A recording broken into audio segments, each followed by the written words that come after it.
Rusame reader, Crow Song! And today I bring to you the binge comp for Take Two by Muriel. Now, before we get into this, the trigger warnings are as follows. Angst, mentions of blackmail, assault, and sexual assault, and two whipped morons. Now, on to the binge compilation. Chapter 1. Lights, Camera, Action. The party was loud and lively. Everyone was having a great time. This special party happened every year, where managers working in the entertainment industry would organize a party for the celebrities they work for. It had somewhat of a thank you for your hard work message. Another reason why this party is held for everyone to just loosen up and meet new people. After all, everyone working in the entertainment industry wants a night off from the work without worrying about the media and the press. A tall, handsome male sat near to a corner. By his looks, anyone would expect him to be an actor. He rested his chin on the palm of his hand and stared out the window next to him. The entire wall next to him, from top to bottom, was transparent, giving him an extraordinary view. A lady pulled the chair across from the tall male and sat down, with one of her legs on top of the other. She stared at the untouched glass with bright blue liquid swirling in it in front of her. Why don't you have some fun with the others? He's probably going to show up.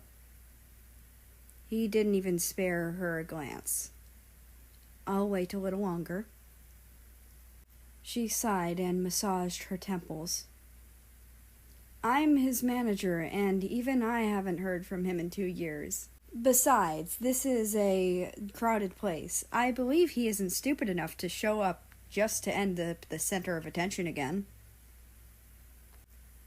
The other male didn't respond and continued to gaze out the window. Reason being, the window gives you a full view of the pathway and any car that rolls in. He'd immediately know. Russia, last year you waited the entire night and he didn't show up. I'm really trying my best to contact him. I really do understand your concern for your friend, but Japan and the others are hoping you'd join them. Russia heaved out a low sigh. All right, I'll try to have fun tonight. He then stood up and downed the whole drink in one gulp. He could feel the burning sensation in his throat as the liquid slid down.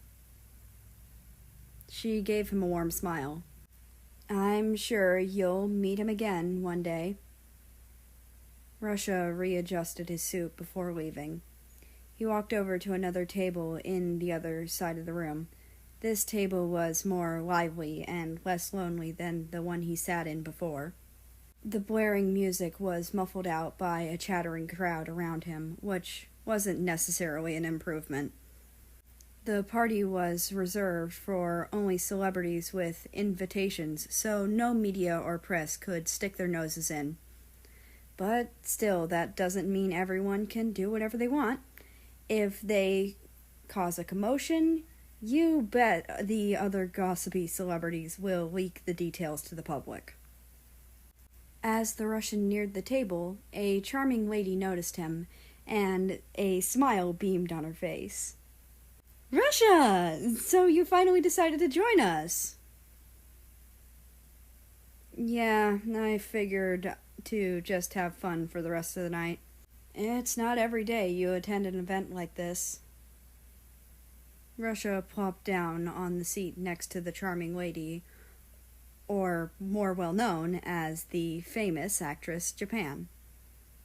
Although there was a small smirk on the Russian's face, only Russia knew that deep down the party would never really be fun.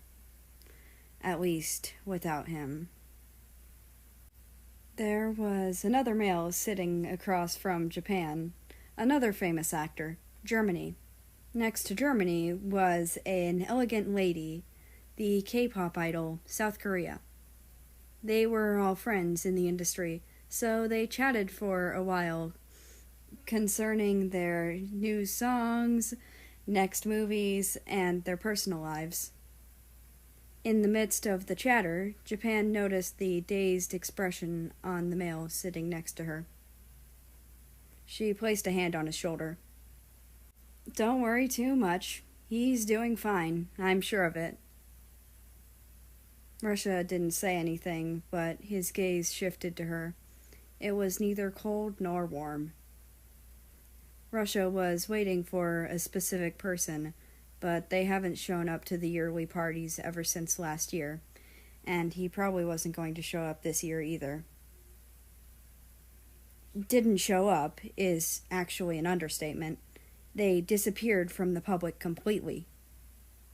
Everyone said that he disappeared because of his guilty conscience, since right before he disappeared, he was involved in a scandal that turned everyone against him. The media was especially aggressive in cussing him out. Every time Russia had read their hateful comments, he always felt a burning flare of anger in his heart. After all, the public knew that the two of them have been good friends before he disappeared. No one knew his whereabouts, and it didn't seem like he'd reveal himself anytime soon. But the fact that he didn't defend himself when being accused made people believe that he actually did what the rumors said. Before he disappeared, he was the #1 star in the entertainment industry, known for his immense talents in acting and singing, as well as his good looks. His songs were always a big hit for a very long time, sweeping away all the competition. His acting was so good that he was given countless offers, at least until Russia came along.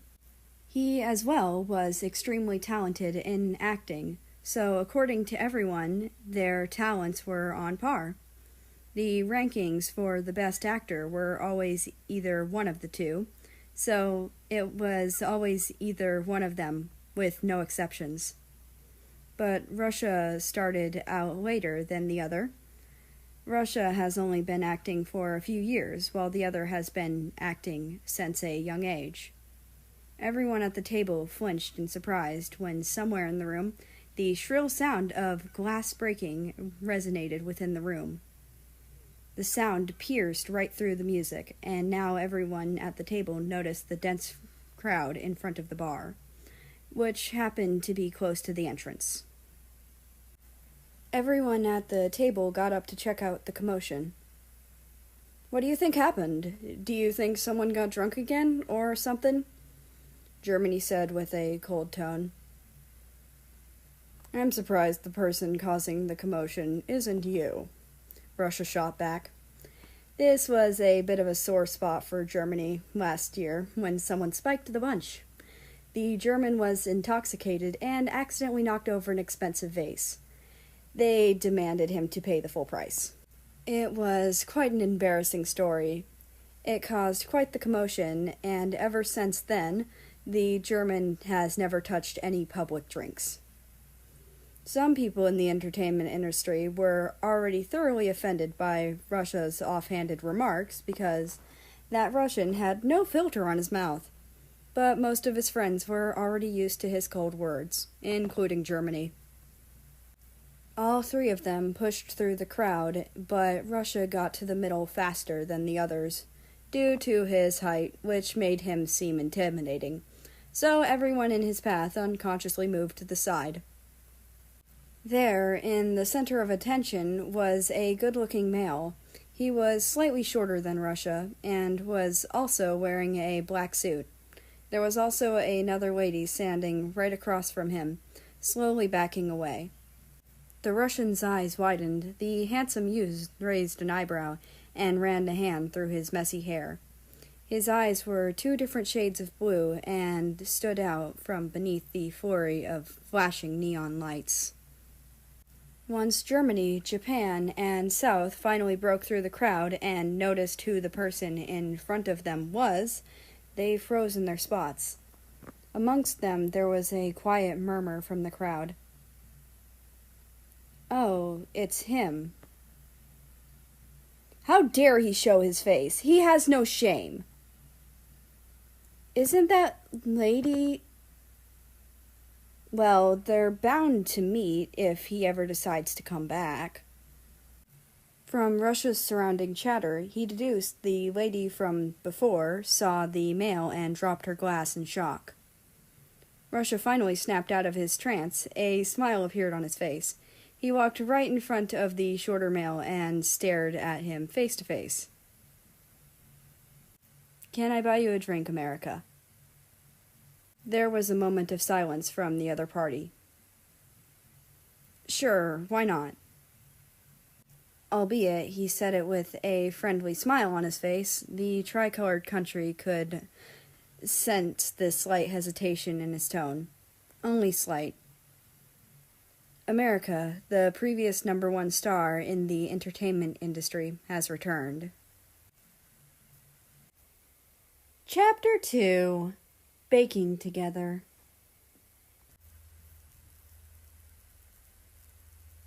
It's a bright and sunny day. The warm, crisp air filled the sky. A young American man walked down the street with a bag of groceries in hand and a phone in the other. He wore a black shirt. Its collar covered half his neck. It had fairly short sleeves, and he wore white jeans. Of course, he also wore sunglasses, a cap, and a black mask covering half his face. He was well known in the entertainment industry and would rather not be bombarded with people's hateful comments right now. He clicked his tongue in annoyance as he read the top trending articles right now. As he expected, it's all about how he practically announced his returning during the party last night. Well, I guess there's no avoiding it. I am going to start working on a new movie soon, so everyone's going to notice either way. America sighed. He walked into a white apartment building. Indeed, this apartment complex is where he lives. Albeit, he does have other options. He prefers this specific apartment. America heaved himself up the stairs and fumbled around in his pockets for his keys as he walked. He narrowly escaped, bumping right into a pillar a few times. He got closer to his room, but out of the corner of his eye, he noticed someone standing there. America immediately stopped paying attention to his keys and instead to the person right in front of his room. It was a tall male. He was leaning against the wall with his head hung low. A slightly sorrowful expression could be seen on his face. He wore an odd hat and a white turtleneck, along with a beige coat. America raised an eyebrow. "What brings you here, Russia?" The Russian immediately perked up and turned towards the voice. The gloomy air around him evaporated into thin air. Russia walked over in front of America. I wanted to visit you. You left really quick last night after only an hour. I didn't manage to hold an actual conversation with you, so I just wanted to talk to you." Russia averted his gaze, but was as calm and tranquil as always, not even a ripple in his eyes. "I mean, if I stayed any longer, someone would have gathered the confidence to start an argument with me, or bash me, so I left before anything happened. I wouldn't want to ruin everyone's night," America said as he searched for his keys again. He said it in such a normal tone, as if it was something that happened on a daily basis. He was basically used to it. Russia's eyebrows twitched slightly out of discontent. "But in any case, do you want to come inside? I was going to bake something for myself, but I can make more for you," he said as he opened the door and stepped inside. Russia followed shortly after and closed the door behind him. The apartment held a sense of familiarity. Russia hadn't been inside for 2 years, but he remembered very well that everything was in its place. They both removed their masks. Russia removed his coat and neatly folded it on the couch. America placed his bag of groceries on the counter. He unpacked them and was about to start baking. He then remembered he forgot to take out a bowl and turned around. Russia stood behind him with both of his arms half extended, but when the American turned around, the Russian immediately retracted his hands swiftly. Sorry, anyways, what are you making? I'm making a cake. I still really love sweets and was just craving some cake this morning, so I picked up some groceries, he said in a cheerful tone as he poured the flour into a bowl. The dust drifted in the wind. A smile appeared on Russia's face. It's good to know you haven't changed. America whisked the batter. You're mistaken. I have changed a little. At least I think I grew a pair. Or maybe I'm just fooling myself. The Russian tilted his head slightly. His hat shifted as well. Well, to me, I think you're still the same #1 star. Russia watched America work around the kitchen. The American couldn't help but chuckle, but not in mockery. Just pure amusement. I'm pretty sure that title belongs to you now. Believe me, even though I disappeared from the public, I still watch TV. But awards and titles mean nothing to me. I still believe you're the best, Russia said with no hesitation. America raised an eyebrow. A smirk appeared on his face. Well, never mind. You're also an amazing actor. Russia watched in silence for a while. Are you really returning to the entertainment industry? Yes, I am, America replied. His voice was a little strained. You won't leave again, right? Russia said with a low voice, his eyes filled with ripples of tenderness. America slammed the oven door shut. Maybe, he said with a shrug and small smirk. The Russian's face darkened immediately. America was quite surprised. Don't worry, I'm joking. I'm here to stay this time. Back then, I left because I wanted to take a break, rearrange my thoughts. I left without a word because I didn't care what the public thought of me anymore. Sorry for not saying anything. I didn't really expect anyone to care where I went, America swiftly replied. The dark expression on the Russian's face didn't disappear. He just averted his gaze, expression unreadable. America's eyes trailed upwards. You got taller again. You were already tall enough before. Now you look even more intimidating. The American stood on his tiptoes and extended his arm upwards, placing a hand on Russia's head.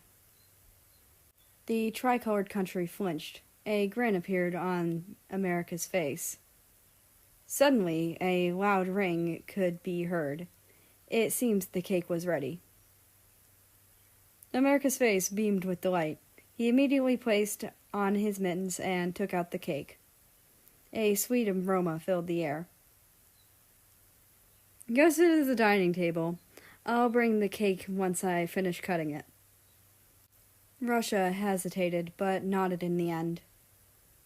As the Russian sat in the dining room with his cheek propped against the palm of his hand, he slowly closed his eyes, lost in thought. It really has been too long. He could hear a light chatter of plates in front of him. Russia opened his eyes slowly and saw a slice of cake in front of him. Tell me how it tastes, okay? America sat across from him, awaiting his opinion. The Russian then grabbed a fork and ate a piece of it. A bright smile appeared on America's face. "Well, is it good?" Russia noticed that there were 3 plates on the table. Russia said nothing, but replied with the same warm smile. This made America feel a little happier, seeing that Russia seemed to like it. Just as Russia was about to say something, the doorbell rung. The temptation to yell gay in the middle of this recording was very, very much there, if you must know. Anyway, I hope you've enjoyed the episode, and I would like to invite you to join the Discord, which is linked down in the description below. And I hope you have a nice rest of your day, night, or whatever it is for you, and I will see you tomorrow! Chapter 3: Unexpected Visitor. The doorbell suddenly rang before the Russian could say anything. "Oh!" America beamed as he walked towards the door. Russia raised an eyebrow, eating his cake piece by piece. The American unlocked the door, and a familiar lady stood there by his doorway. She wore a black hoodie and a mask. "Japan, you're finally here. Come in." "I'm super grateful you allowed me to visit you." Japan walked in, taking off her shoes, since it was something Asians did for some reason. Japan lifted her head and saw Russia sitting at the dining table with a piercing expression. The air around him was also extremely scary. Cold sweat slid down her face. Of course she smiled, though. She immediately did a 180 turn for the doorway. "I actually just remembered I had an interview today. Excuse me." Japan hastily tried to grab her shoes, but America placed a hand on her shoulder and nudged her towards the dining table. "You're the one who insisted to come here in the first place. How about you at least eat your slice of cake I made for you?" Japan didn't know how she ended up sitting across from the tall Russian while America sat next to her. When America turned towards the Russian to talk to him, his expression was gentle and friendly. But when America turned to talk to Japan, his expression would immediately turn into a cold gaze with a fake smile. Japan felt extremely awkward, so all she did was play with her cake using her fork.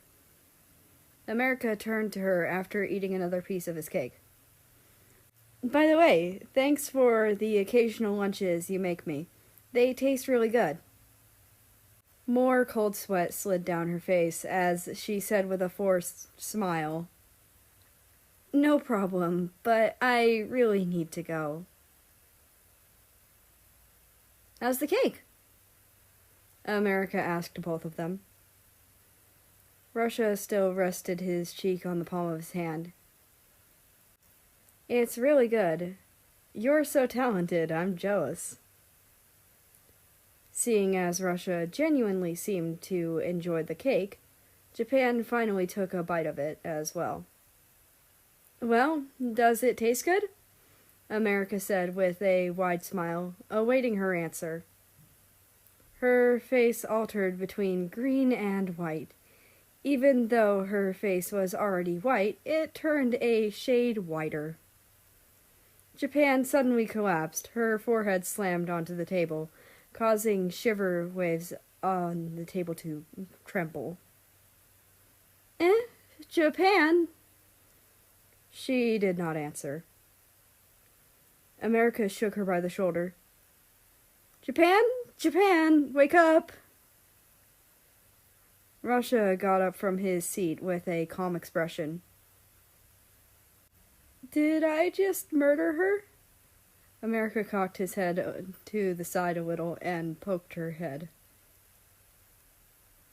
"I'll go buy a shovel," was all the Russian said as he prepared to leave. Suddenly, there was a series of coughing and gasping from Japan as she sat up and sat straight, coughing into her hoodie sleeve. どうしてこんなに甘いんだろう。 That roughly translates to, why is it so fucking sweet? She said with a raspy tone, because of all the coughing. Her face was still a little green as well. She forgot to speak English for a second there. Her Japanese accidentally slipped out. Luckily, America understood. America turned his head away, guiltily. That's because America loved sweet things. He had an extremely high sweetness tolerance, so he'd usually dump a fuck ton of sugar in anything sweet he was making. Usually, if he wanted to give it to others, he'd use the normal amount of sugar, but he forgot this time due to not having guests for a long time. He scratched the nape of his neck. I guess I forgot to tone down the sugar. I can make another for you if you'd like.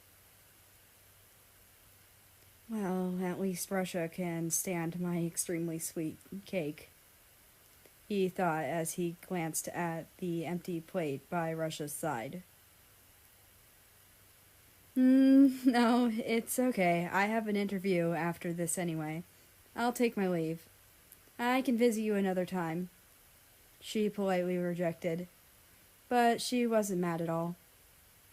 After she left, America sat across from Russia and ate the cake with him. I can't believe I forgot to tone down the sugar. The American shoved a piece in his mouth to comfort himself. She made lunches for you? Russia asked. Yeah, she did. I originally wanted to thank her with something I made as well, but then it turned out like this. Russia's eyes narrowed a little. Then, can I cook for you as well? America tilted his head sideways with a smile. Sure, I'd love to try your cooking. At least it'll be better than mine. The edge of Russia's mouth twitched. Your cooking is great. I enjoy it. Yeah, thanks. Well, at least I have you to support me on that one, he said without thinking much about it. Not just me. I'm sure there are a lot of other people who'd support you. You'll be the #1 star again. I can guarantee it. Russia's eyes seemed to sparkle a little. He stared into the American's eyes with a heated gaze. His expression was cool and tranquil as always. That held a sense of maturity within it. America chuckled at the groundless words. Thanks. A small pink tint spread across his cheeks. A smile as sweet as honey appeared on his face. Even though he smiled, a complicated emotion welled within his heart. One that wasn't necessarily a good emotion either. Russia noticed the scattered music sheets on the coffee table. Are you writing a song? Yeah, I'm still working on it though. Do you want to listen to what I have now? Sure. America got up and sat in front of his keyboard, playing a tune. It indeed sounded like a song without lyrics. He could feel the taller male's gaze behind him listening to the song. When he finished, Russia clapped his hands a few times. I'll be looking forward to when you finish it. They both stared at each other with smiles on their faces. Russia sat in the back seat of his vehicle while his manager drove up to the front. You finally met him? That's great. The Russian stared out the window in a daze, humming the tune America played a while ago. You got an offer the other day to play the male lead in a fantasy romance movie that was adapted from a novel. It's a famous studio, and I think it's really worth it. I don't take up offers on romance movies. Remember? I refuse. he replied. A smile appeared on his manager's face. I know you refuse because you don't want to do romance scenes with someone other than who you fancy. But what if I told you that the actor confirmed to be playing the other role of the main character is America? Russia replied without a second thought. Accept the offer. His manager sighed with a smile. You really are so easy to see through sometimes. Chapter 4. New Movie.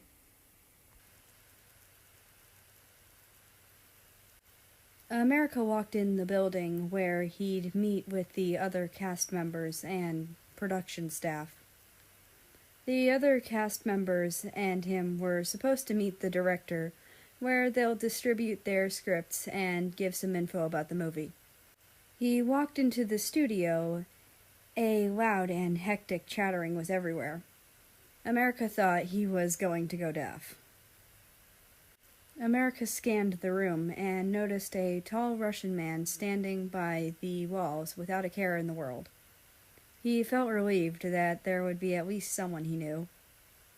He walked up to the Russian, who hadn't noticed him yet. Hey, Russia! I didn't know you would be acting in this movie. Russia finally noticed America and took off one of his earphones. What a coincidence. I didn't know you would be acting here as well. I'm glad there's someone I know here, he said with a gentle smile. Russia's eyes darted around the room for a second. I don't see your manager anywhere. Yeah, I took the public bus here. She insisted on driving me here, but in the end, I decided to go alone. I could have given you a lift. Russia inclined his head. I wouldn't want to cause you trouble anyway. It's okay. America grinned. Well, whatever. Anyways, what are you listening to? Any new songs from people we know? He shifted to the side to take a look at Russia's playlist. He couldn't see anything clearly the second he shifted. Russia powered off his phone and removed the other earphone before shoving it all in his pocket. Russia was about to say something, but he didn't manage to because a production staff walked up to them, so he immediately shut his mouth. The production staff flipped through their clipboard full of papers. Ah, the two main stars and the best actors in the industry. It's an honor to meet you. We're hoping you two would converse a little with the other cast members since the director will be here a little late due to traffic. He continued. They're all over there. He pointed at a group of people. Okay, thanks so much. America smiled at him before walking over to the group of people with the Russian next to him. On their walk, the staff's gazes occasionally fell on them. Of course, America noticed. They weren't good at hiding it anyways. Whether their gazes were full of displeasure or amazement, even America didn't know. All their gazes suddenly disappeared in an instant, due to Russia's dark and scary expression, though America didn't know why they turned away so suddenly. The two of them stood at the edge of the group of people. They weren't huddled together tightly, but they weren't far apart either. Although the two of them literally did nothing, but the group's attention immediately fell on them. One of the actors in the group was holding a thick pile of paper. It seemed to be the general script. He flipped through it with narrowed eyes, but noticed the two, who suddenly entered the group. Both had dashing looks that blinded everyone for a second. Ah, you two are the main characters of the movie. Two of the best actors of our times as well. Nice to meet you. He had a Spanish accent. Good looking as well, nonetheless. America racked his brain for a name, since not knowing an actor's name can be quite offending to them sometimes. I think his name was Spain? America could only laugh nervously. Russia said absolutely nothing. Oh, look who it is, the star of the biggest scandal these past few years. You really do have some guts showing up now. And here I thought your career as an actor was dead, a random actor said with a mocking tone. America just smiled without a word. He wasn't nervous or embarrassed, just annoyed. Shut up if you have nothing good to say. Russia cut in before America could even utter a word. The Russian walked forward and requested to take a look at the script. Spain obliged and handed the script over. The random actor felt offended. What did you say? Russia walked back to stand next to America with the thick pile of papers in his hand. Are you deaf or dumb? If you're so concerned about whose career is dead, how about you watch as I kill yours? Russia said nonchalantly, swiftly flipping through the script. The crowd simultaneously thought, he really has no filter on his mouth, with blank expressions. You... He immediately shut up, knowing that if he said any more, he would lose more face than he already has. Which reminds me, I thought you had a policy against acting in romance movies. What's with the sudden change of heart? Another actor asked Russia. The actor wasn't mocking him or anything, just asked out of pure curiosity. Russia's piercing gaze swept over all the actors and actresses in the group, sending a slight shiver down their spines. There was a pause before he answered. No reason, it just seemed like a good opportunity. The group of actors and actresses conversed with each other for a while, talking about the movies and their roles and such. Some of them even tried conversing with America, which surprised him a little. Even so, there were some judgmental looks from a good amount of the people there. I made a group chat for all of us. I don't have the phone numbers of a few people, though. Please tell me immediately so I can invite you into the group chat. Spain said cheerfully. America typed in his number into Spain's phone. After he finished, he turned to Russia. Can I get your phone number? I think it'll be more convenient if we talk through the phone as well as in real life. Russia's eyes seemed to twinkle as a suppressed smile broke through. If it's inconvenient for you, you don't have to. I mean, I guess it's my fault that my previous phone number got leaked and, No, I'm actually really happy you asked. I didn't want to ask you since you didn't bring it up, and I thought it would be inconvenient for you. Russia cut him off immediately and took out his phone. America smiled back. Oh, then I guess there won't be any problems. Chapter 5. Photo Shoot.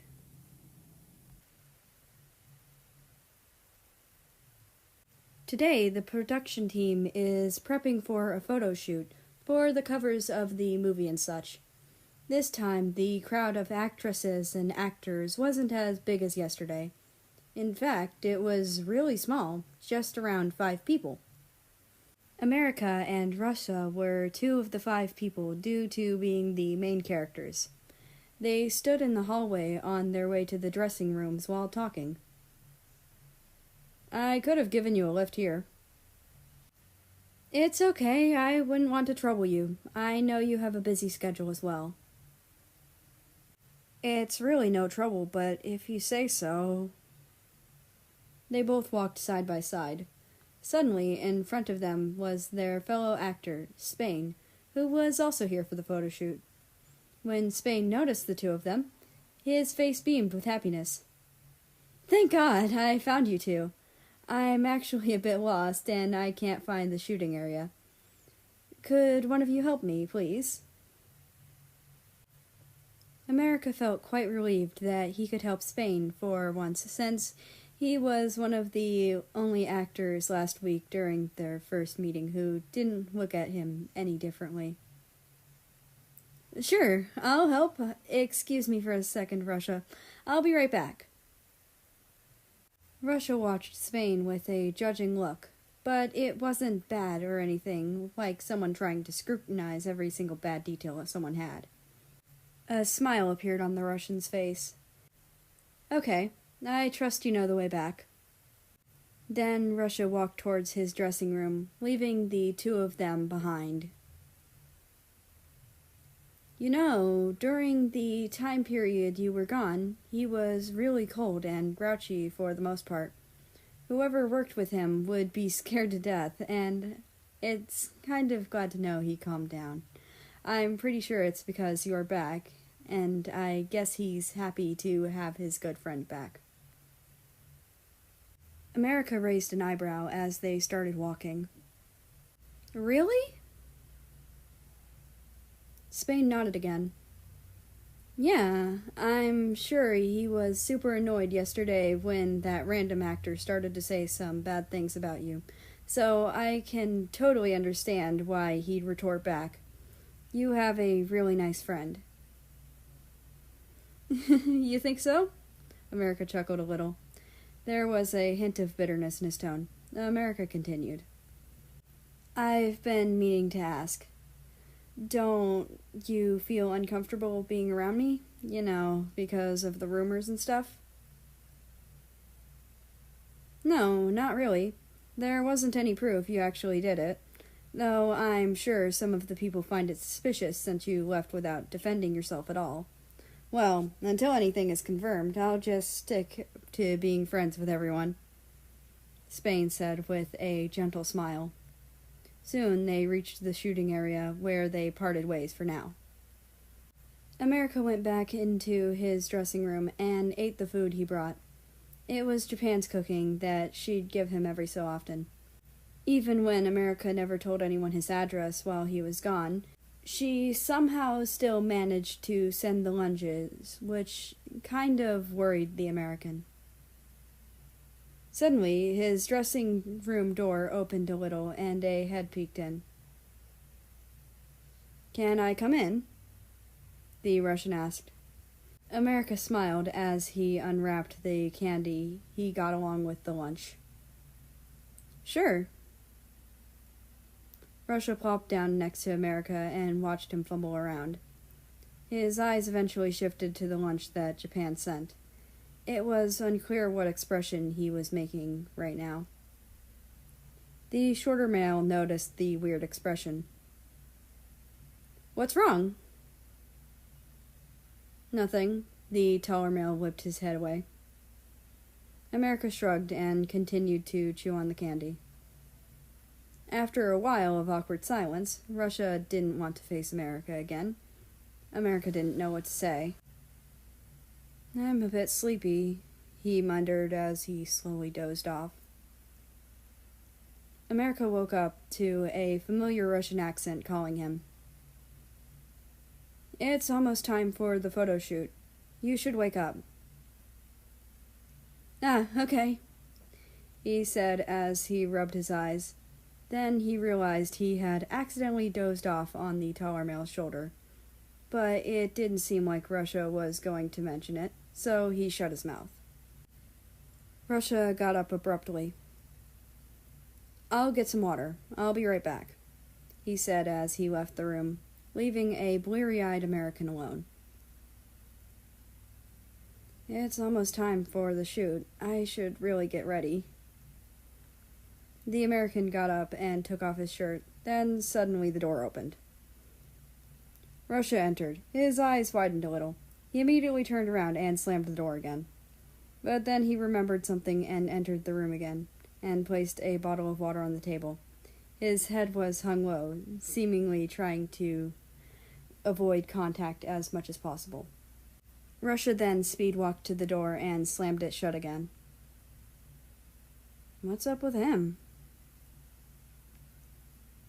After he was done, he exited the dressing room to see Russia with his head hung low. America couldn't pinpoint his expression. Throughout the entire walk to the set, the Russian didn't even spare a glance once, which was quite odd. When they entered the set, the staff immediately directed them to the photo area, where they instructed the two actors on how to pose and such. America kept getting odd glances from the surrounding staff, which he tried his best to ignore, but he ended up hearing the whispers anyway. More or less, they were talking generally about, "He only has face. I can't believe they even let him act in the movie," and so on. And so the two of them did the photo shoot with stunning results. In one of the in-between, while changing the set, background, and props, the lighting stand accidentally tripped over, falling straight towards America. By the time he noticed, it was too late, and the light stand came crashing down. But when America opened his eyes, he was fine. Instead, he was on the ground, being pressed against something heavy. An arm was wrapped around his waist as the American's vision cleared a little, and he realized on top of him was Russia, who helped him avoid the lighting stand. His face went bright red. "Are you okay?" His voice was right next to his ear, making him tremble slightly. "I'm fine." The staff immediately rushed towards them to help them up. Luckily, both of them only had minor injuries. The staff apologized profusely for the accident. Thinking about the accident again, America became extremely flustered once again. "What's going on? Stop it, stop it. Stop thinking about it. He just helped you because he could." America internally scolded himself. America glanced over at the taller male again, only to whip his head around and attempt to cover his face with his hands.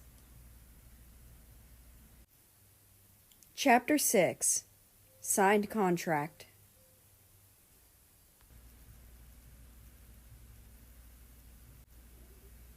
"America, you got an offer for a live TV show, sort of game show thing.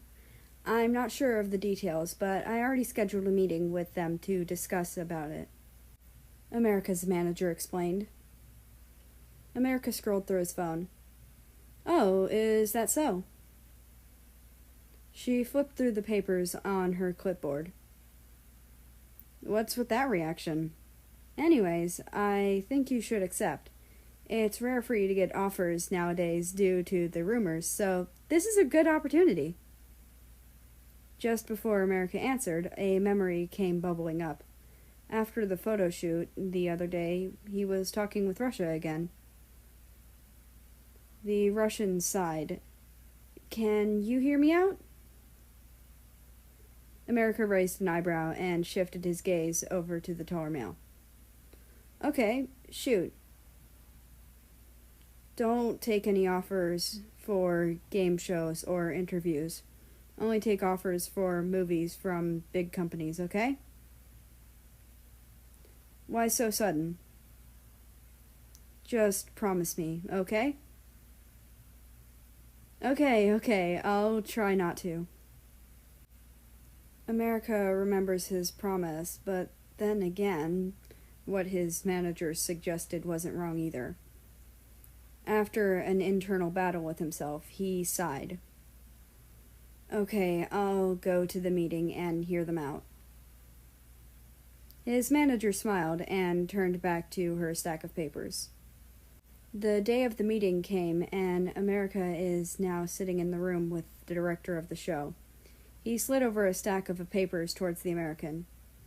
America picked it up and flipped through it really quickly. I see. So we're supposed to stay at a place for 5 days and do some challenges there. I guess it doesn't seem that complicated. The director smiled. Yes, of course. The vehicle to the designated area where you'll stay with your fellow challengers will be provided, along with your daily living needs. Okay then, I'll accept the offer. That's a very good choice. Now, please sign this contract concerning your participation in the show. He slid over another piece of paper and a pen. America skimmed through the terms and info at a quick pace and signed the contract in the end. By the way, you mentioned something about other challengers. May I ask who they are? The director only lightly touched his chin. There will be around 10 people. Out of all of them, the ones you may know are the names of Singapore, Germany, Poland, Russia, and China. America flinched when he heard Russia's name. Well, shit, now he'll know I broke our promise. An unknown sense of excitement also suddenly erupted within him. And the rest are infamous names you probably don't know about. After all our shows are newbie-friendly, and so new actors or actresses are allowed on. I see. Thanks for telling me. Also, thanks for inviting me despite my current bad reputation. I'll be leaving now. Goodbye. America stood up and left the room without another word. He walked down the hallway and unexpectedly bumped into someone. Oh, America, what a coincidence. A familiar accent spoke. America lifted his head. Hey, China, I haven't seen you in a long time. What are you doing here? That's the first thing you say to me in 2 years? What about an, oh, I missed you, China, my love? America chuckled. I can see you're still the same as always.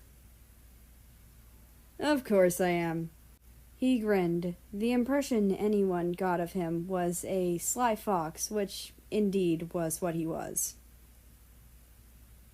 Another taller male walked up to them with a drink in his hands. The tallest male handed the drink to China. He shifted his gaze, noticing America with widened eyes. America, what are you doing here? Russia raised an eyebrow nonchalantly. Memories from the other day exploded in the American's head. A slightly pink shade spread across his cheeks. It's nothing, he lied. China skipped over with a sly grin and wrapped his arms around America. I missed you so much, my love. How long has it been? 2 years? He joked. China purposely stared intently at the Russian. The Russian's gaze swept over him, as sharp as knives. I'm going to the bathroom for a second. America excused himself and ripped off the arms that were snaked around him. He went to the bathroom to wash his face. He couldn't help but shift his gaze towards Russia, only to have a burst of heat on his face. So he went to go get himself together again. After China confirmed America was out of their range, he slid back next to Russia innocently. Stop with the scary expression, Russia. This is why it's so fun to tease you. He burst out into unbridled laughter and slapped the Russian's back. I'm surprised America is so dense, though, since you're being so obvious. I'm not trying to be.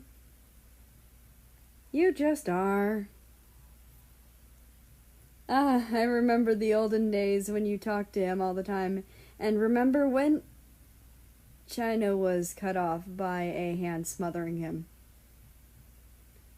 Shut up before I rip your mouth off, Russia threatened, but it was less threatening due to his blushing red face. China was very much satisfied by the reaction he got and stopped speaking. Sure enough, a few minutes later, America returned with a few droplets of water sliding down his face. "What's up with Russia?" America pointed at the Russian, who was trying to cover his face with the flaps of his hat. "No, it's nothing. Anyways, I have to go to a meeting, so I'll leave. Also, here's my phone number again. I heard you changed phone numbers. Zaijian." That means goodbye, he said with a wave and a wink. America checked his phone for the time. "I'm gonna walk back to my car. I guess I'll see you later." "I can walk with you if you'd like," Russia offered. He released his grip on his hat and seemed normal as always now. Sure." They both walked down the hallway to the parking lot. Russia broke the silence with an uncomfortable question. America was quite scared of what would happen if he told the taller male that he signed a contract for that kind of show, considering the promise they made. After searching his head for a good excuse, he gave up and pretended he didn't hear the question. Russia called him a few times, and America answered with a each time, but never answered the question Russia asked him, calling him. After the 5th time of repeating this, America's wrists were suddenly seized, and he was shoved into the wall. America was alarmed and resisted out of instinct. "What are you doing? Let me go!" He struggled a little more, but he was shorter and it was harder to escape. "Stop ignoring me," he said with his face as calm as ever. The shorter male's heart was hammering in his chest. They were so close he was afraid the Russian would be able to hear his heartbeats. America struggled more, then kicked the taller male in the stomach without realizing it. Russia stumbled a bit. Other than that, the pain was manageable. But then he removed his hands and stepped back himself. "I'm sorry, I shouldn't have done that." "It's not your fault. It's my fault for ignoring you anyways." America fixed his clothes and hair. "Honestly, if I didn't kick you, I felt like my heart would burst out of my chest and I'd drop dead out of embarrassment." Both of their faces were bright red, but neither paid attention to the other's faces anymore. And so they parted ways on an awkward note again. Chapter 7. Bus Ride.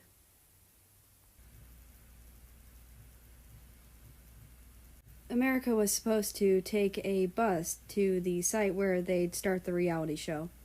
The director suggested to meet at a specific area so that the bus could pick them up. Unfortunately, it appears that the show's meeting area was leaked out to the public, and there were a good amount of reporters around. The staff was trying their best to shoo away the reporters, but it's not like they could tell them to fuck off and be done with it. When America arrived, camera flashes blinded his vision. Luckily for him, he was wearing sunglasses and a mask. The last thing he wanted right now was getting his picture taken. The headlines would end up being some over-exaggerated shit, as if America was going to try summoning a demon next. The reporters started bombarding him with questions right in his face, and they didn't even have any shame about the questions they were asking. A lot were quite a sore spot for the American, so he fought the urge to glare at them all and tell them to shut up. He remembered his manager's ecstatic look on her face when he told her he accepted the offer. Though America was also quite confused and wondering where the other actors were. "Am I early? No, it doesn't seem like it." Not a second later, a hand suddenly grabbed his arm and pulled him behind the bus. The buses provided some covers from the cameras, at least. The American was about to smack the person who pulled him. He thought it was going to be another nosy reporter who just needed to be educated about personal space. Calm down, America. It's me. China? A Chinese man smiled at him. His eyes squinted into a line. Yep. Did you miss me? America's eyes shifted behind China. Almost all the other participants were there. The shorter male noticed a few familiar figures, like Germany and Poland, whom he had already befriended a year or two before the disappearance. But he wasn't sure if they were still willing to be called his friends. Then there were a few figures he had seen online from movies, like Singapore, and some of the actresses he couldn't bother to remember the names of. Where's Russia? That was the first question that escaped his lips, despite himself. Ouch, I'm hurt. The first person you think of is him, while I'm right here, China said in an over-exaggerated tone with the back of his palm pressed on his forehead. Sorry.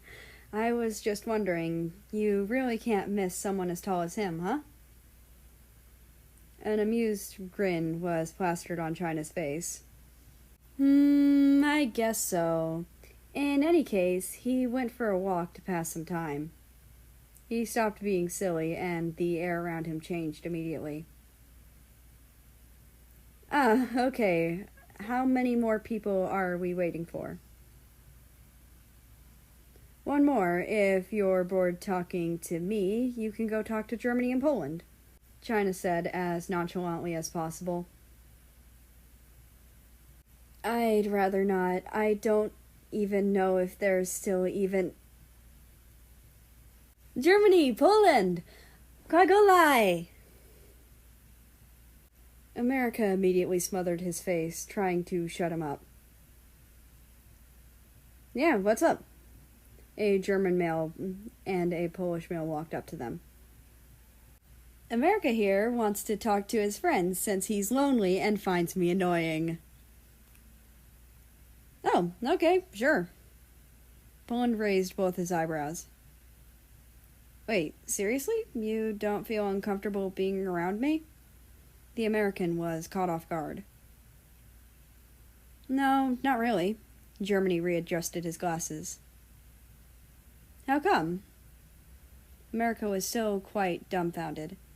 Never in his life had he ever thought anyone would even bear to converse with him normally, other than a few people. You're nice, both of them said at the same time, with blank faces. It doesn't really work like that, America and China said in sync with blank faces as well. Germany sighed. In any case, I won't have an opinion on anything until it's completely confirmed. Rest assured, if it does get confirmed, I'd be dead before I get the chance to delete your number. Germany had the tendency to always talk in a monotone voice and have an expression that reveals nothing. Although he wasn't as cold as Russia, he does seem like someone who'd lack sympathy when you first meet him. He's handsome, all right, but he seems like the person to buy his loved ones educational books rather than flowers on their anniversary. Which is what the internet says about him. Hence why everyone thinks he'll never get a girlfriend who'd like him over something other than his face. Why's that?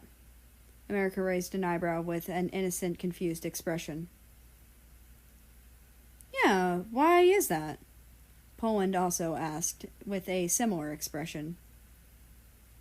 Germany shifted his gaze away from the Polish man, his cheeks slightly pink. He and China stared at each other with a mutual look of understanding. The two of them were definitely thinking of the same person. They both got chills. Suddenly, a person appeared behind them. It was Russia. Oh, you're finally back. It seems like the last person is finally here as well. Let's get on the bus and grab a seat first, Poland said, all cheery with an arm clasped around the Germans, practically dragging him onto the bus. The other three followed shortly after. They all walked down the bus aisle to find a nice seat.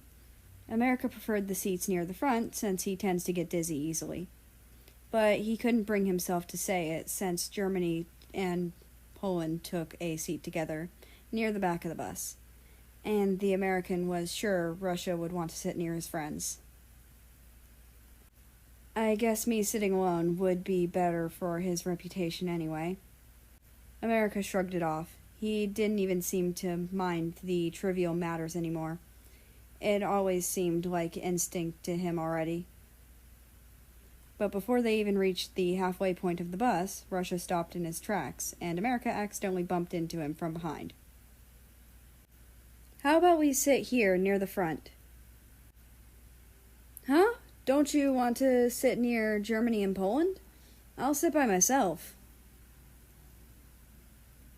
I want to sit with you, and besides, you get dizzy easily, so sitting near the front would be better, Russia said. America's eyes widened slightly. He was confused on how Russia knew that. It seems Russia noticed America's confused expression. You told me once that you get dizzy easily, so you tend to sit near the front in bus rides. Did I? I don't remember. You never remember these kinds of things, Russia said with a smile. But it was a little bitter, though not noticeable at all. America rubbed his forehead from when he bumped into Russia a moment ago. In any case, let's sit. You can have whichever seat you want, Russia piped. I'll take the window seat then. Thanks. After America was seated, Russia sat next to him in the middle seat. The last seat next to the aisle was vacant. China noticed this and strolled up to them. Can I sit here? I'd love to talk more and catch up with America, he joked. No, Russia said with a smile. Okay, I know. I was just joking. Have fun and good luck. China waved goodbye before making his way to the back of the bus. There was a sound of chatter behind them. America kept sneaking glances at Russia, seemingly wanting to say something. Do you have something you want to say to me? Russia eventually asked, innocently with a genuine, gentle smile. Well, I'm sorry for breaking my promise from after the photo shoot. I don't have an excuse. It's okay. I always knew you wouldn't give up an opportunity like this. I won't stop you from doing what you want to do. At the very least, I'll be there to accompany you. America blushed at his words. It had been a while since he'd heard such nice words from someone towards him. But there a bitter feeling at the back of his heart which reminded him of everything. But he was really thankful for the efforts. Chapter 8. First Day. When they got to their destination, the sun was blazing. The pathway felt like stepping on burning coals, in all honesty. As the group of people walked up the pathway to their assigned living space, a few of the actors and actresses were constantly complaining about how hot the weather was and got mad at one of the staff for picking a place like this. America felt bad for the staff as they profusely apologized. The actresses weren't even big ones either. He couldn't even remember their names. As much as he wanted to tell them off, he couldn't because he promised not to cause any trouble. He needed to keep his reputation in mind. But the American swore if those people started complaining again, he'd snap their feet like twigs before they could utter another word. It's quite hot, and we still have quite a bit to go. Do you want me to carry you if you're tired? Russia asked sincerely to the shorter male next to him, with an annoyed expression. China and Germany overheard this. They silently looked at each other and raised an eyebrow. China smirked and did an okay hand sign. Germany looked at him with an "I beg to differ" written on his face. America was horrified at the mental image that created. "No, please don't do that in public," he said with a hand covering his forehead. It's so hot. This is so annoying. I can't believe we have to walk this far. The staff are so stupid to pick a spot like this. One of the girls started to complain, but before she could finish her rant, Russia shot her a glance sharper than knives.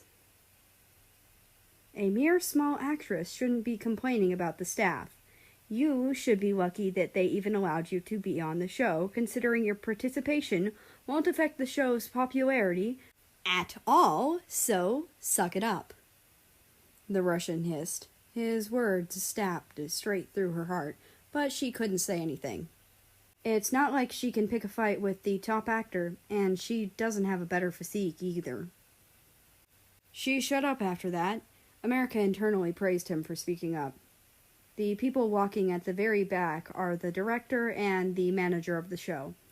They silently discussed about the show. They were quite optimistic due to having both top actors in the decade right here.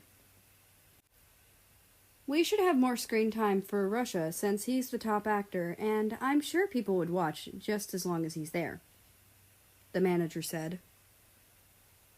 The director considered for a moment. If you ask me, people would watch the show purely because America is here. You know about his scandal and that he hasn't responded until now. I'm sure some people will watch the show purely because they want to get info on him or just insult him online in general. Don't you think the other participants will be uncomfortable around him? I mean, even I am a little uncomfortable if I have to be honest. The manager rubbed his arms.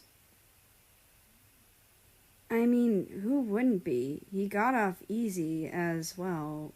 What has the world come to these days? When they arrived, the place was a small, cozy inn to mix in with the nature vibe they were going for the show. By the time everyone was finished with the briefing and was given all their own separate rooms, they started rolling the cameras. America's room was next to Russia's, and he could have sworn he saw Russia light up like a firefly when he heard about it. But it could have just been his imagination again. I mean, who would ever be happy to be near him anymore? The host of the show talked to them about what they should do across the 5 days, and told them that for today they'd just cook dinner, due to how long the bus ride was, and it was already evening as well. In the kitchen, they were provided with ingredients. Everyone had a different set of ingredients. America's counter was filled with a variety of spices, but he couldn't find any sugar. Oh well, that's too bad. The Russian glanced at the American's ingredients before smiling and turning back to his pile. The clock ticked by, signaling the remaining time they had. The camera circled around the entire room many times for clips. And time's up! Please don't do anything more. Feel free to share whatever you've made with your friends. Have a great night. Everyone seemed to genuinely enjoy themselves while cooking, even with all the mistakes and slip-ups they made. The American took a bottle of water and drank half of it in one sitting. He noticed Russia looking a little worn out next to him. America tilted the bottle over to him. You want some? Russia smiled and accepted the bottle, but before he did, Poland burst in and handed everyone their own separate drinks. America could have sworn that he clicked his tongue in annoyance before walking back to his counter. He stormed back next to America and handed him some of the food he made. Want some? It's sweet. I got sugar as an ingredient in my pile. I've been so sugar-deprived since yesterday. Yes, please. America was about to eat it when he suddenly remembered something. Ah, I forgot to clean my counter. I'll be right back. He walked back and tidied up his counter. Unfortunately, he was unlucky enough to accidentally knock over a bowl containing food. It toppled over and spilt all over another unlucky man who was right in front of it. Oh, I'm so sorry, Germany. I didn't mean to spill the bowl all over you. America rushed to help him up, but Germany's expression had an "I can do it myself" written all over it. It's just an accident, don't worry. I can clean myself just fine, so you can just stay there.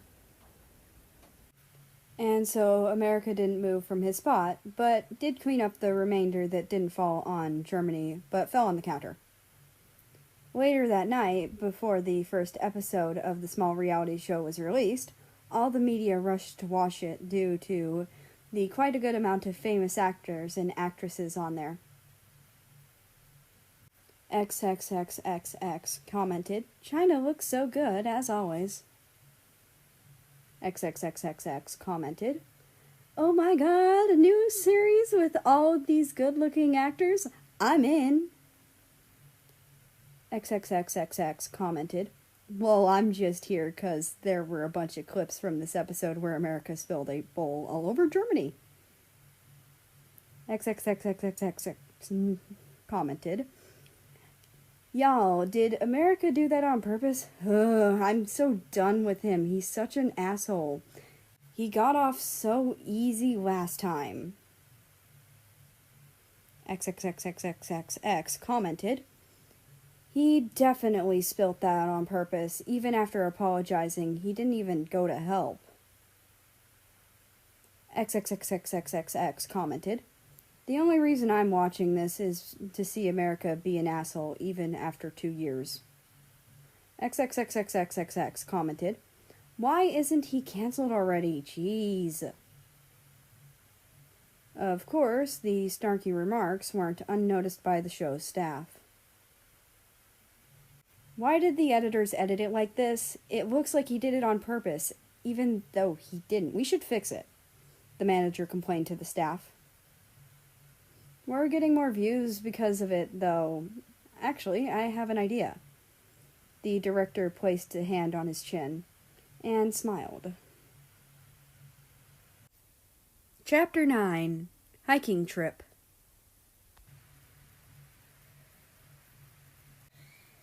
On the second day, everyone woke up bright and early.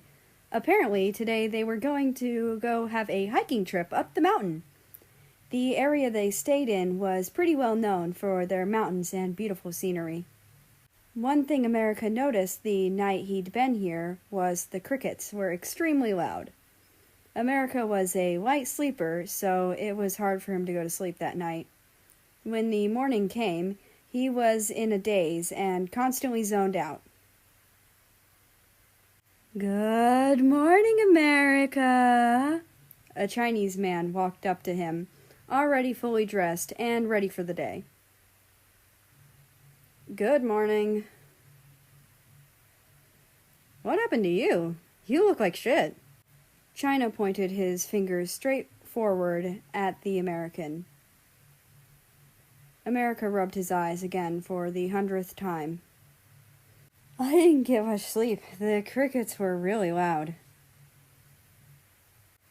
"Oh, I see. Well, I just heard we are going on a hiking trip today." "How troublesome," Chino grumbled as he put his finger on his chin, his narrow eyes only appearing to be slits. America yawned. "I'm just too exhausted for this." Just as he said that, China noticed a familiar tall figure walking up to them. A sly grin appeared on China's face. "I'll carry you if you get too tired," China said flirtatiously and moved his face closer. America shoved his face away. "In your dreams. Quit wasting your acting abilities. And maybe I'll consider your offer if my legs break on the way," America replied jokingly. As soon as America finished his sentence, he walked away to join the gathering outside. Russia and China made eye contact. The taller male's face was pretty scary. Definitely pissed. Looked like he could decapitate a person right there. China found his response amusing and stuck out his tongue teasingly. China immediately fled, knowing the results of his actions would be ugly. Everyone gathered outside. The camera was already rolling as the host explained that today they'd be having a friendly little hike. Later, they would work together to set up fires and tents and such. They would stay a day in the woods. America would rather kill himself than suffer another night with the annoying crickets, especially when they're right next to him now. America, let's stay close so we don't get lost, Russia whispered to the American next to him. America couldn't suppress the smile threatening to appear on his face. Sure, he whispered back. And so everyone started to climb. The path was a little rocky. It also had a few twists and turns, but nothing too bad. America wasn't fragile or delicate by any means, so doing this task wasn't hard at all. Sometimes America would accidentally run into a tree branch or something because he was a little sleepy. Russia would always catch him before he fell, since the Russian followed right behind America. But to America's surprise, suddenly something appeared in front of his legs. It strangely resembled a leg. It came out of nowhere, and he was caught off guard, making him trip forward and roll sideways. Russia couldn't catch him because he was also caught off guard, and the American tripped forward while the Russian was behind him. Right next to the path was a small slope downwards. America plunged down. When he landed, he heard a spine-chilling crack come from his leg. Well, shit. Seems like I injured my foot. America wriggled his foot a little, only for immense pain to shoot up his leg. He slowly rose up, using the tree next to him as support. He walked towards the slope, trying his best not to put any pressure on the injured leg. America wasn't delicate. He could do at least this much on his own. Nor was he dumb. The thing that tripped him definitely was a foot. He noticed the shoe of the mysterious person wearing the identical shoes to the staff. Well, looks like they're going to be assholes to me for the rest of the show. Oh well. America shrugged it off. Usually a person would be absolutely livid, but not America. America, are you okay? A slightly panicked and concerned voice echoed down the slope. It was Russia. America sighed in relief that someone would be able to help him. Yeah, I'm fine, but I think my leg is injured. I can't climb the slope. Don't move, I'll come down and get you. Russia's voice suddenly turned serious and stiff. Okay then. America glanced at his leg and walked closer to the slope, limping. Suddenly, a figure jumped down, landing perfectly on their 2 feet. Are you okay? His eyes were wide and turbulent, filled with anxiety he couldn't conceal despite being an actor. The Russian's gaze slowly shifted to the American's leg, which was now bleeding through his pants. Ah, shit, I think I cut myself on something as well on my way down. America tried to bend down a little and check his leg, but another round of pain shot through his leg, causing him to jerk back. Stop moving. Russia gripped his shoulder and swept America off his feet. Ah, wait, no, put me down. This is embarrassing. I have to get you out of here somehow, and this is the easiest way. America's face went through a roulette of red and pink and white. Okay then. The Russians' movements were swift and didn't shake that much even while climbing the slope. America fiddled with his hoodie strings as he waited patiently for them to reach the top.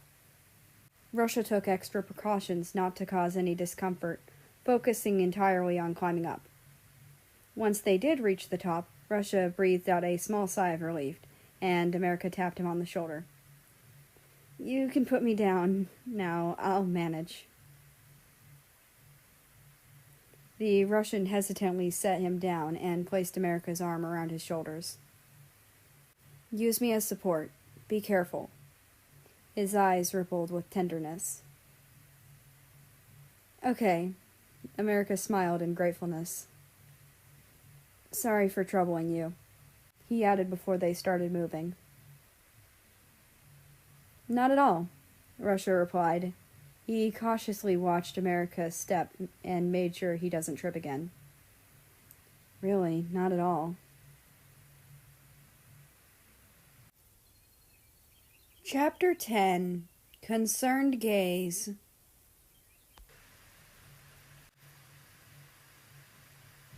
"It's been an hour already. Those two aren't back yet. Should we go search for them?" Germany glanced at his watch and clicked his tongue. The director groaned in annoyance. "America better not be slowing Russia down. We have to start recording again soon." "This is so stupid. Who the hell are we waiting for? And can we just start already? It's not like they're important actors or anything." Another actor replied. "Yeah, but Russia is an important actor. We have to wait for him." China noticed the two dark figures coming up the mountain path. "I think they're here," he shouted towards Poland and Germany. The both of them snapped their necks to the dark figures. Eventually, the two of them reached their destination. China rushes up to them, a little alarmed. "What happened to you? Why is America limping? Why do you guys look like you rolled in a muddy ditch?" Russia glared at China. "Move it. Talk later." Scarlet liquid slowly dripped little by little on the lush green grass. The light smell of iron drifted in the air. "Holy shit, you're bleeding!" China rushed back to find a first aid kit. In the midst of searching, Poland had already handed him one. America plopped down on the grass, glad that he could take a break and sit down. His breathing was uneven. It sure did hurt. Russia kneeled on one leg and rolled up the American's pants. His expression was quite scary when he saw the blood and bruises on his leg. "Yikes, that's a lot worse than I expected it to look," America said nonchalantly, as if shrugging it off. China handed the first aid kit to Russia, who immediately started treating the wounds with a concerned gaze. America couldn't help but wince in pain a few times. "What happened?" "I tripped, it's no biggie." America chuckled a little, but abruptly stopped when his leg stung again. "Someone tripped him," Russia said through gritted teeth. China and Germany kept their distance from Russia in case he'd explode. Poland gasped. "Who would do something like that?" America immediately scratched the nape of his neck. Regardless of who did it, I wouldn't seek revenge, so I see no point in searching for who they are." "It was a staff member. We saw the uniform." Russia snapped. His tone clearly suggested that he was very angry, yet trying his best to suppress it. China clicked his tongue. This is bad. We're going to have team activities tomorrow. It's going to require physical work."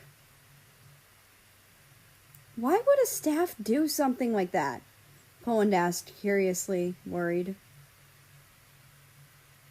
Germany massaged his temples. Well, if I'm not mistaken, I think they're taking advantage of America's bad reputation and popularity. Yesterday's episode got a lot of recognition because of one scene where America knocked his bowl over and didn't apologize. I presume the staff purposefully edited it like that to make America seem like a bad guy. Russia had just finished bandaging up his leg and got up. He immediately backed away, as if trying to avoid all contact with America. "Thanks, Russia!" "Mm-hmm," was all he said. "Although I don't care who did this to me. This isn't good for my health, so I'll ask the director to let me drop out of the rest of the show." America already started getting up with difficulty. His brows knitted tightly, as if solving a hard question. Albeit limping, he could still decently walk for a short amount of time. He scanned the grass plains for the director and walked over with his request. There, Russia and China stood side by side. The Russian's head was hung low. China shifted his gaze and sighed. He placed a hand on his shoulder. "Don't beat yourself up for it." Russia lifted his head with a gaze as sharp as knives. He lifted an arm and slapped himself. Whoa, calm down, man. Are you okay?" China restrained Russia's arm, afraid he'd do something. The Russian said nothing, but eventually relaxed his arm. "How about we take a stroll?" China suggested.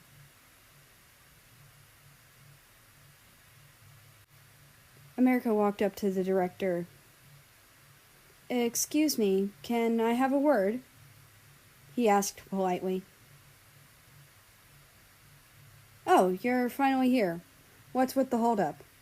Do you understand how precious time is, and we can't waste a single second of recording time?" America was caught off guard with the scolding and flinched. "I'm sorry, I fell on the way up the mountain." "And?" The director raised an eyebrow. "Well, I injured myself when I fell. I heard we're going to have physical activities tomorrow, so I want to request to drop out of the show." America sighed. "Are you fucking serious? It's just a small injury, and you're acting as if you're crippled or something. We're only on the studio recruits, so all the kind of actors. Do you think other studios would ever accept you with your shitty reputation? Be grateful we aren't absolutely repulsed by your mere presence. Besides, your contact doesn't allow you to stop in the middle of the show. Now stop wasting my time." America sighed again. "Sure," he said as he left. By now, whatever hateful things anyone had said about America, he was used to it. Even if it did hurt him, it's not like he could rant about it to anyone. Of course, he was annoyed, but America wasn't his old rebellious and brazen self anymore, so he didn't see it necessary to retort to the director's words. "How did it go?"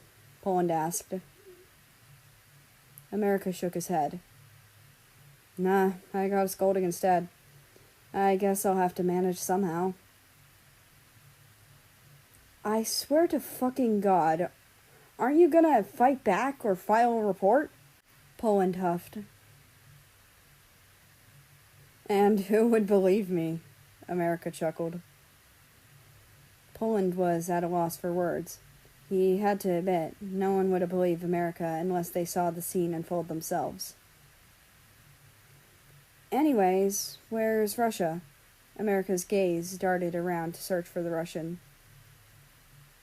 "He went on a stroll with China after slapping himself for some reason." Poland pointed towards the path. "Huh, that's odd. Why would he do that?" Chapter 11. Stargazing.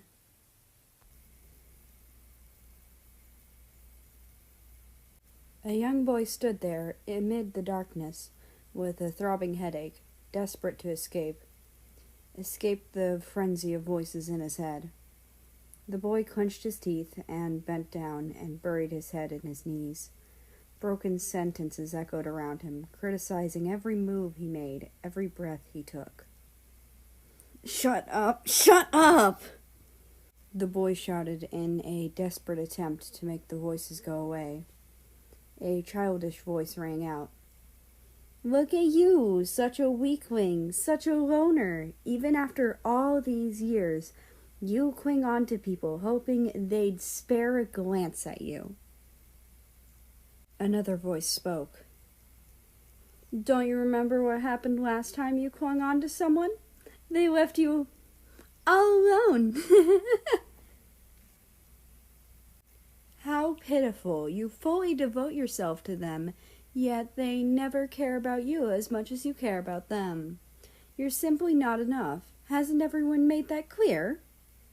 Yet another voice mocked. The boy wailed with a hoarse voice. I'll do my best.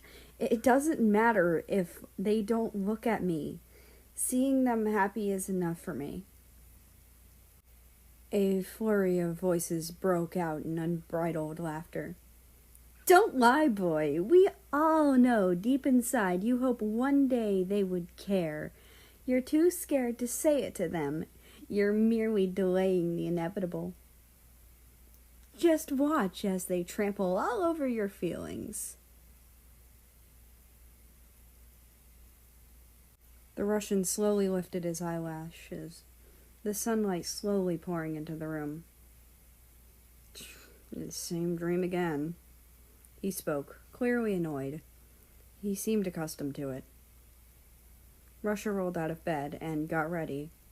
Another troublesome day, he thought to himself before leaving his already tidied up room. The door to the room next to his was also open. A male, shorter than him, stepped out. This lifted the Russian's spirit a little. "Good morning, America." Russia smiled and walked up to the American. America returned a gentle smile. "Good morning." He beamed. Russia could hear his heart pounding and speeding up a little. America pulled at the Russian's sleeve, leading him towards a group of people. America had difficulty walking properly, so he limped his way along. This made the Russian's eyebrows furrow. Shooting for today was about to start. "Good morning, everybody. Today we'll be doing some teamwork physical activity. Firstly," the host's voice trailed off and blurred into the background. Russia was not paying attention. He simply stared at the shorter male next to him. America had a grin on his face. Nothing seemed to perturb him at all. The Russian lifted his gaze after a while and let out a sigh. After the teams were chosen, they all poured out of their living quarters into the grassy plains. Russia didn't bother paying attention to what they were actually supposed to do. Luckily, the host allowed them to choose their own teammates. So, naturally, Russia was with America, Germany, Poland, and China. Russia glanced at the 5 buckets filled to the brim with water on the grass. Germany tapped his shoulder and whispered, "Just transport the buckets over there." The Russian nodded. As soon as the whistle sounded, all 5 of them heaved the buckets of water. When Russia picked it up, he noticed it was quite heavy.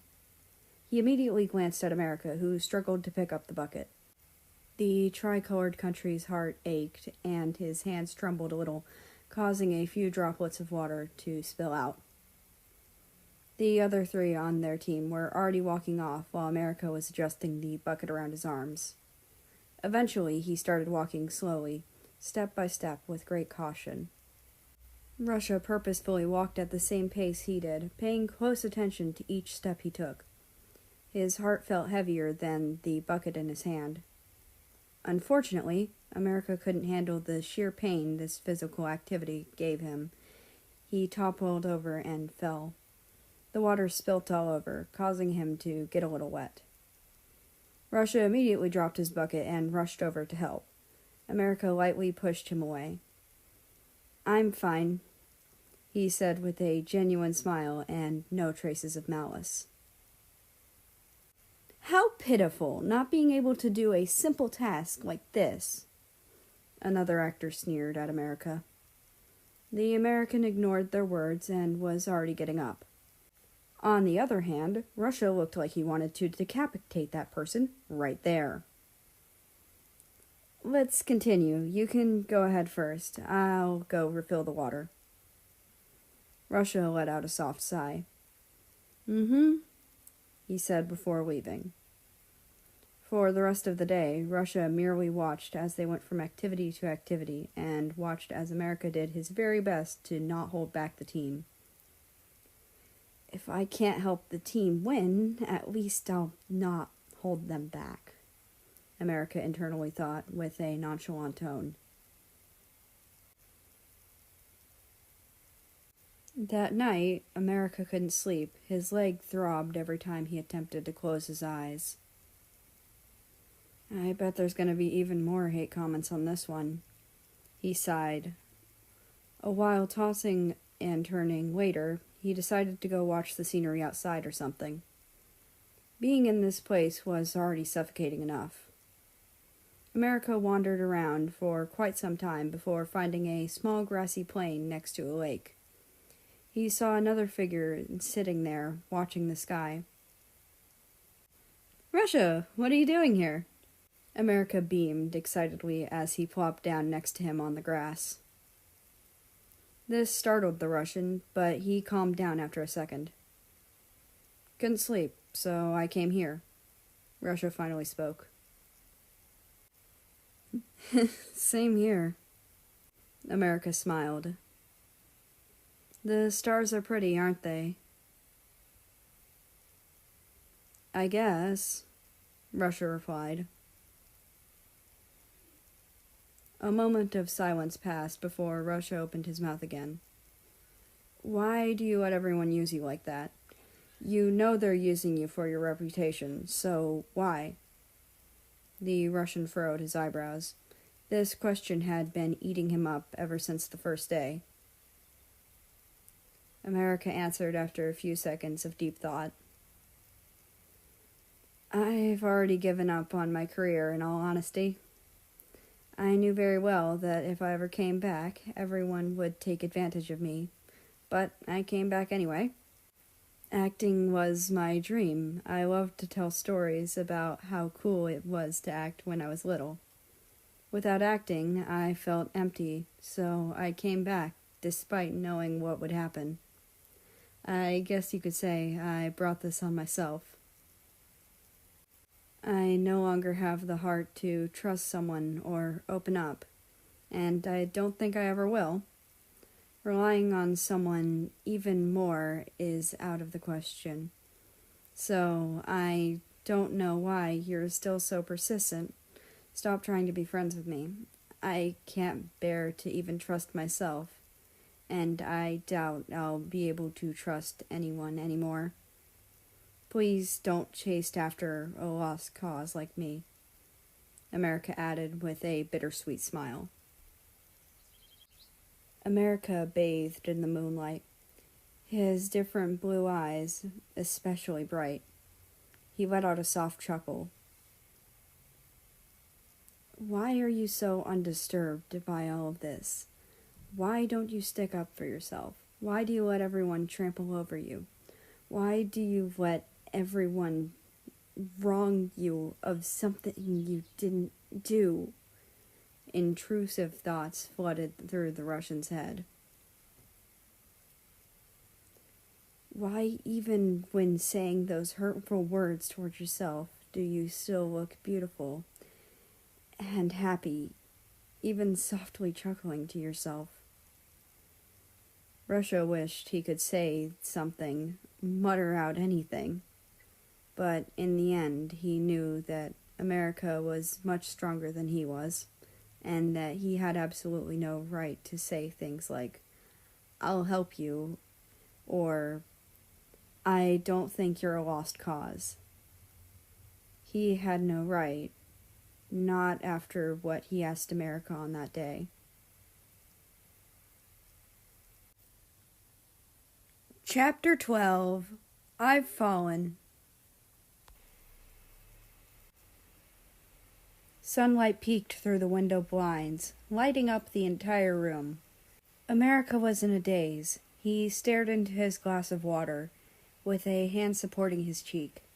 His leg hadn't healed yet. It was healed a little, but was still quite painful to walk with. A pair of dazzling blue eyes glanced at the clock on the wall. Both eyes a different shade of blue, but nonetheless still as captivating. I should head out soon, he thought to himself. Memories of last night flowed through his head. The American felt a little embarrassed for opening up like that. He promised himself he would avoid talking about his feelings when he returned to the industry, but yet he still did. He didn't know why, but something about that Russian male made him drop his guard completely. As soon as the clock struck 7, the American got up and gathered with the others. All he had to do was just bear with this for one more day. It'll be over soon. Just one. And so he put on a happy face and joined the rest. Good morning, everyone. He greeted the people in the room he was familiar with. Zhao. China waved at America enthusiastically. Guten Morgen. Germany greets in his usual nonchalant tone. Dzień dobry. Poland jumped up from his seat happily. Dobre jutro, Russia says, a little tired. Today we're going to the beach area of this place. The director says it's a goodbye and thank you celebration for the past days we've been here. Poland explained. He is usually the type to get up first, so it's natural he'd get all the info beforehand. America was the type to get up last. Waking up just seemed really hard for him these past years. The American inwardly sighed in relief. Thank God for that. I don't know how much more physical activity I can take, he said jokingly. Russia just pursed his lips and said nothing, his piercing amber eyes landing on the shorter male. The beach itself seemed to stretch out endlessly with its golden-colored sand. The females were already dressed in their outfits. America was a little uncomfortable taking off his shirt due to the rumors, but he figured it won't be a big problem, considering that the sitting areas were pretty far from the sea itself, which is where everyone will probably be headed. The Russian next to him already took off his shirt. They both stared at each other for a second, then looked away at the same time. The sand looks really nice today, they both thought to themselves at the same time, lowering their heads slightly while their faces gradually grew redder. Even on the beach, the Russian didn't remove his hat. America inwardly praised him for his tenacity. America was already seated on the beach chair. He took up half the area. Only his ass was seated on the chair. His legs were on the sand. Despite the chair being designed for lounging, he sat on it like it was a normal chair. Russia sat down on the other half, sitting just like America. Their bare backs were pressed against each other. America wanted to move away and escape the rising heat on his face, but figured it might seem weird, so he endured. You aren't going to go swim with the others? America shifted his gaze at the group of people in the ocean. Russia snorted playfully. If you want me to leave, then I'll go. He got up and started walking. Suddenly, a hand grabbed his arm with a firm grip. Don't go. America said with his head lowered, a slight red blush apparent on his face. America hated to admit it, but he was a bit lonely. These past few years, having no one to talk to must have gotten to his brain. He also hated to admit that he enjoyed Russia's company, although he never understood why Russia stuck around. It would hurt his reputation just by hanging around him, so America tried to distance himself. But regardless of what he did, in the end, the one person he always turned to was always him. Such a hypocrite, but America couldn't really imagine a world where he didn't have Russia by his side. Russia chuckled again, melting the tense mood around them. Okay, I'll stay. He casually sat back down. I'm sorry for what I said last night. I shouldn't have told you what to do.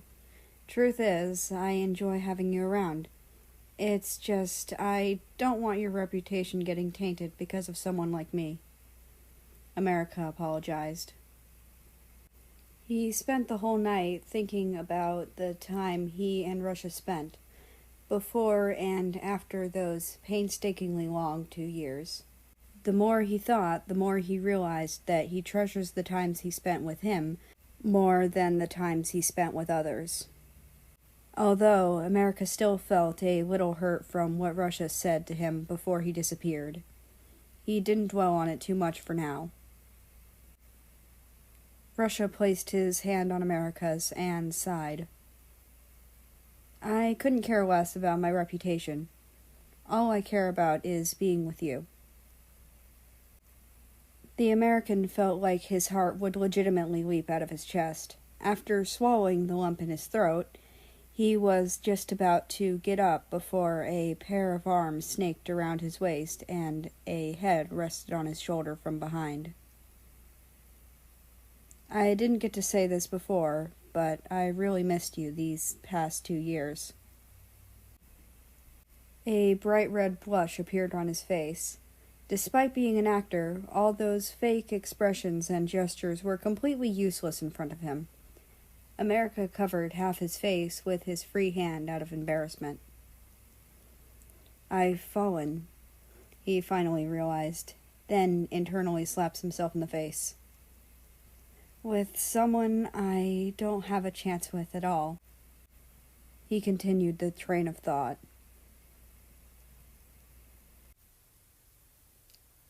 Chapter 13. Where It Started.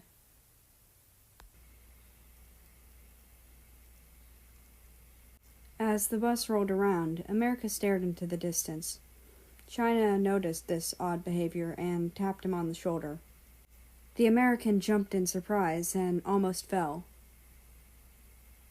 Are you okay? You've been in a daze for quite a long time. His face flushed red. Yeah, I'm fine, he said as he rubbed his cheeks. China cocked his head in suspicion, but no longer questioned it.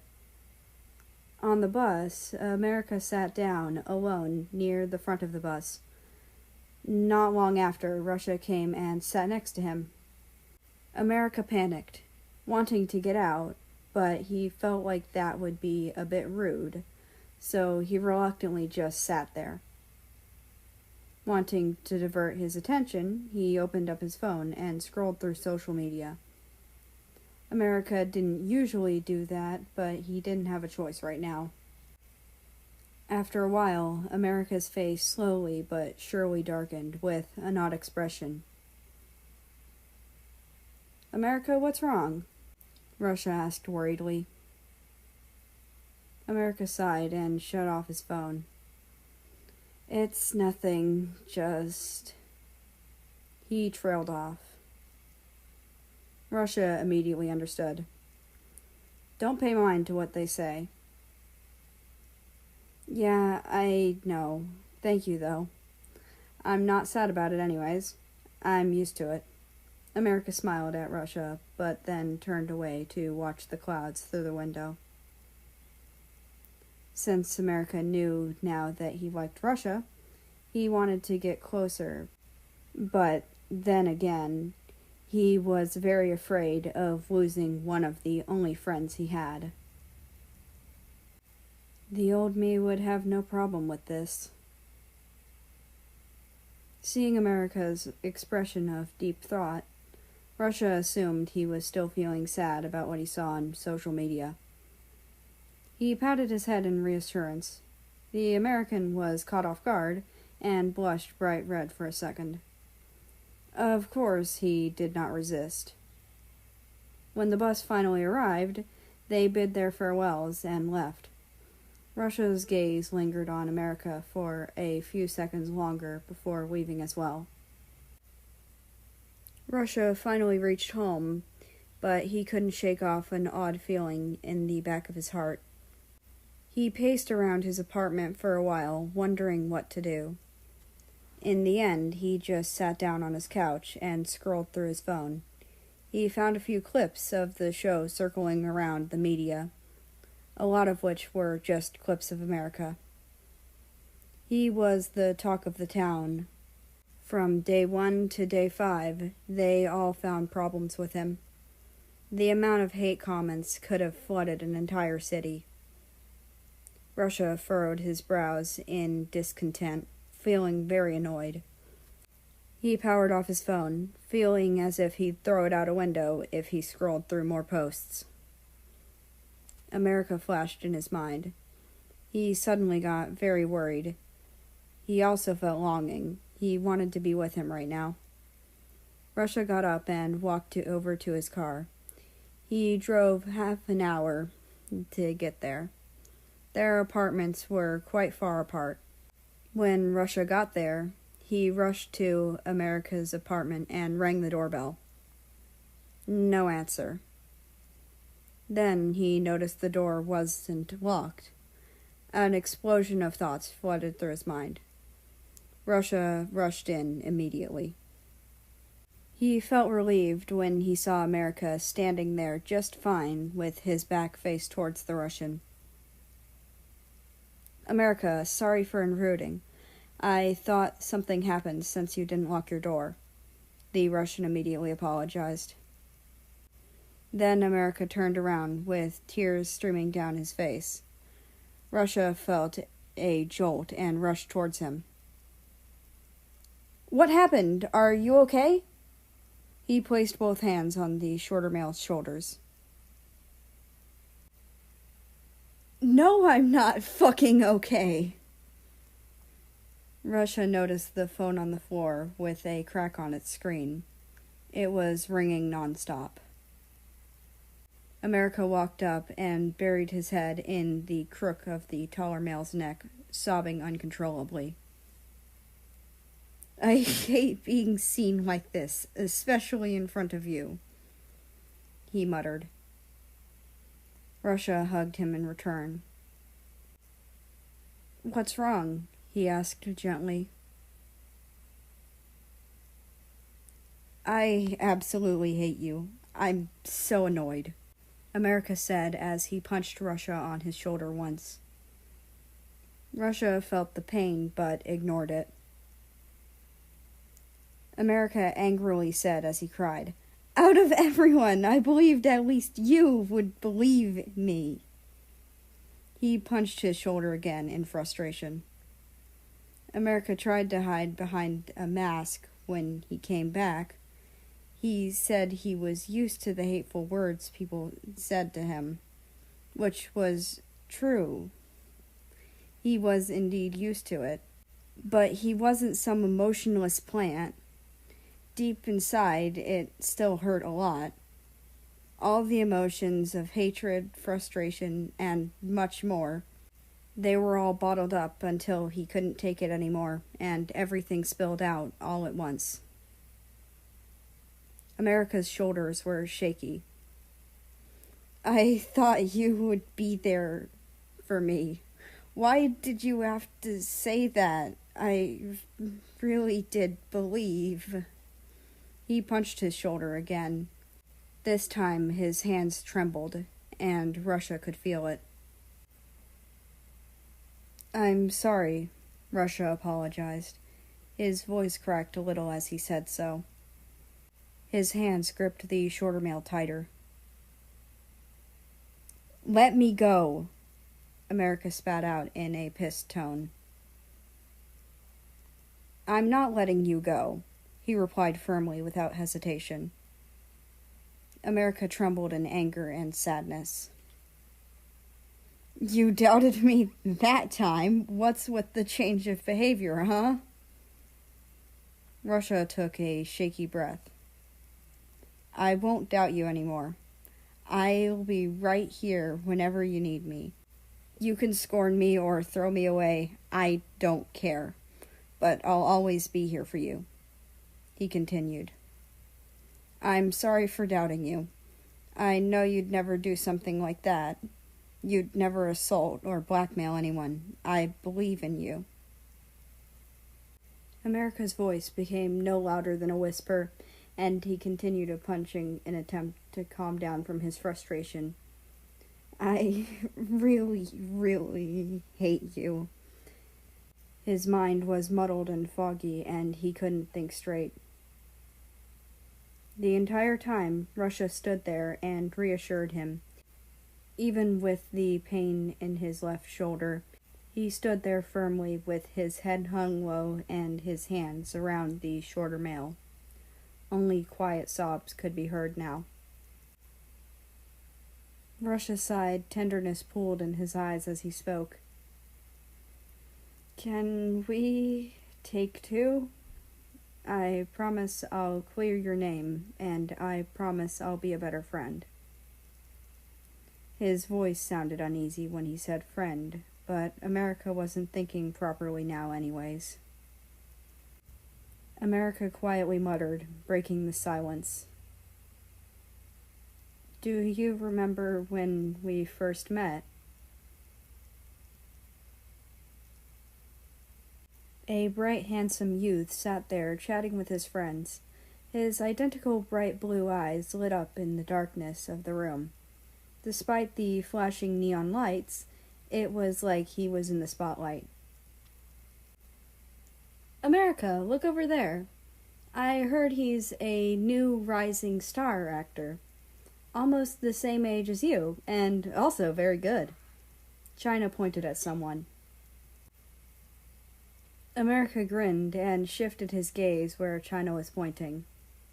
Another tall, handsome youth stood there next to the bar. He didn't seem like he was doing anything, only watching the crowd. The American's smile was brighter and genuine. He chuckled. "He seems like an interesting fellow. I'll go say hi." America stood up and walked over. America stood next to him, and the taller actor noticed. The American smiled. "Can I buy you a drink?" Chapter 14. Friends?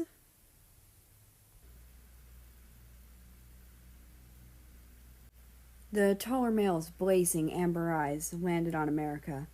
His gaze seemed to hold a sense of restlessness, but remained calm and composed at the same time. "I'm America. What's your name?"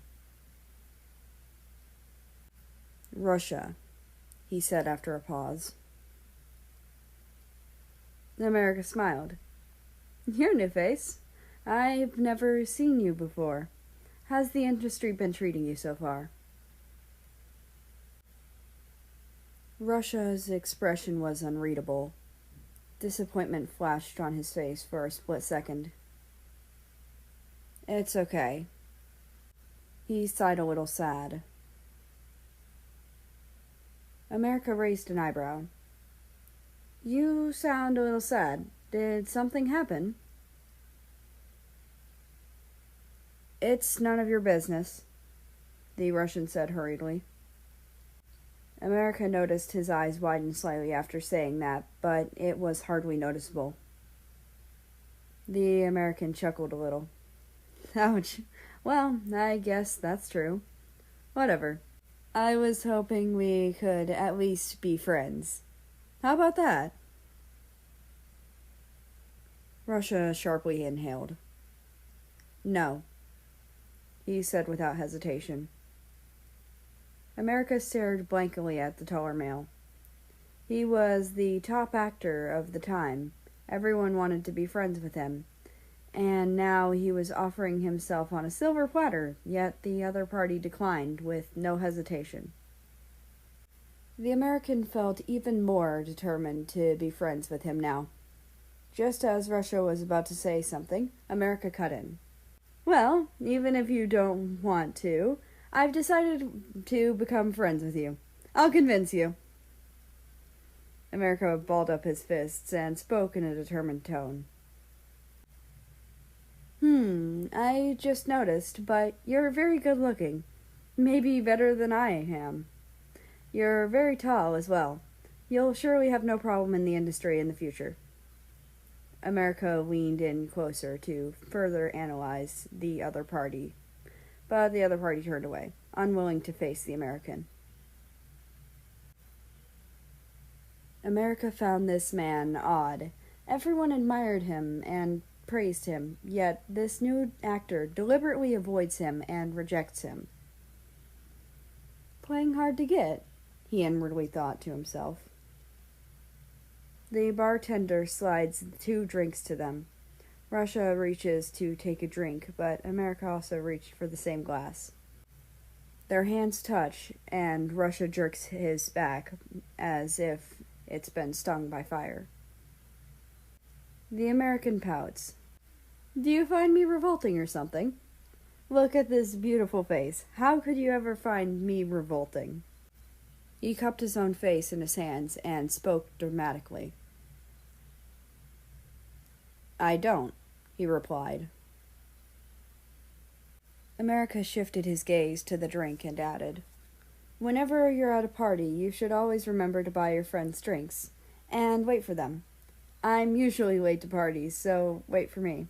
If you don't find me revolting, at least buy me a drink at next year's party, okay?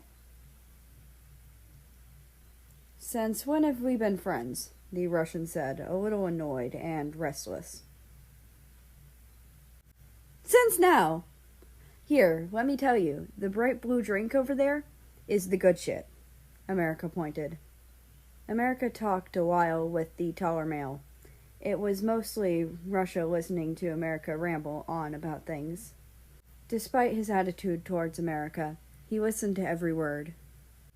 When the American was absorbed in his thoughts and rambling on without a care, Russia would stare at him fixedly. But when America turned to face him, he would immediately shift his gaze away. It gave America the impression that he didn't enjoy America's company, making the shorter male more determined to be friends with him. Which movie are you working on at the moment? America asked him. Russia blinked in thought for a second. It's the same movie as you. I'm the other main character. Oh, it's that one! The main characters are a friend group of 3 people, 2 males and 1 female. The female fell in love with one of the main characters by the end, if I'm not mistaken. America smiled.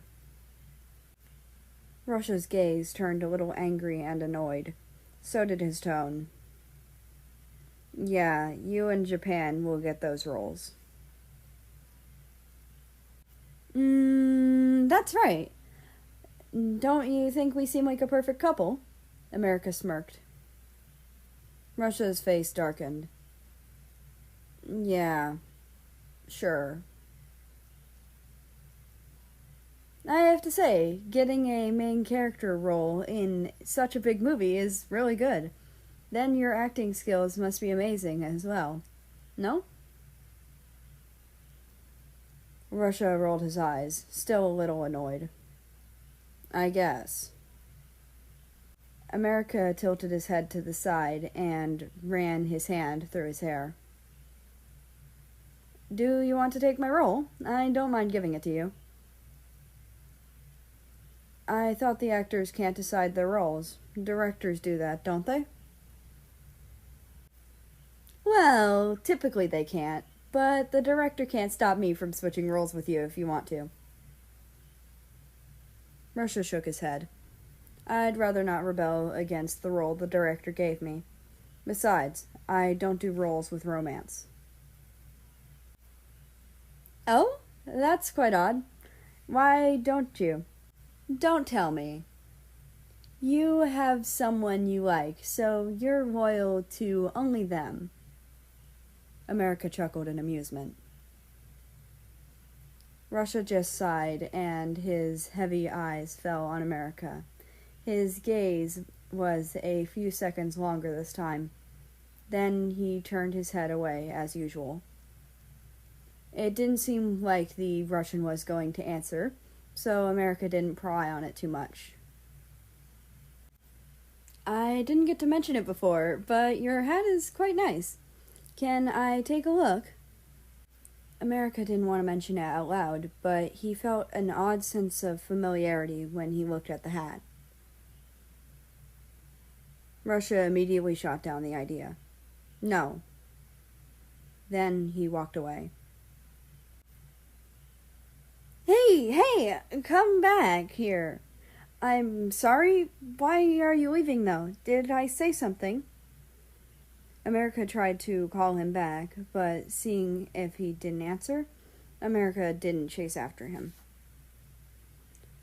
Oh well, I can still meet him again when shooting my next movie. China watched the scene unfold and smiled.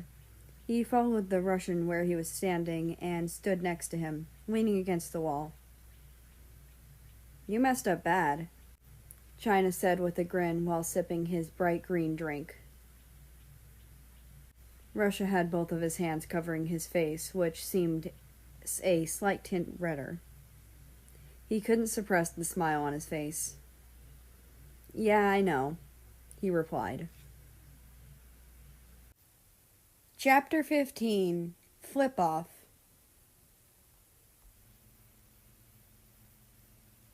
A few days later, Russia arrived at the appointed time and place for the movie shooting. An odd sense of excitement welled up in him.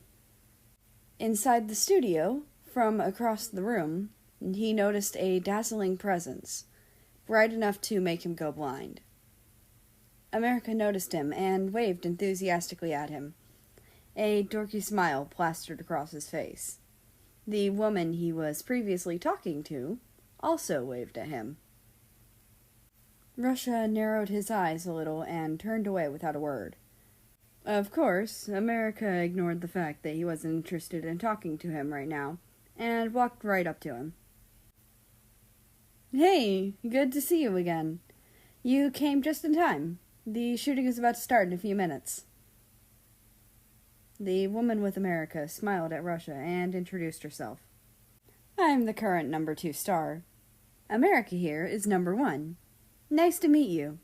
And you are? The only noteworthy feature from her was her emerald green eyes. I'm Russia, was all he said.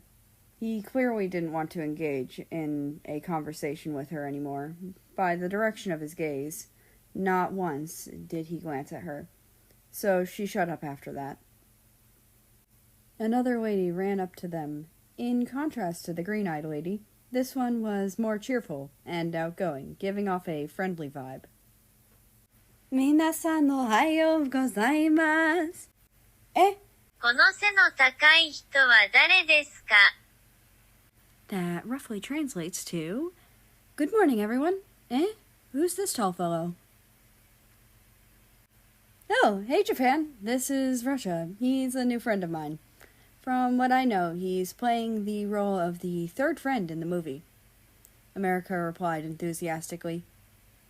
Japan tilted her head and analyzed Russia for a second.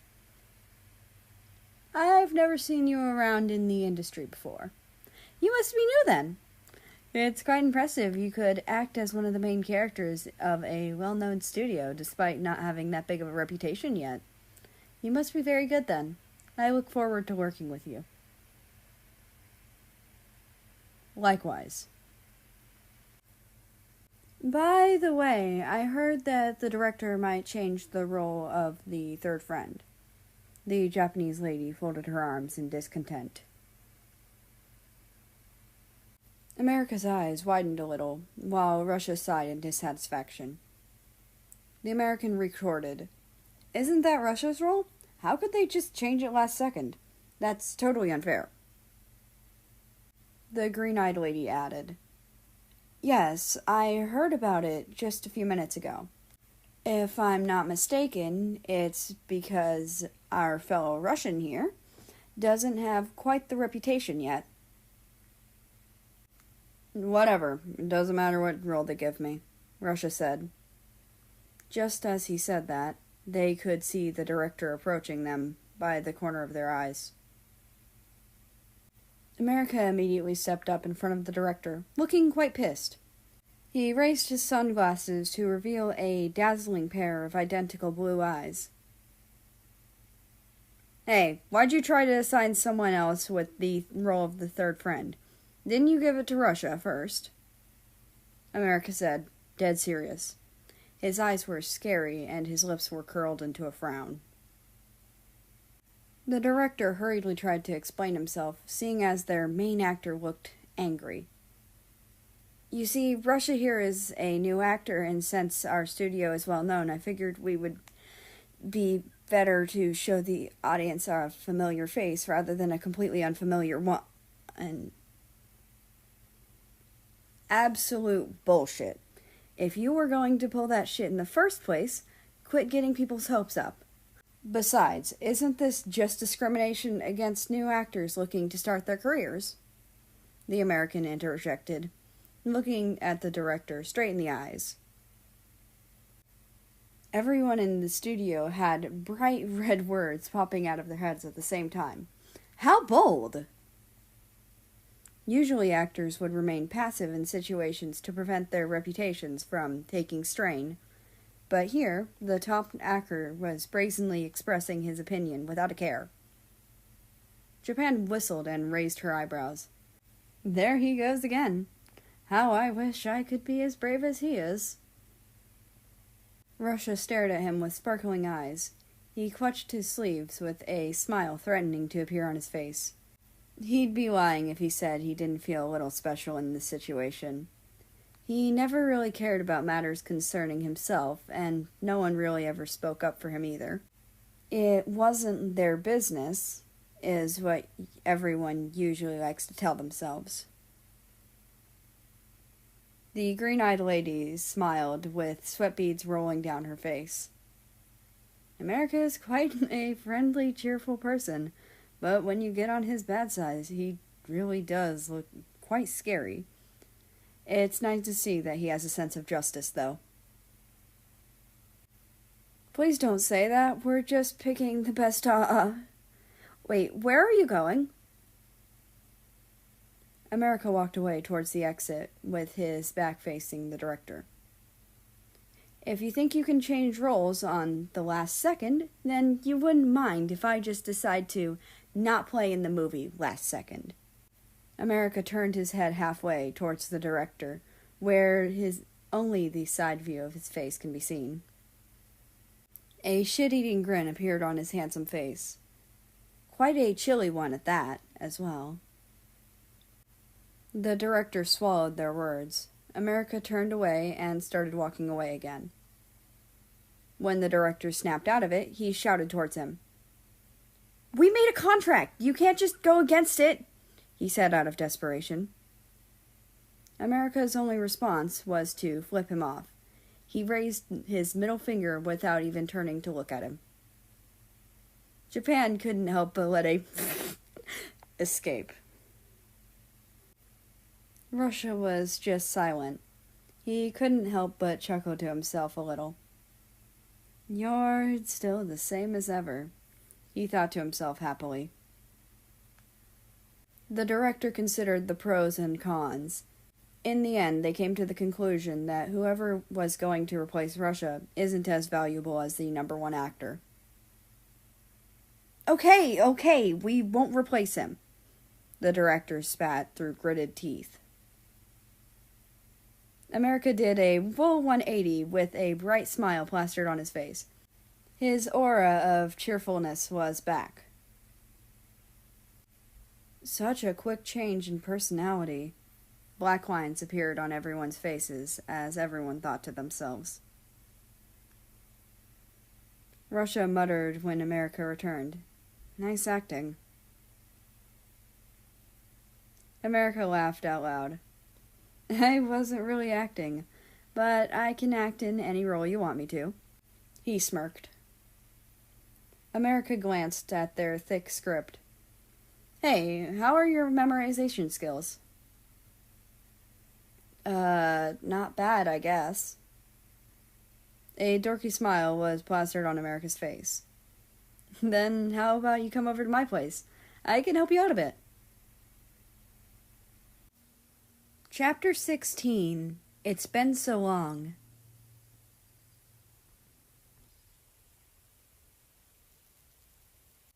Is this the right place? The Russian checked his phone multiple times to make sure he had the right address. He rung the doorbell and adjusted his mask. A few seconds later, a familiar head peeked through the door slit. Hey, you made it! I was wondering if you'd even show up. America smiled at him and opened the door, gesturing for him to enter. Russia paused in front of the door for quite a while without moving. What's wrong? America noticed and asked in curiosity. Russia seemed to snap back to reality. Nothing, he muttered and slowly entered, seeming a little reluctant. Russia analyzed the room. It wasn't huge or small, but it was enough for one person to live in. The place was quite cozy, and it seemed like the American was satisfied with his current home. Is this your only apartment, or do you have more houses?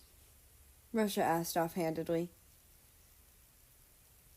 Well, I do have more than this one, but this one is my favorite. It's not extravagant as the others, but I'm content with what I have here.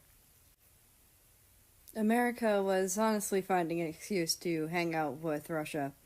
He wasn't really serious about helping him practice the script, but if Russia wanted to do that, he wouldn't mind at all. There were music sheets scattered across the table in a disorganized fashion. It's messy. America pouted. Hey now, I'm not the most organized person in the world when it comes to creating my music. The Russian's eyes sparkled, but America wasn't paying attention. You're making a new song? Still working on it, though. It's supposed to be a surprise for my fans. Do you want to take a listen? Russia hurriedly replied. No. America blinked a few times. That's mean. I didn't know you hated my music this much. Makes me sad, he said in a dramatically joking manner. I want it to be a surprise as well, the Russian muttered in a volume that was hard to perceive. What was that? America turned around to face him and raised an eyebrow. I didn't say anything. America shrugged it off, thinking he started hallucinating due to too much music making for today. Oh, okay. My mistake then. That reminds me, I have a concert in a few days. Do you want to go? I'll give you free tickets if you want. America smiled at him in anticipation, hoping that he'd be interested in going. The Russian was completely speechless for a second, completely silent. This made the shorter male a little anxious that he was going to reject. Come on, it's just one concert. I want you to see me live singing for once. I don't trust my song editors not to auto-tune my voice. He chuckled a little with a smile on his face. Well, okay then, I guess. He finally spoke. America was overjoyed for some reason. A bright and cheery smile appeared on his face. Russia's lips curved into a smile at the sight, but he quickly turned away before the other noticed. One of the only complaints I have with my concerts is that my manager insists on bringing me there on the minibus. Buses make me sick, so I generally like to sit at the front. Bringing me there on the bus is so unnecessary. America complained. The Russian found his little tangent quite adorable as he balled his fists and waved his hands around. Then black lines appeared on the American's forehead. My manager doesn't agree with me inviting random people to my concerts. I'm probably going to get scolded later by her, but whatever. A mischievous grin appeared on his face. Russia blurted out, "You don't have to give me a free ticket to your concert if it'll get you in trouble." America was stunned for a second before smiling again. "So you do care for me after all. That's nice to know." "I just don't want you to waste your time when you argue with your manager," the Russian replied. It sounded like an excuse, and America noticed that. The American found it sweet. It turns out the Russian was just cold on the outside, but a nice person on the inside. America sighed. "Well, I still want you to go. Don't worry about what my manager says. I'll deal with her when the time comes." He continued, "I'll send you the digital ticket later today. I'm planning on announcing my new song later at the end of the concert." Russia raised an eyebrow. "You're really hyping them up, huh?" "Anyways, how's your script memorization going? I've already got half of it down." America pulled out a small book that was the script of the movie. "You're very fast. You must have a good memory." "Well, not really. Everyone says my memory is shitty sometimes. When I'm doing movies and singing songs, I'm a genius. But when it comes to everyday stuff, I'm a total idiot." Russia asked again, "Why do they say you're a genius when singing? Because your voice is nice?"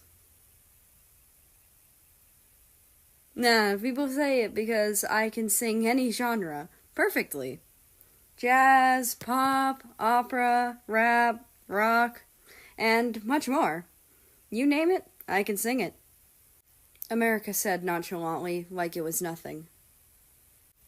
Inwardly, Russia thought it was very impressive to be able to sing all of those genres perfectly as well. "Can you sing?" America asked the Russian curiously. He thought for a second. "Я домо, это приничо. Но это не так хорошо. Как вы не?" That roughly translates to, "I think it's decent, but not as good as your singing." "What? I don't understand. Translate, please." America whined, pulling on his sleeve in a begging manner. Russia turned his head away without another word. America stared at him with puppy dog eyes, but Russia wasn't even looking at him anymore. His head was turned away with one hand covering his mouth. In the end, America could only give up dejectedly since the taller male didn't seem like he wanted to answer. They continued to talk for the rest of the day, completely forgetting about the original purpose of the Russian's visit in the first place. The Russian smiled. "Это правда. И так не." That roughly translates to, "It's been long, hasn't it?" Chapter 17, Main Stage. Ride with me on my minibus, please? America tugged the Russian's sleeves. It's lonely if I ride all alone. An imaginary arrow shot through the taller male's heart.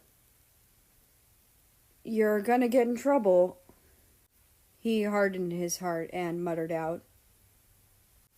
There was visible displeasure in his expression. I don't mind. She'll probably just yell at me again. Russia's lips pressed into a line, and he averted his gaze. Are you sure? He asked, slightly glancing back. Now come on. The American dragged him over to the vehicle. He picked out a seat near the front and got comfortable. America noticed the Russian just standing there next to the seat, a little awkward. He patted the seat next to him, gesturing for the Russian to sit down next to him. Russia finally sat down after quite a while of faltering back and forth, probably contemplating his decision. America fished out a few sweets from his pockets and fiddled with the wrapper. The Russian noticed he was having trouble, grabbing the wrapped candy in his hand and unwrapped it for him. America was very pleased with himself, directly leaning in and eating the sweet in one bite, straight from the other's palm. The Russian jerked back before pretending nothing happened, continuing to stare straight ahead as the bus started moving. Is it okay for you to be eating candy right before a concert? America chewed as he happily replied. It's a stress reliever for me.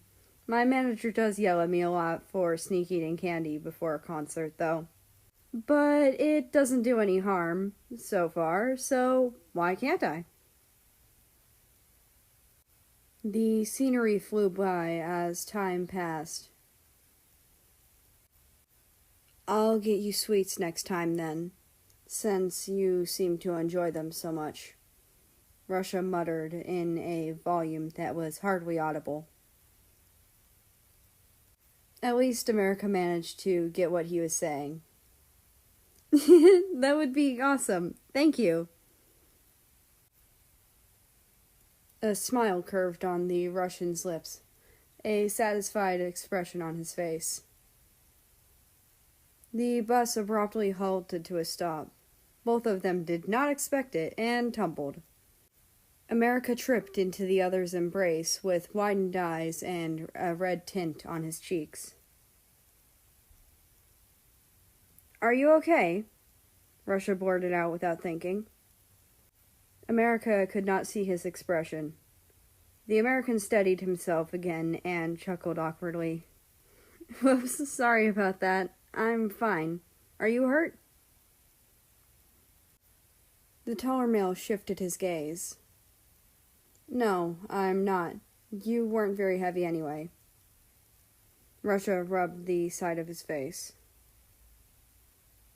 Oh, it looks like we're here. Let's go. America outstretched his arm as if wanting to hold his hand. Before Russia could react, America firmly grabbed his wrist and rushed out with him.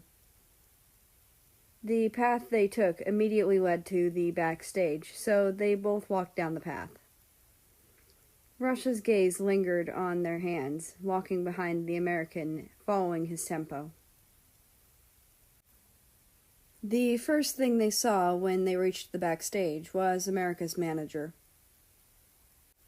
Finally, you made it! You always take too long to get to events. Geez, what am I supposed to do with you?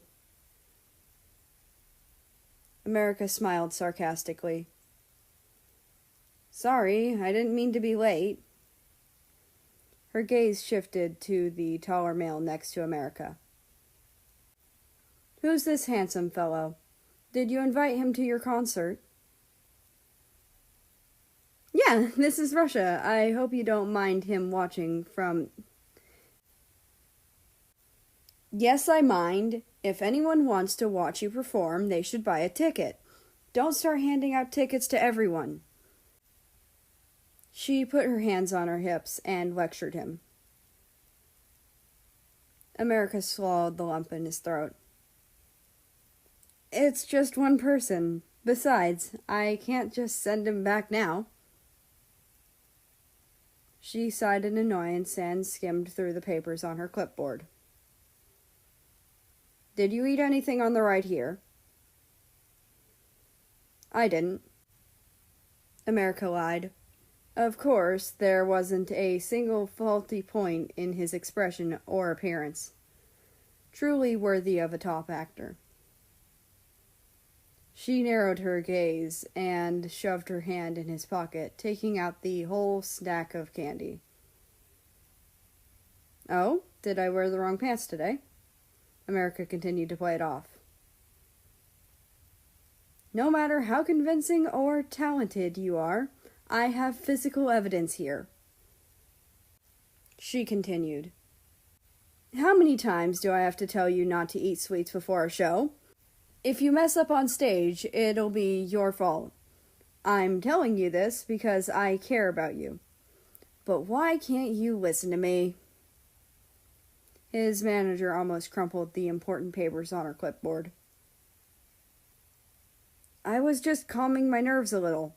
Don't get so heated up, America said seriously, but his gaze already trailed off. She sighed again. Well, whatever. Do whatever you want. There's a lady that'll lead you to the dressing room where they'll install your mics and stuff. Hurry now. We're almost late. Another lady walked up to the two of them.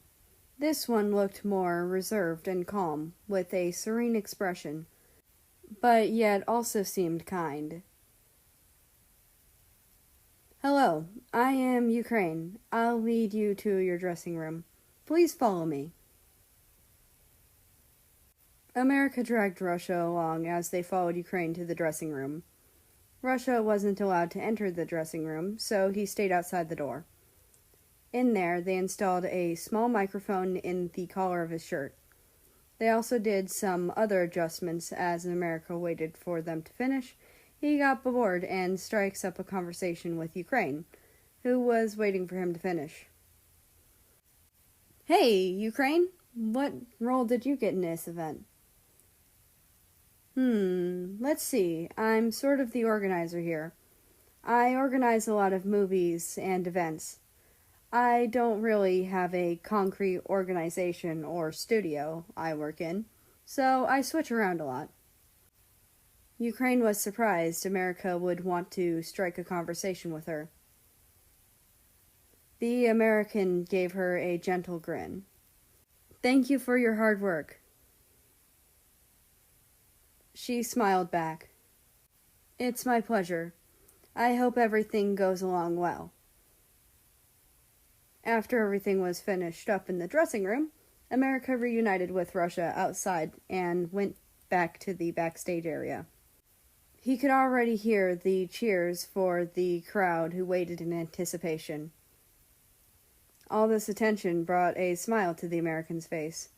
He unscrewed a plastic water bottle and chugged the drink. Water droplets slid down his chin. Enjoy the show! America grinned at him. He then walked to the main stage. All the spotlights shone on him, and the crowd's cheer became noticeably more energetic. The Russian was quite restless, fiddling with his hands and continuously rubbing his face. The American sung perfectly as ever. His side profile was visible from the backstage. His singing was very pleasant to hear. Russia also smiled. His face flushed red. So cool, he inwardly thought to himself through the colorful flashing lights and singing. Chapter 18. Ethereal Eyes.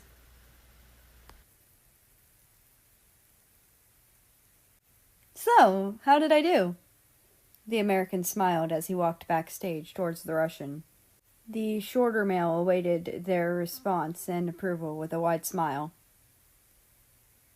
Russia cleared his throat and averted his gaze. Not bad. Just not bad.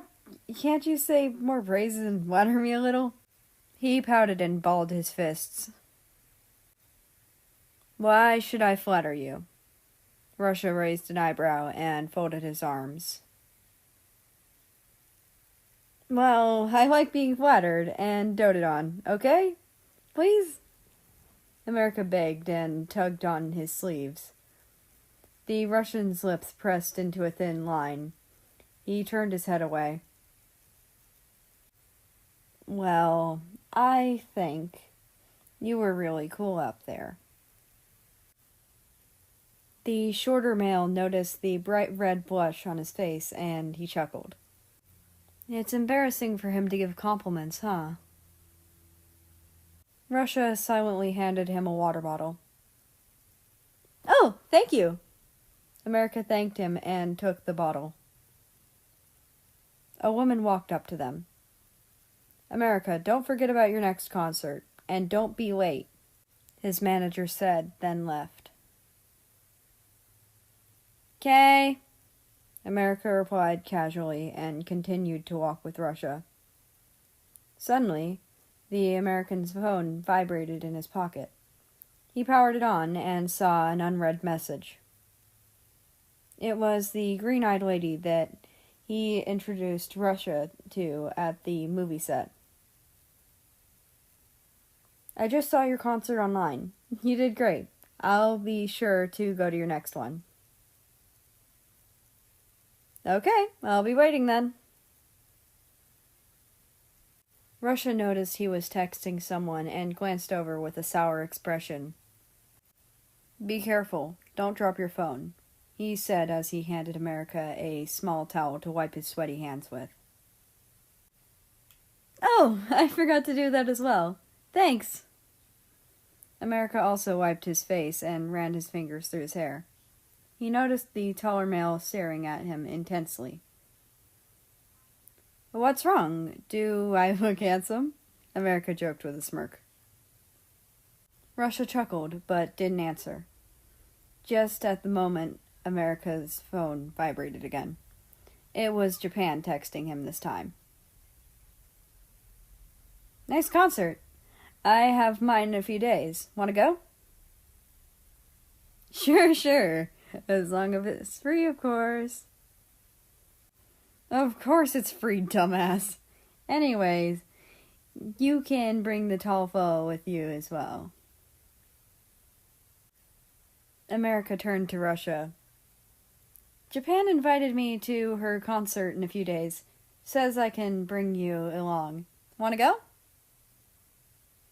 He contemplated for a second. You're going, right? Yeah, I am, of course. Okay then, I'll go. America smiled.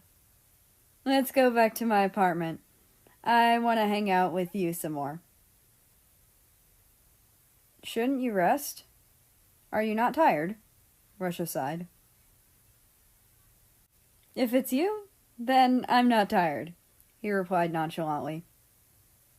Russia was silent, then muttered in the midst of the silence. Okay. They returned back to the apartment. America immediately dove onto the couch and squirmed around. I'm gonna change and shower first. Wait for me here. He got up again and went into his bathroom. Russia sat there awkwardly, listening to the sounds of water droplets. His face blushed as he tried to drown out the awkwardness by scrolling through his phone. The American got out a while later, a towel draped around his neck as he wiped his wet hair. His white skin was tinted red slightly around his collarbones and face. He sat down next to him with a bright smile and loose clothes. His eyes sparkled even underneath the lights. Russia couldn't help but blurt out, Your eyes are really pretty. America chuckled. That's not really a praise. Let me show you something. He took the Russian by the hand and dragged him to the bathroom. Russia tried to put up a small struggle, but is powerless in the end when faced with America. The American faced the bathroom mirror and took out contacts from one of his eyes, revealing the ethereal blue eyes of a different shade. The expression on Russia's face was pure shock and fascination. He subconsciously cupped America's cheeks in his hands. So pretty, he muttered. He stared in silence and disbelief at the taller male. Then a smile curled onto the shorter male's lips.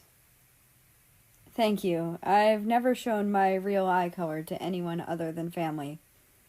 I never expect someone would actually like my eyes. Russia noticed his actions and jerked his hand back. Why do you hide your real eye color? Well, when I wasn't famous yet, I went to auditions and signed up for a lot of things. Most of the studios denied my entry because they said my eyes were weird, and if I wanted to join, I should hide my eyes. My dad opposed them and wanted me to be confident in my eyes, but I was determined to get into something. I was getting nervous as well, so I just started hiding it. I don't have much confidence for my eye color anymore after that. America explained.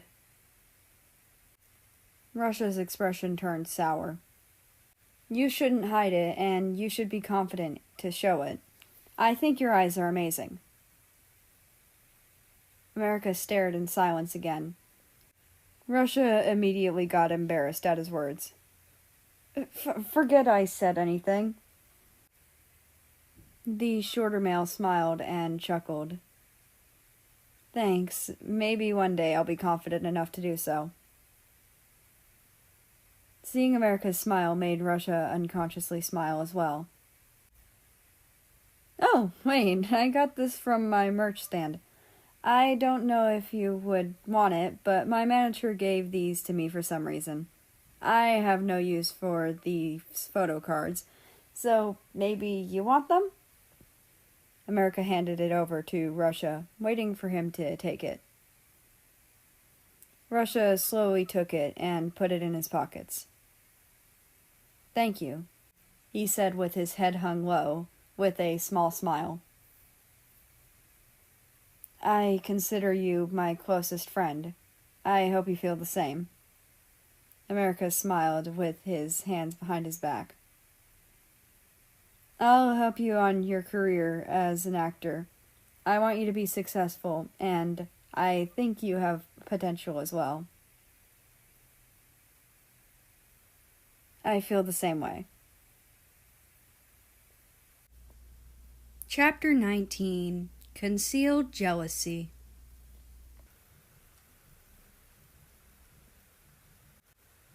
How do you guys feel about the release of the new movie? It turned out to be quite the big hit. The MC asked them questions. The cast of the movie sat in a row next to each other. Japan lifted her eyes.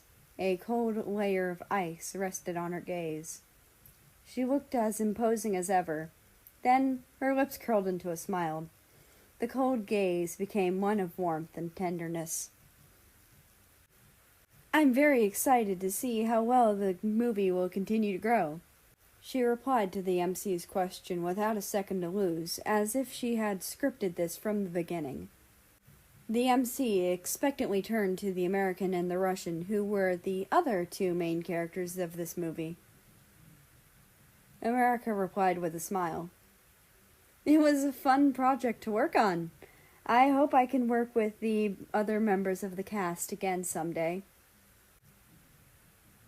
When their gaze landed on Russia, his face was impassive, lowering his eyelashes, then finally spoke. I'm glad the movie released with no problems.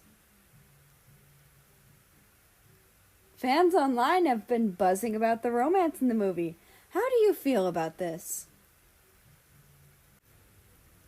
America gave a dry chuckle. Well, I don't care about what my fans do online, so I don't mind them shipping me with anyone, as long as they don't take it too far. Japan gave a sideways glance and also answered, I have no problems with them shipping me in America, as what America has spoken, as long as they don't take it too far. The MC nodded in approval and moved on to the next question. Apparently, some fans started shipping America and Russia instead of the main couple, due to some scenes where Russia's actions became more tender around America. How do you feel about this?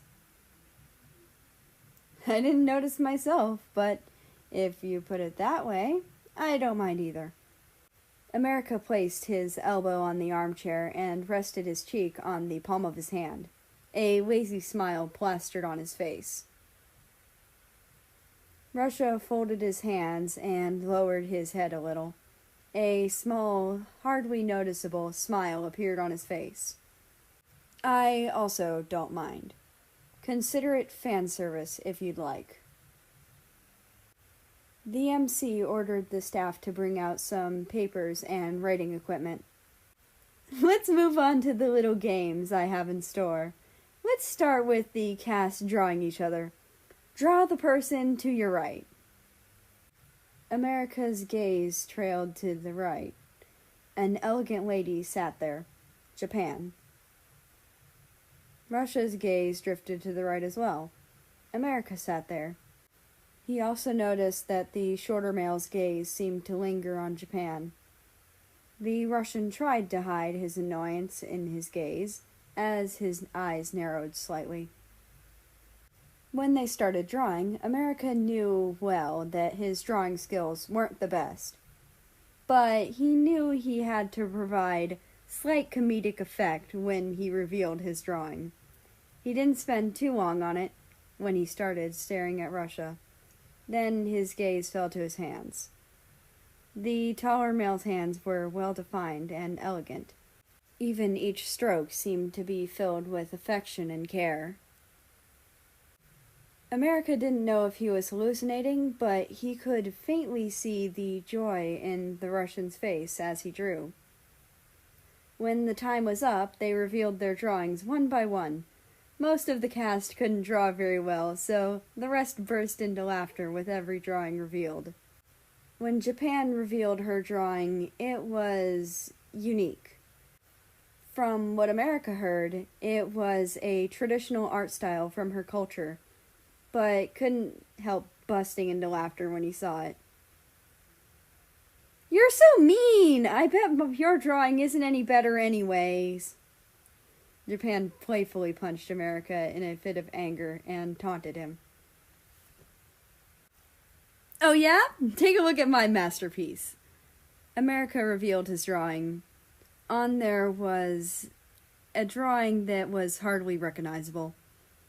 Even Jaman's mom wouldn't necessarily be able to tell that this is her child. What is that? It doesn't look anything like her, another cast member pointed out. America huffed proudly. It's not every day you get to feast your eyes on my masterpiece. What do you think, Japan? I'm sorry, but that looks nothing like me. She struggled to hold in a laugh. America broke out into unbridled laughter, joining them. Only one person didn't say a word nor laughed. The man sat there with a small smile on his face as he stared at the drawing, finding the American silly, but yet not wanting to laugh. He just admired silently. But on the other hand, he felt a part of his heart feel a bit frustrated. I feel like the drawings get gradually worse and worse as time goes on. Let's see what Russia has in store for us. With all their expectant gazes landing on the Russian, he startled himself into reality and broke out of his daydream. I'm not a good artist either anyways. He sighed and revealed his drawing as well. America's face was filled with awe and shock. The drawing was actually gorgeous and was quite accurate. Wow, what a liar. You're totally not good at drawing, a cast member chuckled sarcastically. Everyone else followed suit.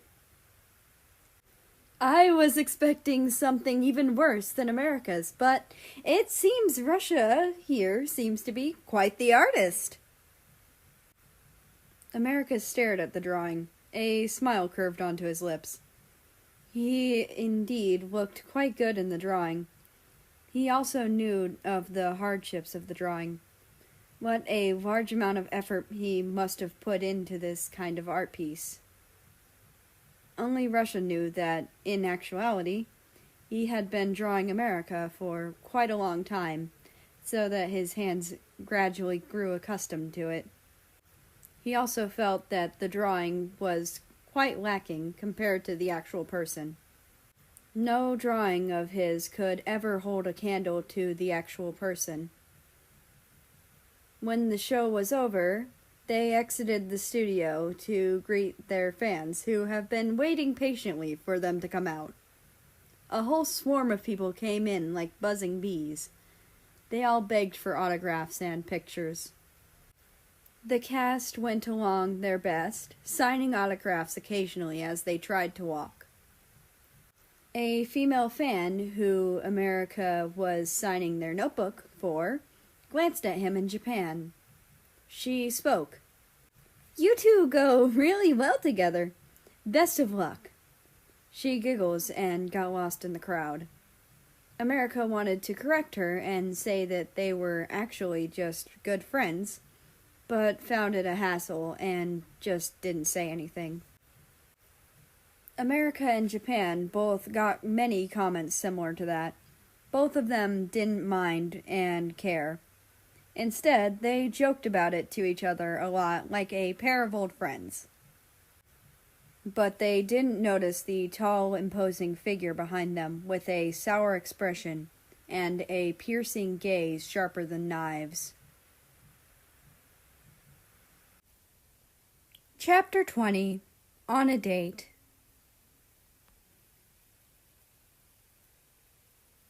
America arrived at the mall early, with his usual outfit bundled in sunglasses and a mask. He had snuck out to the mall to hang out with someone, despite his manager telling him repeatedly not to hang out with anyone. Of course, he ignored it and went anyways. He felt giddy and restless. Most people would use the term butterfly in your stomach. A smile crept on his face. He tries to keep a low profile, so he just stood outside the entrance, near some crowds. Soon, a tall, imposing figure appeared in his line of sight. America rushed up and waved at him. Hey! Russia turned his head to see America running up to him. Let's go inside. I waited for you quite a while, you know? America smiled. His facial features were covered by the sunglasses and mask, but the Russian could just feel his expressions without having to see it for himself. Looks like a date, if you ask me. Anyways, where do you want to go first? I want to go watch our movie in the theaters first. They walked together. Side by side, America reached Russia's chin in terms of height. It was not that the American was short, but rather, the Russian was very tall. Russia started walking faster. He felt so flustered, his walking became all stiff and messed up. Don't walk too fast. It's such a coincidence that both of us didn't show up on screening of the movie before its release. America caught up, but Russia kept speeding up, so the American reached out and clasped his hand. The taller male was shocked stiff. He stopped moving for a split second before jerking his hand away from his grasp. Hey, I told you not to walk too fast. You seem and act like you don't know me, but I know you do. After all, you showed up when I invited you here today, right? Russia blurted out. No, I don't hate you, He hurriedly caught himself before he said anything more. America smiled again and led him by the hand towards the places he wanted to go. This time, Russia didn't jerk his hand away from his grasp. They first went to the cinema to watch their movie. They sat side by side in that dark space. Both of them quietly watched the movie. Well, to be specific, America was, but Russia wasn't. He seemed to be in deep thought and occasionally glances at the male next to him, from time to time. At one point in the movie, Russia felt his shoulder get heavier and saw America peacefully sleeping there. He was afraid of making large movements, so he kept still throughout the entire movie, though he never paid any attention to the movie itself. When it ended, he lightly shook the American away. Oh, sorry, I must have fell asleep. I stayed up quite late last night and probably didn't get enough sleep. It's fine. Soon the Russian continued. Have you eaten yet? The American patted his stomach and replied, I haven't eaten since yesterday. I was in a rush this morning to get to my photo shoot because I overslept. The Russian's face showed concern. What did you do last night? You should take care of your body. America yawned. I met up with someone last night. It's no biggie. Don't worry about me. America noticed the hostility in the Russian's expression. The hand gripping his shoulder also tightened significantly. America winced a little from the pain. Only then did Russia relax his grip. I met up with my brother last night. Apparently my sister wants me to come to her school event with her, so he went and met with me directly. Ah, is that so? His gaze softened and reverted back to being impassive. America's lips curled into a smile. He sensed the Russian's slight uneasiness. Let's walk around the mall and get something to eat, okay? The Russian agreed. They left the dark cinema. The lights blinded the two of them, and they both needed a few seconds to adjust. They walked together as they did. They walked past a claw machine. That perked up the American's interest. The little dragon doll is really cute. I want to try and win it. He pointed at the machine with shining eyes filled with innocent desire. He slid in a coin and maneuvered the claw around. America tried it a few times, but to no avail. I should have expected this. My luck is pretty shitty when it comes to carnival and arcade games.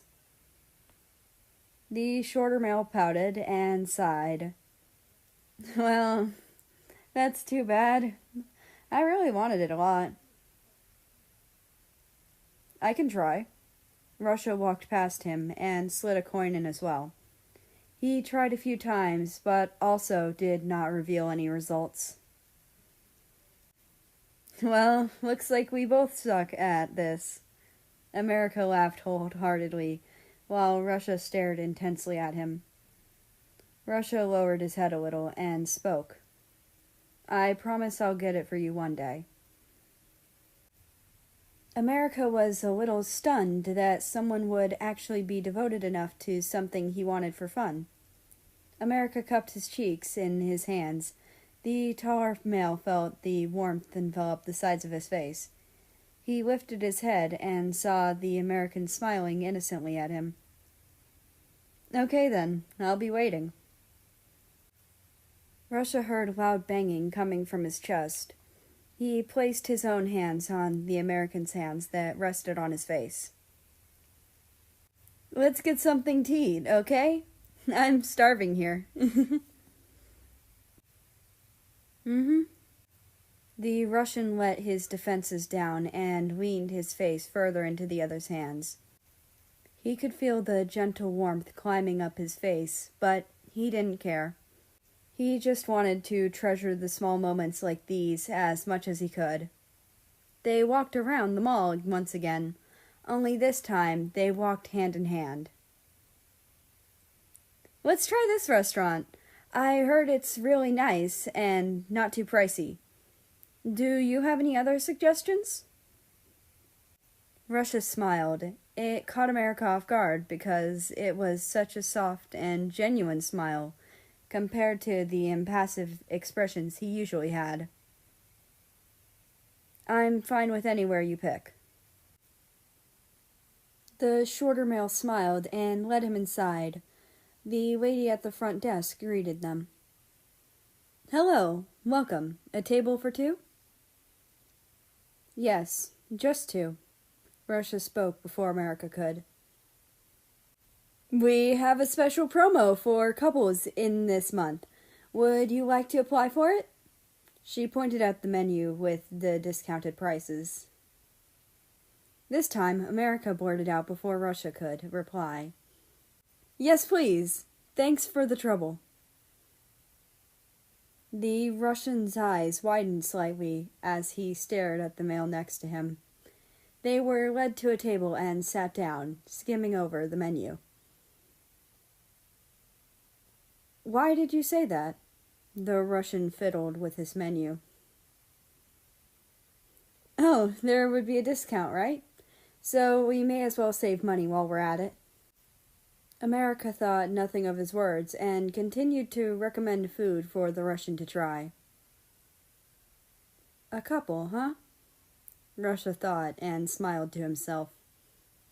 After they ordered their food, they heard two women walk past their table, chatting idly. Their voices were quite familiar to the two of them. Japan, is that you? America stopped the lady right as they almost completely walked past their table. The lady wore a mask and practical clothes. Her black eyes widened. America? What a coincidence to be meeting you here. She hugged him in a friendly manner. The lady next to Japan also exclaimed, Ah, America, I didn't expect us to meet here as well. She smiled happily. The lady next to Japan with the green eyes is the second best star, right behind America. We meet again. America nodded in acknowledgement. Russia also greeted them. Hello, Japan, he said very simply. Hello, you're Russia. We meet again. Anyways, I don't want to keep you here for long. Enjoy your meals, and we'll enjoy ours. She waved goodbye to them. The green-eyed lady followed suit and waved goodbye as well. The two ladies sat at the table right behind them. When their food came, America could hardly contain his hunger. He hadn't eaten since yesterday and was starving like a wolf. Of course, this was not overlooked by the Russian. He purposefully rearranged the sweet dishes to be closer to the American. The savory ones were placed near the middle and closer to the taller male. America and Russia both opened their masks to start digging in. Russia was not nearly as hungry as America was, which was given considering America hadn't eaten the whole day. As America ate, Russia ate a little slower, just enough time to stare at the other as they were preoccupied. Russia's mind kept wandering back to when Japan hugged America.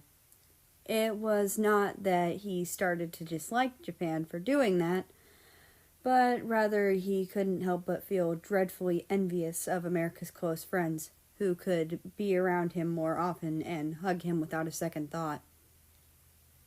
Meanwhile, Russia felt like all of them were on a different level than he was. His past was a prime factor that gave birth to the taller male's inferiority complex and other issues. The warmth America gave him, he would treasure every second of it because he didn't receive it as much as the other.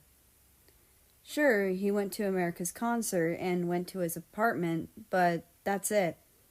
All his other friends had the luxury of taking initiative, putting their arm around his shoulders. On the other hand, all Russia could do was wait for America to take initiative, scared that he would frighten the other way if he tried. Those moments were more valuable to him than anything else the world could offer him. But these moments that he did not receive often felt like nothing to everyone else. They who received it most would find it worthless, unlike Russia. That's why he's so envious, so incomparably envious. While Russia was in deep thought, a loud shriek could be heard near them, which snapped him out of his thoughts completely. "Oh my God, it's really them! Look, there's America and Japan! Quick, let's take photos!" A high school girl fumbled around for her phone. Her loud remark caught the attention of many people around them. The 4 stars didn't notice, but the restaurant gradually got very crowded.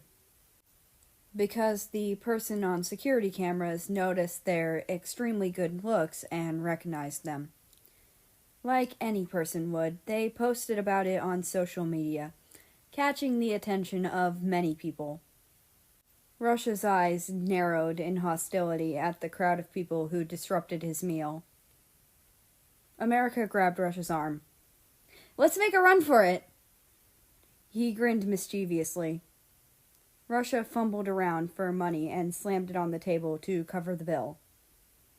America hurriedly pulled him away and ran together to escape the crowd before they could snap photos of them. He saw Japan and the green-eyed lady come up behind them. The crowd of people, of course, followed in pursuit. Japan clicked her tongue in annoyance. Damn, these people are really persistent. They ran together until Japan's pair got separated from them. America still clutched Russia's hand tightly as they escaped. They took a sharp turn. America noticed an empty room and shoved Russia inside before entering as well himself. He slammed the door shut, enveloping the room in darkness. Russia was still going to protest, but America pressed a hand over his mouth to keep him quiet.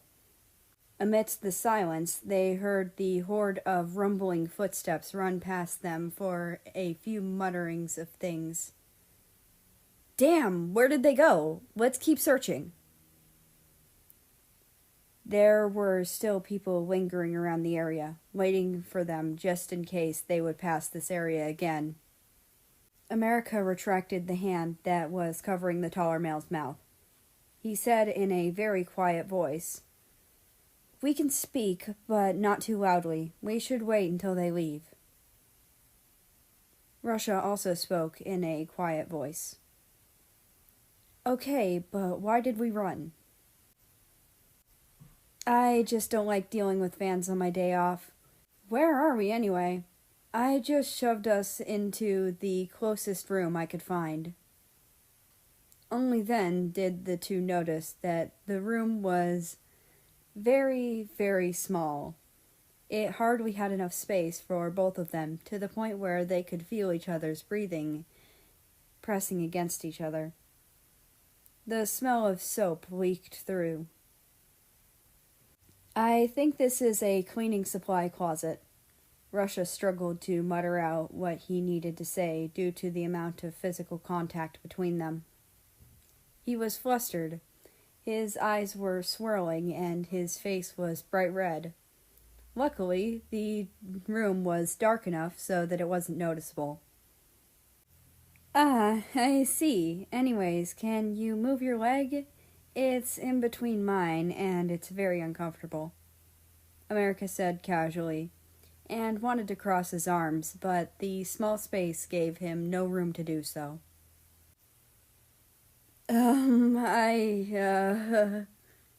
The taller male couldn't think as his face bursted with heat. Russia silently prayed that America couldn't hear his hammering heartbeat. Oh, wait, I think they left already. America opened the door, and the two of them tumbled out with disheveled clothes and hair.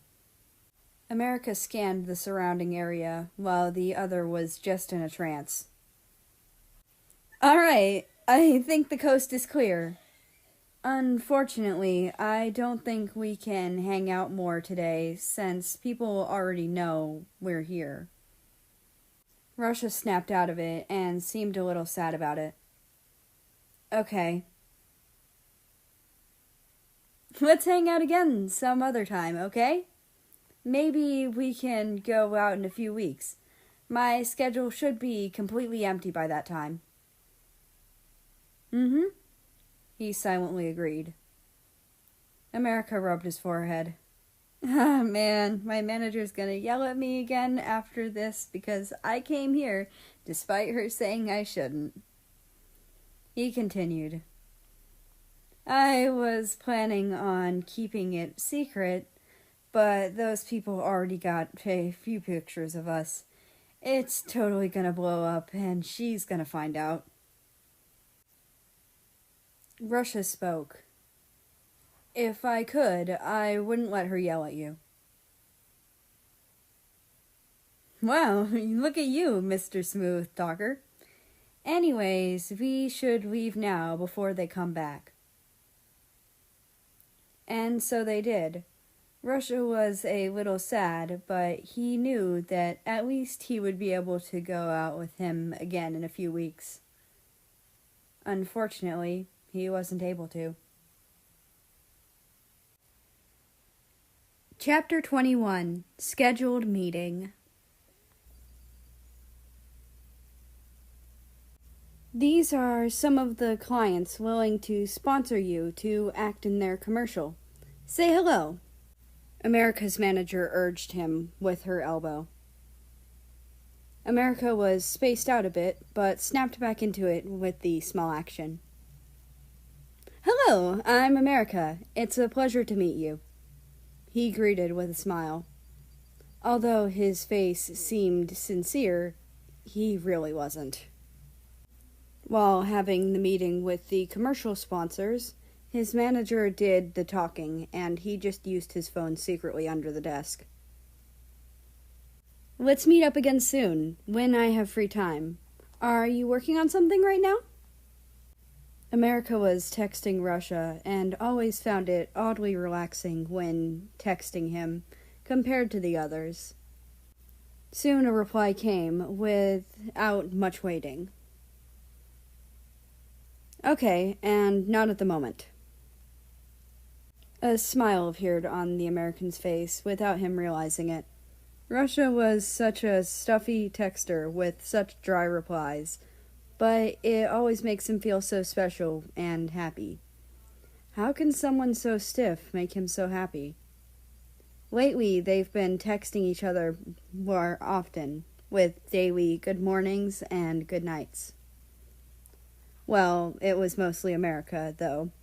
Russia always replies with, you too. The sponsors knew that America wasn't paying attention to what they were saying, but they didn't care. As long as he acted for the commercial, then it would be fine. Are you perhaps texting Japan?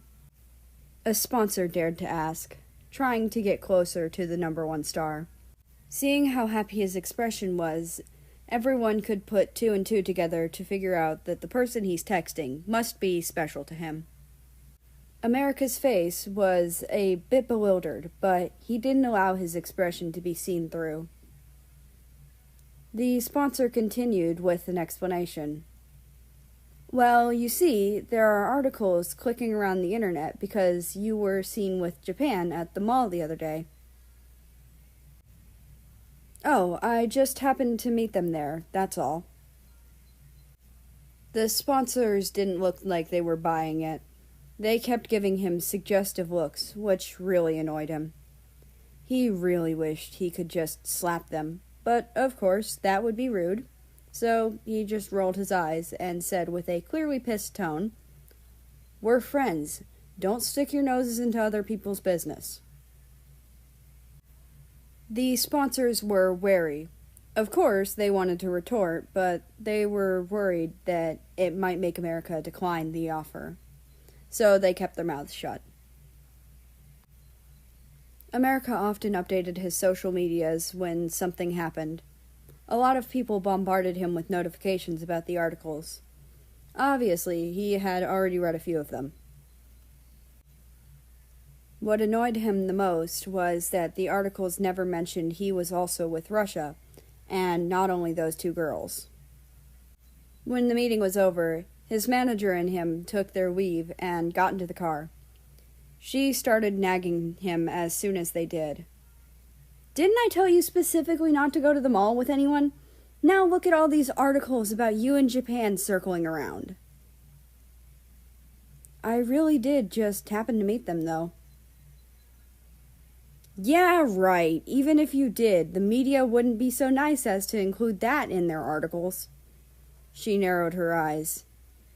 America stared out the window with his chin propped up on his palm. America pressed his lips into a thin line and felt irritated.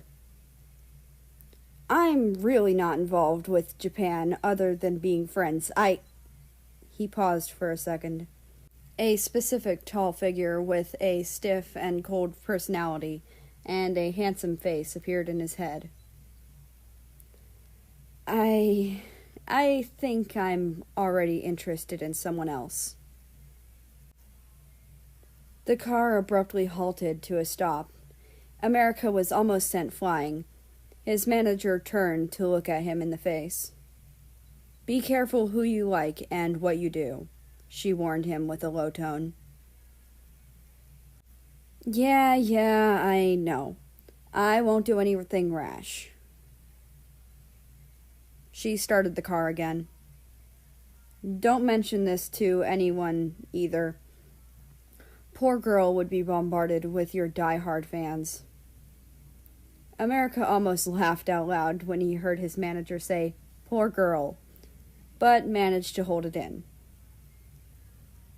He smiled. "Don't worry, I won't." The scenery was a blur amidst the road. They were on the way to America's photo shoot. When they got there, the entire team liked to just stare at America sometimes. Well, he was quite used to the stares, so he didn't mind. After the photo shoot, he got a text message from someone. It was the second star. "Hey America, there's this small area in town with the greatest scenery and food. It's pretty remote as well, so we wouldn't have to wear masks. Do you want to join me there after your business today? I also have stuff I need to talk to you about. Let me know if you're interested." America read the message a few times more. His first thought was, maybe I can bring Russia here next time if the place is as nice as she says. "Sure. How does 5 today sound?" She replied a second later. "Sounds good. See you there." After the incident last time, he promised his manager he would tell her whenever he wanted to go out, so he walked up to her as she was speaking to one of the staff. "Hey, a friend invited me to go eat at 5. Do you think I can go? It's a pretty remote place, so there's not much people." He tried to convince her. She thought about it for a few seconds. "Sure, just don't stay out later than 9. We have a movie shoot tomorrow, and you better be on time." America's face beamed with happiness. "Okay." Chapter 22. One Lie. America rushed over to the location his friend sent him through text. He walked around for a while before spotting her sitting outside a small cafe, with her phone open and a gentle smile. America waved at her. She noticed him and waved back. The American sat across from her. In front of him there was already a drink, which she ordered for him before he arrived. He smiled at this and proceeded to drink it. It tasted sweet, his favorite. She tucked in a loose strand of hair and stared at the American as he looked vulnerable, enjoying his drink. Whenever someone experiences happiness, they tend to let their guard down. Don't you think the drinks they make here are amazing? There isn't a single person around either. Her green eyes stared at her own drink, but she didn't pick it up. She continued, deepening her smile. This would be the perfect spot for a date, if you think about it. America's thoughts trailed off to a certain person, then he replied. Yeah, it would. America started happily chatting away, talking about the beautiful scenery and the amazing food and drinks in this area. She listened carefully and attentively. Her lips twitched, but she ignored it and asked, Are you interested in anyone currently? America rested his chin on his palm. Well, I'm not sure. I think so. But then again, I've never experienced it, so I wouldn't know. He traced the rim of his cup with his finger. Well, I like you. Would you like to go out? She mixed her drink with her straw over and over again until some of it spilled over the edges. America chuckled. Very funny. I get confessions all the time. It's not even funny anymore to me. A for effort, though, the young man said sarcastically. Her lips pursed into a thin line, and her eyes narrowed as well. I'm serious. Besides, wouldn't a relationship between the first and second stars shock the world? So you want to do this for clout? That is not what I was referring to. The clout is a bonus, but I genuinely like you. She slammed her hand on the table, causing the tableware to rattle. America's eyes glazed over her. His identical bright blue eyes landed on her expression. It seemed to be genuine, to say the least. America got confessions all the time, ever since he was a kid as well. But he never actually felt genuine feelings for anyone, at least until now. Besides, most of the time, people who confess to him are usually just using him. They probably don't know much about him at all, and he never took the initiative to show them either. Most of them don't even know his actual eye color. The only ones who do know are his family and one other person. The green-eyed lady in front of him was the same to him. She didn't know much about himself either. America felt that she did know more about him personally than others. For example, that he liked sweet things and such. But that was only the surface. After all, a person is more complicated than you may realize. What exactly do you see in me, anyway? America crossed his arms. The atmosphere felt like an interrogation rather than a heartfelt confession. She sighed. What is there not to like you about you? You have an exceedingly good-looking face, ideal body, good personality, that's outgoing and kind, a stable career, and so much more. The shorter lady added, You are practically the epitome of the ideal boyfriend. America only scoffed. Whether he was mocking her or himself, even he didn't know. That's what everyone thinks of him. He knows he is far from perfect. Only people who don't actually truly know him would think he was, including her. Her green eyes pierced him like blades. She already got the message from a while ago that she was not the person America was interested in. What do they have that I don't? I am the second best star, only behind you. I'm sure my looks wouldn't lose to yours either. So why? She started to raise her voice. Throughout this entire conversation, both parties did not raise their voice and remained calm and composed until now. It seems her emotions were turbulent and she was getting impatient and worried. America lifted his eyelashes to stare back at her. Don't take it to heart. You are a wonderful lady. You're just not my type, he said after a small pause in the middle. She slammed the table and got up. America also got up, a little alarmed. She grabbed his collar and pulled his face closer to her. The lady stared him dead in the eyes. Her eyes were anxious and a little saddened. Very well. I'll see you at the studio tomorrow for work, she said emotionlessly and walked away. America stared at her as she left. Then she turned a corner and disappeared from his sight. At least she still remembered having the movie shooting together tomorrow. America glanced at the table. They made a mess while arguing, as there were remnants of spilt drink and scattered tableware. The male cleaned up the table and fixed the tableware. He glanced at the already paid bill. I should pay her back next time I see her. The scenery was nice. It was almost insulting.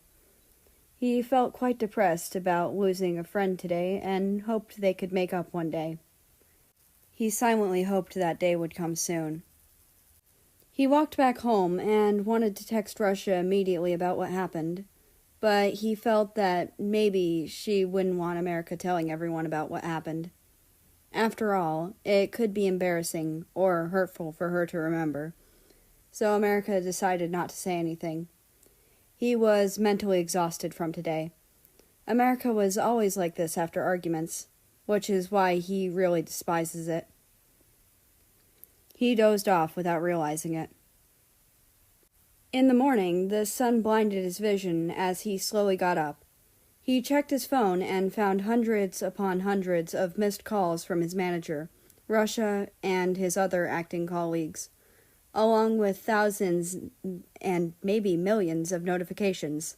But as an actor, that wasn't all surprising. Besides, America wasn't quite focused since he just woke up. When he checked the time, he realized he was going to be late for the shooting today and rushed there as fast as he could. The American didn't even have the chance to change his clothes. When he reached there, oddly, there was no one around the studio. Was America too late? There was no way. He had only been 30 minutes late. Even if he was, they would at least have one staff member doing overtime. Then America made his way around backstage, where there was a giant crowd of people surrounding something. Suddenly, another actor from the shooting noticed him and immediately shouted at him, "You dare have the face to come back!" America was beyond confused. Well, sorry, I didn't mean to be late. No need to yell. My whole body is sore right now. Jeez. Indeed, he fell asleep on his couch, so he didn't quite sleep in the correct position. Now his whole body ached. The actor's face was red with fury. "Shameless! What did you do yesterday night?" The entire crowd turned towards America. Their gazes made him feel a chill run down his spine. Something wasn't right. Their eyes held disgust, contempt, fury, and many more negative emotions. Not a single one was positive. I went home from the cafe and fell asleep because I was tired. The American was still beyond confused. He didn't have a single idea on why everyone had been acting so weirdly towards him. Everyone started to whisper amongst themselves. "Why do you act innocent when we know what you've done? You threatened to blackmail someone and assaulted someone in both ways." This came as a shock to America. He was completely dumbfounded. Then, in the corner of his eyes, he saw the lady from last night, hiding in the crowd. She acted like she was absolutely horrified at his presence, while the others around her comforted her, while glaring at him. She was also covered in bruises, cuts, and much more. America wasn't dumb. He put two and two together. "I didn't do it. I swear." He was starting to get anxious under the heated gazes of everyone. No one believed him. The actor scoffed. "Don't lie anymore, just admit it. She already testified to what you did to her last night. Or would you like me to say, as she described it, word by word?"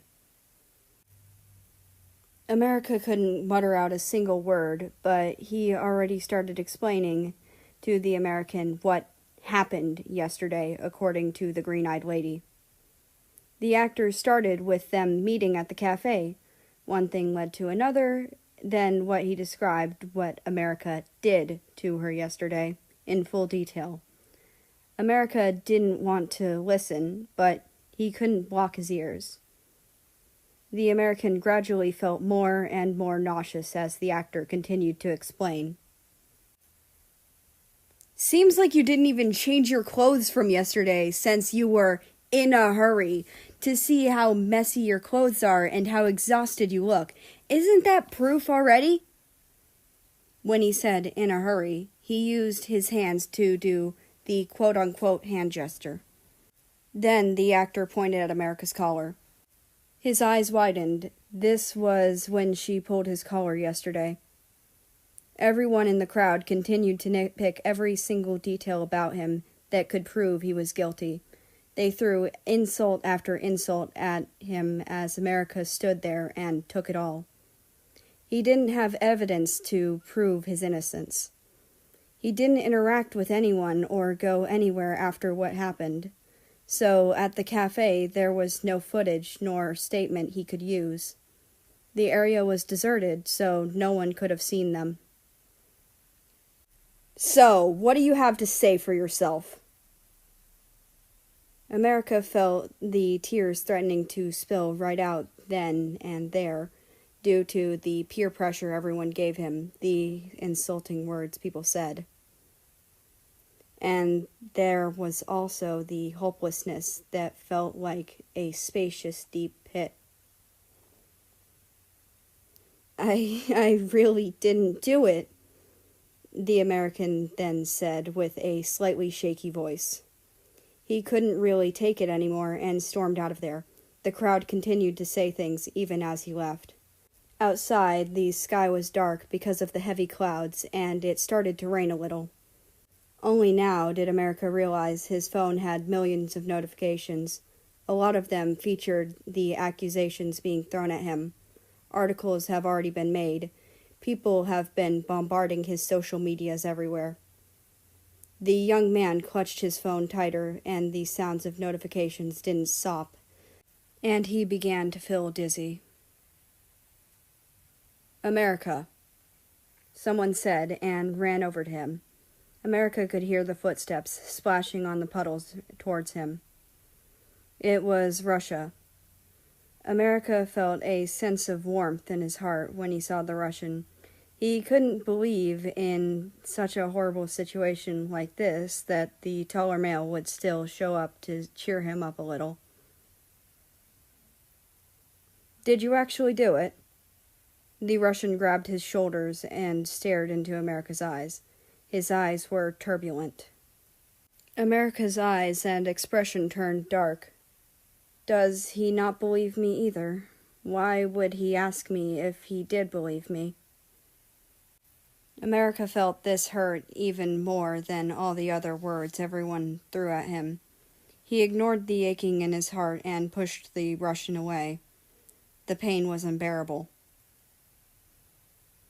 I'll see you at work tomorrow, the American said with great difficulty and walked past Russia. The Russian wanted to chase after him, but he was too rooted to the spot, too nervous, and too frightened to move. As America walked away, tears spilled out of his eyes. He didn't sob, he just cried silently as he walked, to the point where Russia couldn't even tell he was crying. The rain masked his tears as well. Maybe if I never met you, it wouldn't hurt this much, America thought. He watched the American's back disappear amidst the rain that was growing heavier by the second. America never came to work the next day. Chapter 23, Warm Embrace.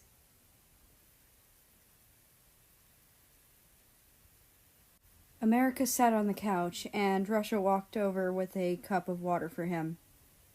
The rims of America's eyes were a little red from crying. His complexion was rosy but saddened. Are you calm now? Russia handed the glass to him. The ice shifted in the water as he did.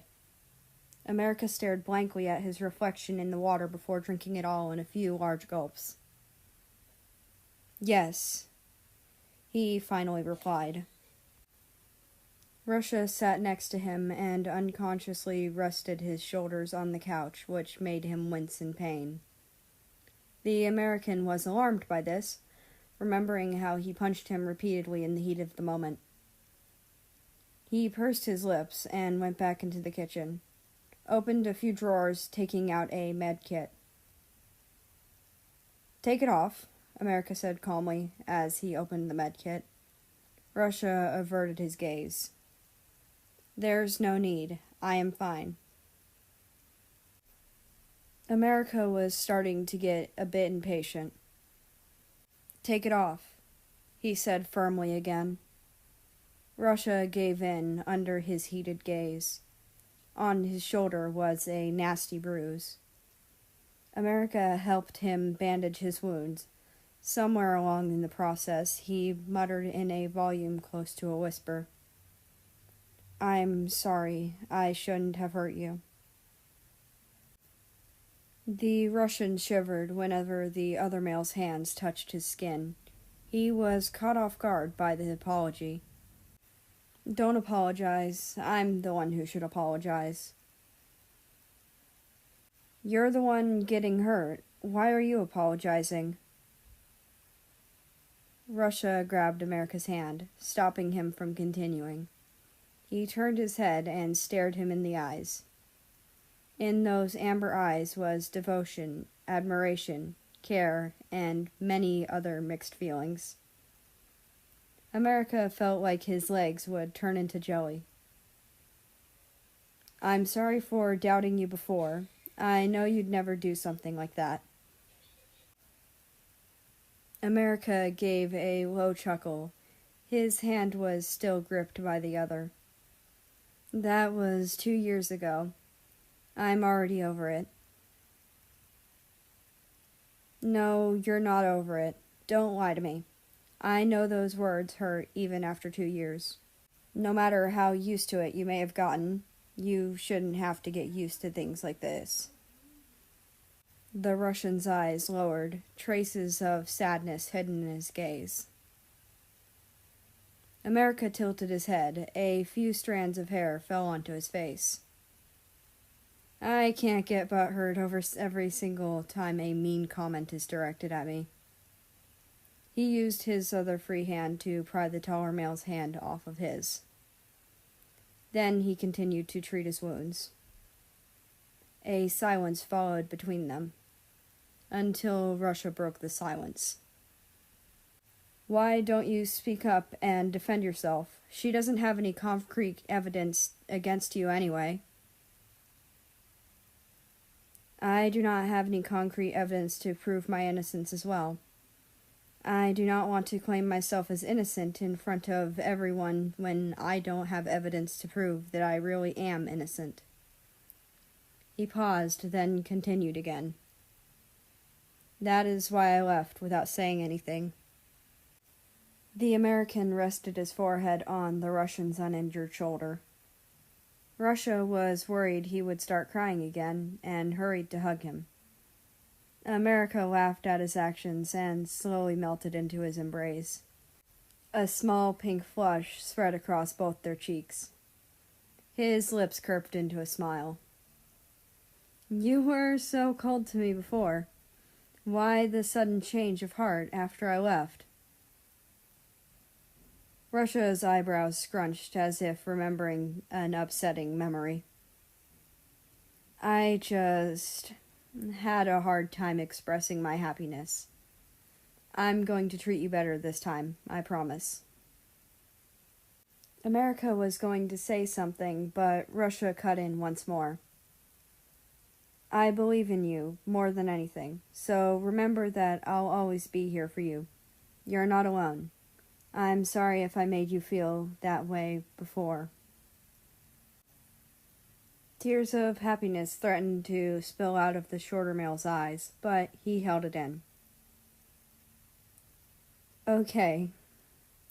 His voice trembled a little, but he was happy. Happy to know that at least Russia cared about him.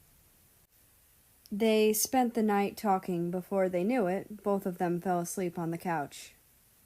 The next morning, when America woke up, the sight that greeted him was not Russia, but an empty apartment. He felt a little sad because of that, but then noticed the little note on his coffee table. The handwriting was a bit disorganized, but strong and bold. Quite pleasant to read. It read, Dear America, I left early because I had things to do. I meant everything I said last night. Also, please check your social media. I know it's scary too, but at least try to. I hope you're doing better. America felt butterflies in his stomach once he read the note. He reluctantly opened his phone and went to his social media.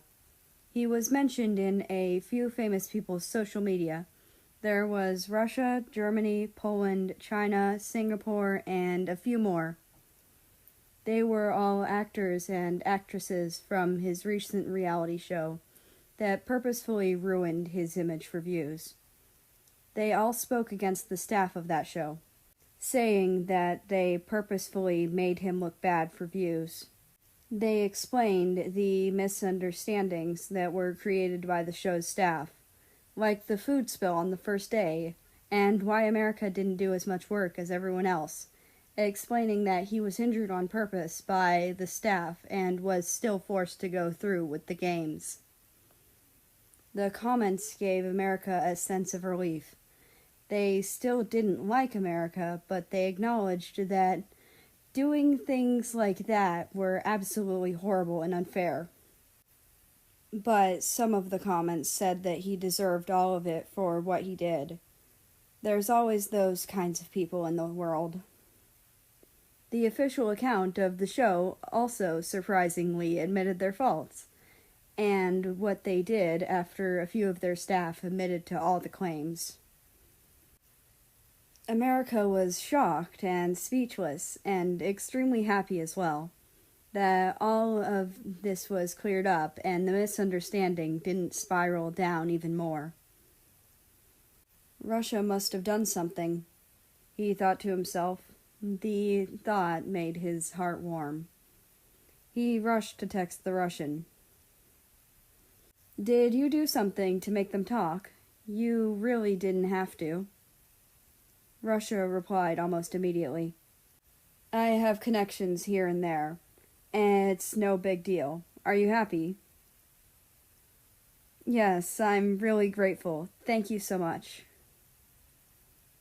If you're grateful, how about having dinner with me? America's heart jumped out of his chest. Russia wanted to have dinner with him. How could he stay calm? Sure. When America thought about it again, he realized he had never been to Russia's place. He felt quite excited as he hugged a pillow and giggled. Despite loving Russia, he didn't trust him fully. It was just traumatic for him to trust people, so it'll take time, but America felt like he was slowly getting there. Slowly opening up, slowly getting over his fears, and slowly loving someone again. What he didn't know was that Russia did his very best to prove that America was being used on purpose during that show. He spent a lot of effort finding connection and spent some money as well to help. When America agreed to the dinner, he didn't feel any calmer than America.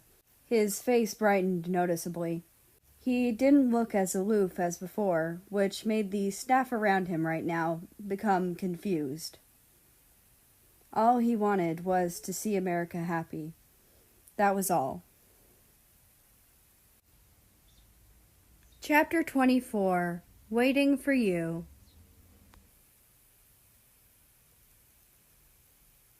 It was another morning. Today, America had to go to the film shooting on his schedule, despite him not wanting to go. But at least today, he had something to look forward to. A dinner with Russia.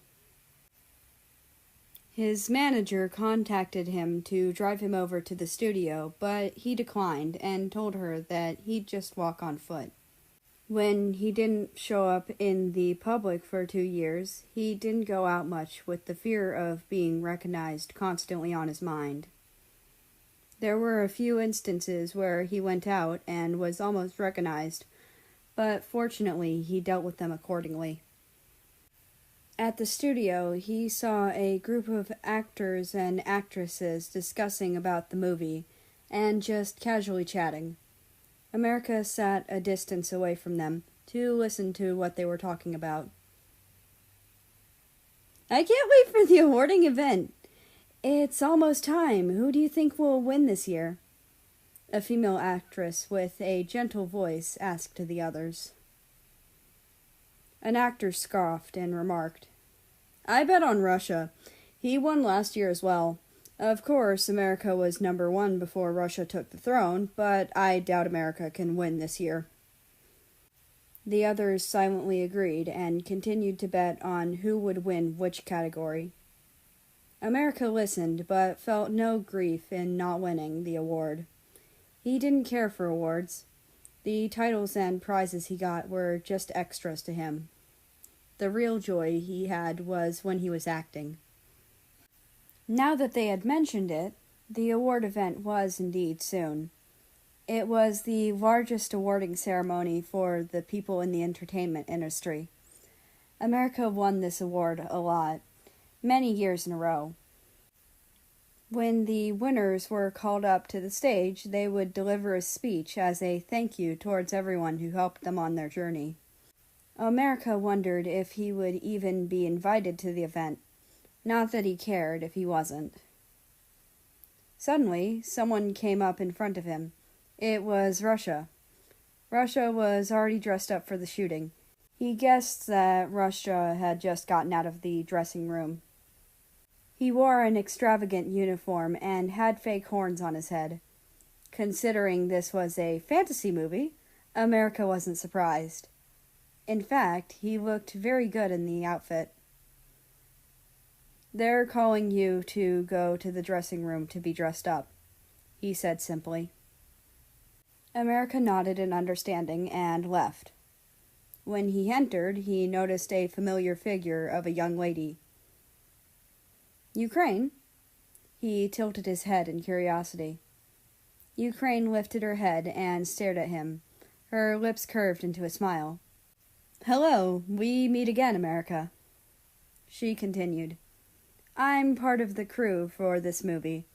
I'm here to organize the makeup artists and outfit fitters.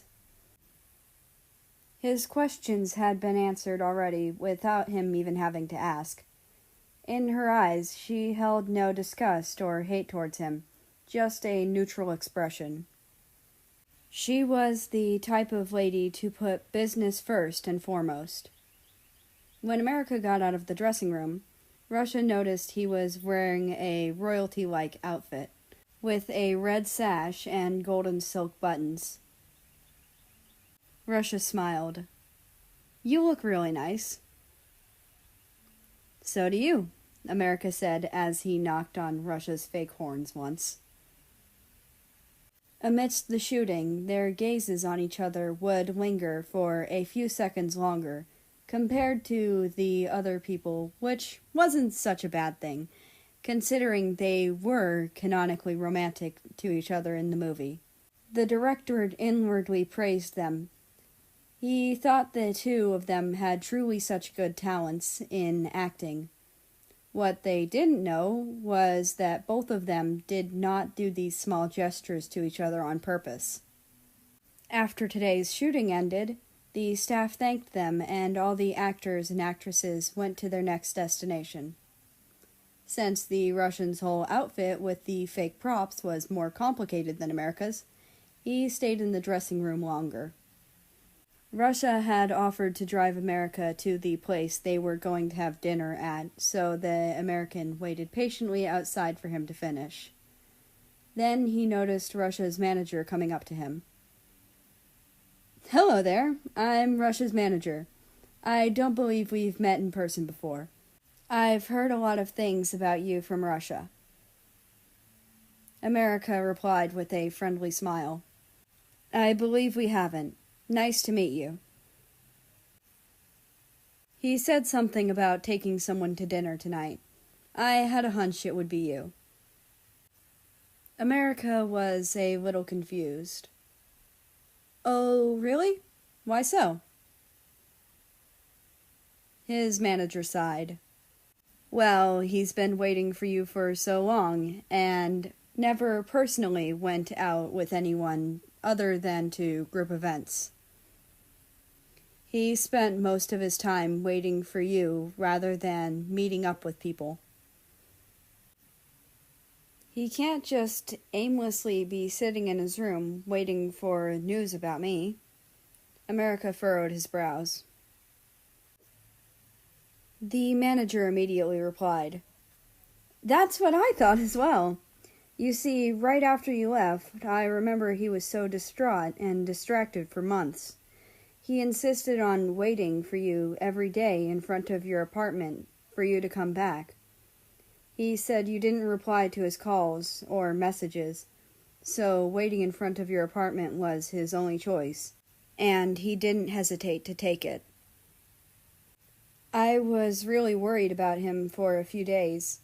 Once I asked him to stop just for one day, but he said that if you were to come back that day, he'd miss your return. I can tell he cares about you deeply, so I stopped asking him to give up and just made sure he didn't fall sick. It got a little worrying sometimes. He'd stay there even on rainy days." The manager let out a deep sigh. "The amount of trouble that boy has put me through is unimaginable." The American was stunned silent for a few seconds. The thought of the Russian waiting helplessly for him every day, even during heavy rains, like a lost puppy, just to apologize to him, made his heart warm. But he felt so guilty. Before he could inquire for more information, Russia walked out of the studio. He was dressed in casual attire with no more signs of his previous outfit. "Let's go. I'll take you somewhere nice, okay?" "Okay, lead the way." America thought, "I'll ask again some other time." Chapter 25, Dinner Date.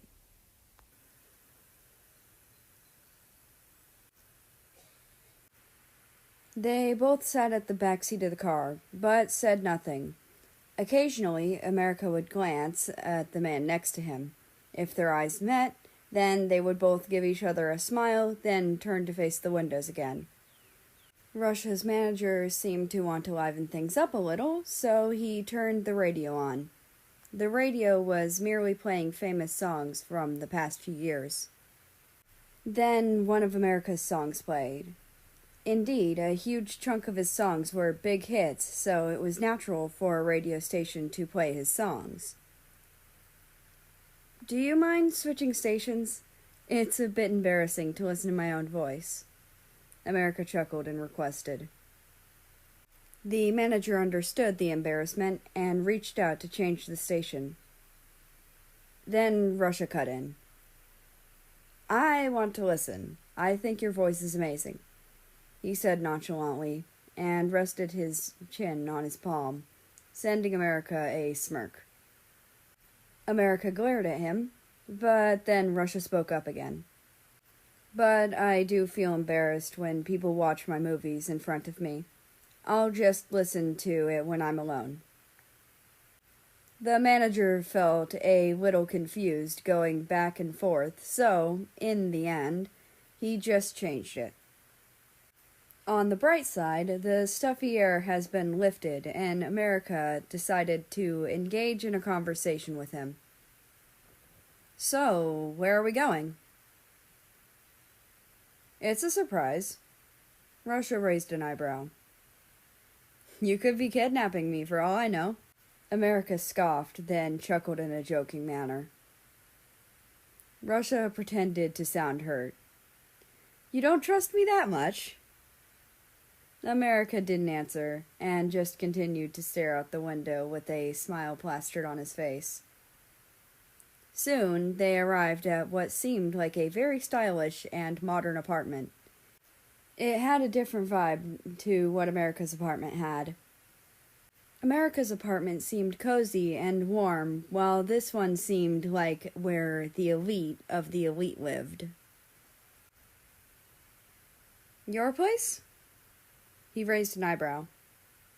Russia turned to him and smiled as they walked through the front door. Yeah, the Russian replied simply. They took the elevator up. Russia's long and slender fingers pressed the top floor button. Whoa, damn, your place is on the top floor? Is it not expensive? Russia merely shrugged. When they entered the room, America stared for a few seconds. It's not like he's never seen such a fancy place. Truth be told, he actually had a few penthouses as well. It's just that America had never visited his place. He remembered he pestered the Russian to show America his place, but Russia ignored his request. After years, he's finally been able to visit. The American was quite excited. Do you mind if I look around? The Russian could see the excitement in his eyes. America didn't even try to hide it. Go ahead, I'll do something in the meantime. He walked around, examining the place. It was mostly consisted of monochrome colors like black, white, and gray. America sat on the living room couch. There was a large TV and a grand piano in the room. Do you play the piano? Russia replied from the other room. A little. You can play on it any time if you want to. Treat my place as your own. America thought about it for a second, and then decided not to. Then his gaze shifted to the balcony. There was a glass wall separating the living room and the balcony. There was also a pool there on the balcony. You have a pool? Damn, you're loaded. America laughed. You are as well, Russia replied again from the other room. Well, I guess that's true. He placed a hand on his chin. America then scanned the bookshelves that were in the living room that were next to the television. On top of the bookshelves were boxes that were probably filled with more books. His gaze shifted again to the door in the room. America guessed it was his bedroom. He wanted to enter, but he felt that Russia's privacy was also important. Hey, is the room with the white door in the living room your room? Do you mind if I enter? Yeah, it is. I don't mind. Go ahead. And so he entered. America's first thought was that the room was quite big and really organized. America thought back to his small bed that could only fit one person and compared it to this big bed. I'm a little jealous, but then again, I like my apartment, so it's fine. Your room is very spacious. I like it, he complimented wholeheartedly. Thank you.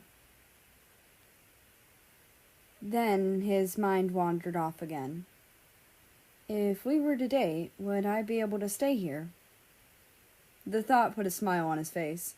Then he closed the door. Just as he turned around, he bumped straight into the Russian. They held each other to steady themselves. Sorry. America apologized. It's fine.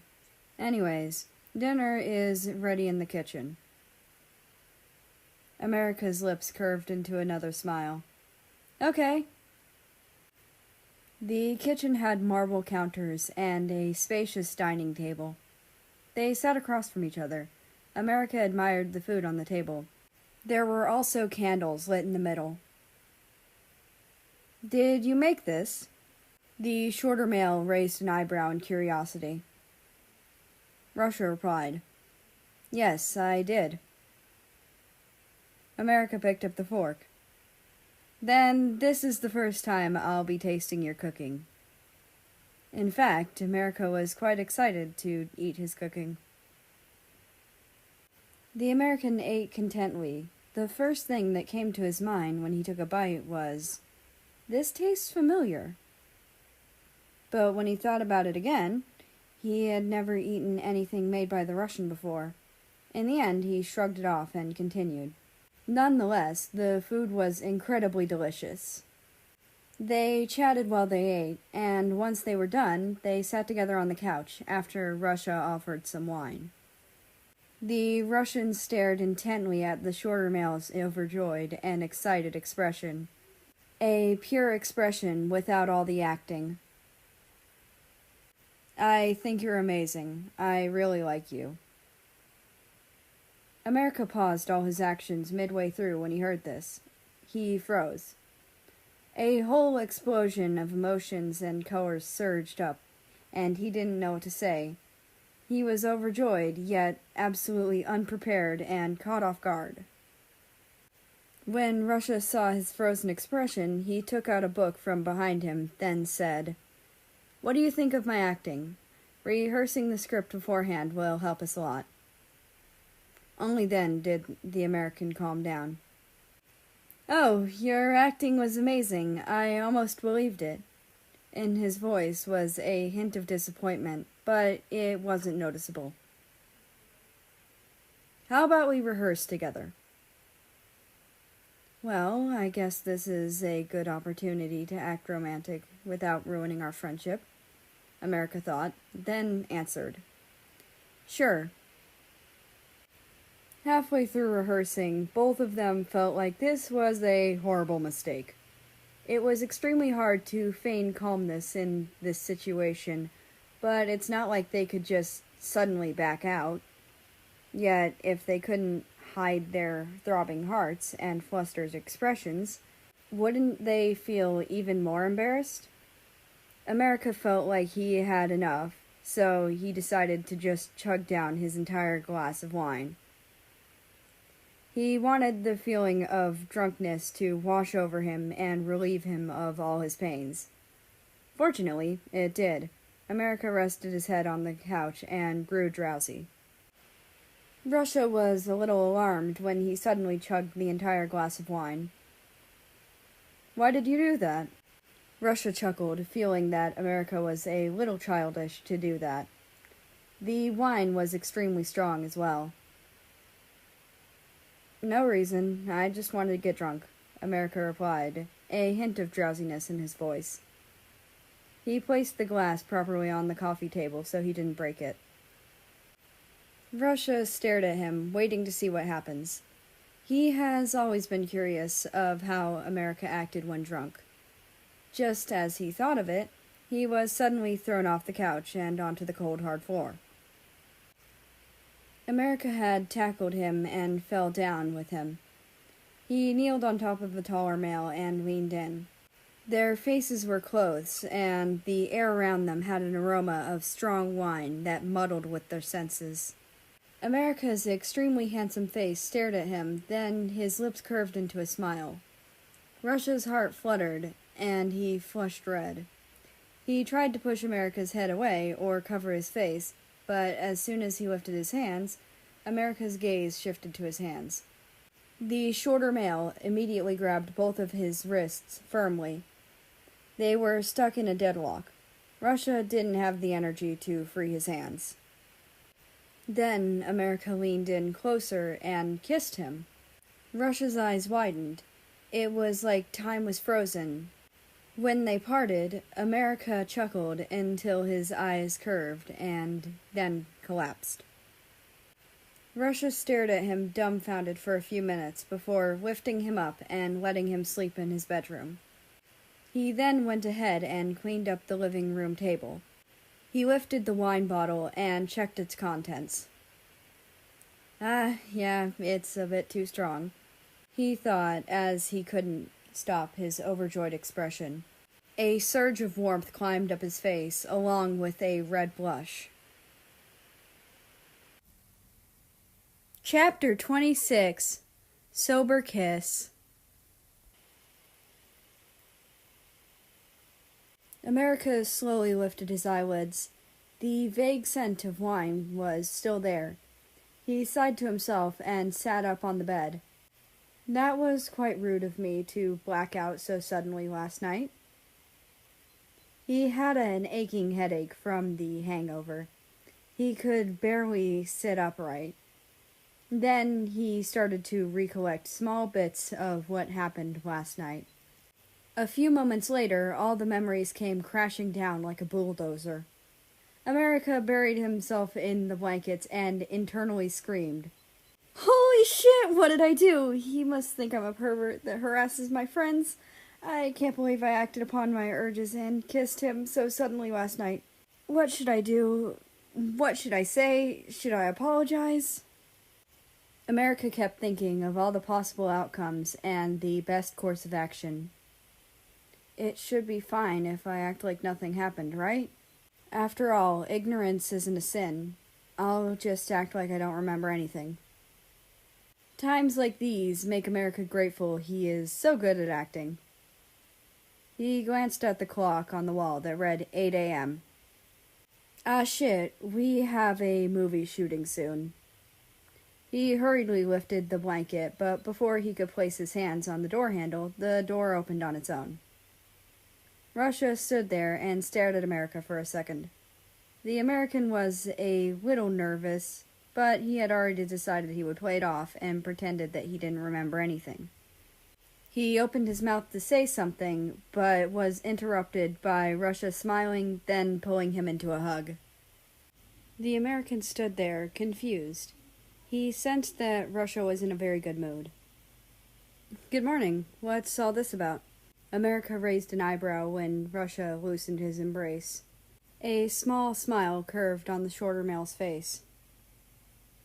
Russia lifted his head and replied, It's nothing. I was actually going to wake you up. I'm sorry for downing the entire glass and getting drunk. I do weird stuff when I'm under the influence of alcohol. Did I do anything weird? The mention of this made the taller male smile even wider.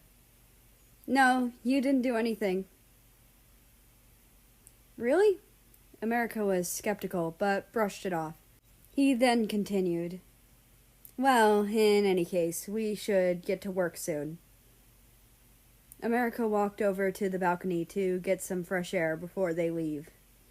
Russia followed behind him as they admired the scenery. Suddenly, his hungover struck and he got extremely dizzy. America fell backwards, hitting the Russian as well, causing a domino effect as both of them dove into the pool. There was a large splash, then a vibrant laughter from America. Sorry, we're both wet now. No, it's okay. Let's go inside first. The Russian ran a hand through his wet hair. Water droplets slid down his face as he did. They both went inside and changed clothes before going to work. What a coincidence you have an outfit in just my size. I wouldn't know what to wear if you didn't. Russia stared at the American, who just got out of the bathroom from changing. You can keep the outfit. They don't fit me anyway. It's such a nice outfit, though. Are you sure? The shorter male glanced at his outfit again. Yes, I don't mind. A smile curved on his lips. I won't ask any more then. Thank you. There are no thank yous and sorries between us. At the studio, everyone had skeptical looks as they saw the two of them arrive on the exact same time. They wanted to ask or criticize them. The gazes on their faces made that quite obvious, but the taller male's demeanor warned them not to. After getting dressed, the director instructed the group of people as they filmed. America was not required for this current scene, so he sat down on a bench nearby. He stared intently at his crush, who was currently acting in the scene. America thought about what Russia has done for him. Just how much of what he says and does is true. After all, they are all actors. It's harder to perceive each other's emotions due to that. He analyzed the taller male's acting. It was amazing, quoted by many fans. America felt that Russia was on a pedestal he could no longer reach. But he was quite content at just admiring him from far away. He was so absorbed in his thoughts that he didn't realize someone had sat next to him. When Russia handed a bottle of water to the American, only then did he notice someone had sat down next to him. America commented casually, "Geez, your acting is so good. The best I've seen from anyone. The award ceremony is coming up soon. I bet you'll win the award." Awards are not everything. I'm aware, but it's quite an achievement, don't you think? When you win, you better deliver the best speech ever. I'll be in the audience waiting for you. Russia only gazed at America for a second before looking away again. To me, you're the one who deserves that award. You'll always be number one to me. A pair of blue eyes stared at the Russian. America coughed in embarrassment. I'm really not that amazing. I think you totally deserve it. A hint of pink flush dusted his cheeks. Russia no longer rebuked what he said and just stayed silent. The next scene is a kiss scene, Russia commented. America had totally forgotten about the matter. Memories of last night resurfaced in his head again. Oh, is it? I forgot. The director called them to do the next scene. The director flipped through the script and said, I'm aware Russia doesn't like romantic scenes with other actors and actresses, so we can just have him fake the kiss because the angle won't make it visible anyway. The studio staff all collectively agreed to this proposition. America scrunched his eyebrows slightly in disappointment. Meanwhile, Russia said nothing. The staff mistook it as a silent approval. On another note, this specific scene is jam-packed with romantic tension so thick you could cut it with a knife. Every time the Russian said anything romantic, America felt like an arrow was being shot through his poor heart. The extremely realistic acting wasn't helping either. Then the kiss scene came. America eyed the camera carefully and adjusted his body language along with the angle to make it seem more realistic. He carefully considered every small gesture and step he took. That's how complex acting is. The Russian leaned in. America knew it wouldn't happen, but couldn't help his heart beating at a dangerous rate. But, to his surprise, his mouth was covered by another. His eyes shot open in surprise and disbelief. When they parted, Russia acted like nothing happened, and acted according to the script flawlessly. America was overjoyed that they had kissed while both of them were sober, which felt amazing. He was left there, his whole face red, and he felt like his brain was fried. Fortunately, according to the script, this is how his character was supposed to act after the kiss, so no one thought strangely of it. Instead, they inwardly praised him at how good his acting was. America would put work before everything else, so he calmed down and continued to shoot. After the cameras shut, America walked over to Russia, who was talking to his manager. "Why did you actually do it? I thought you didn't like intimate physical contact with others." "Oh, I thought it would be better if I did. It's more accurate now, right?" "Yeah, right," his manager exclaimed internally. He had saw the entire scene from a different angle, so he naturally saw the kiss as well. Russia's manager pinched the bridge of his nose and sighed.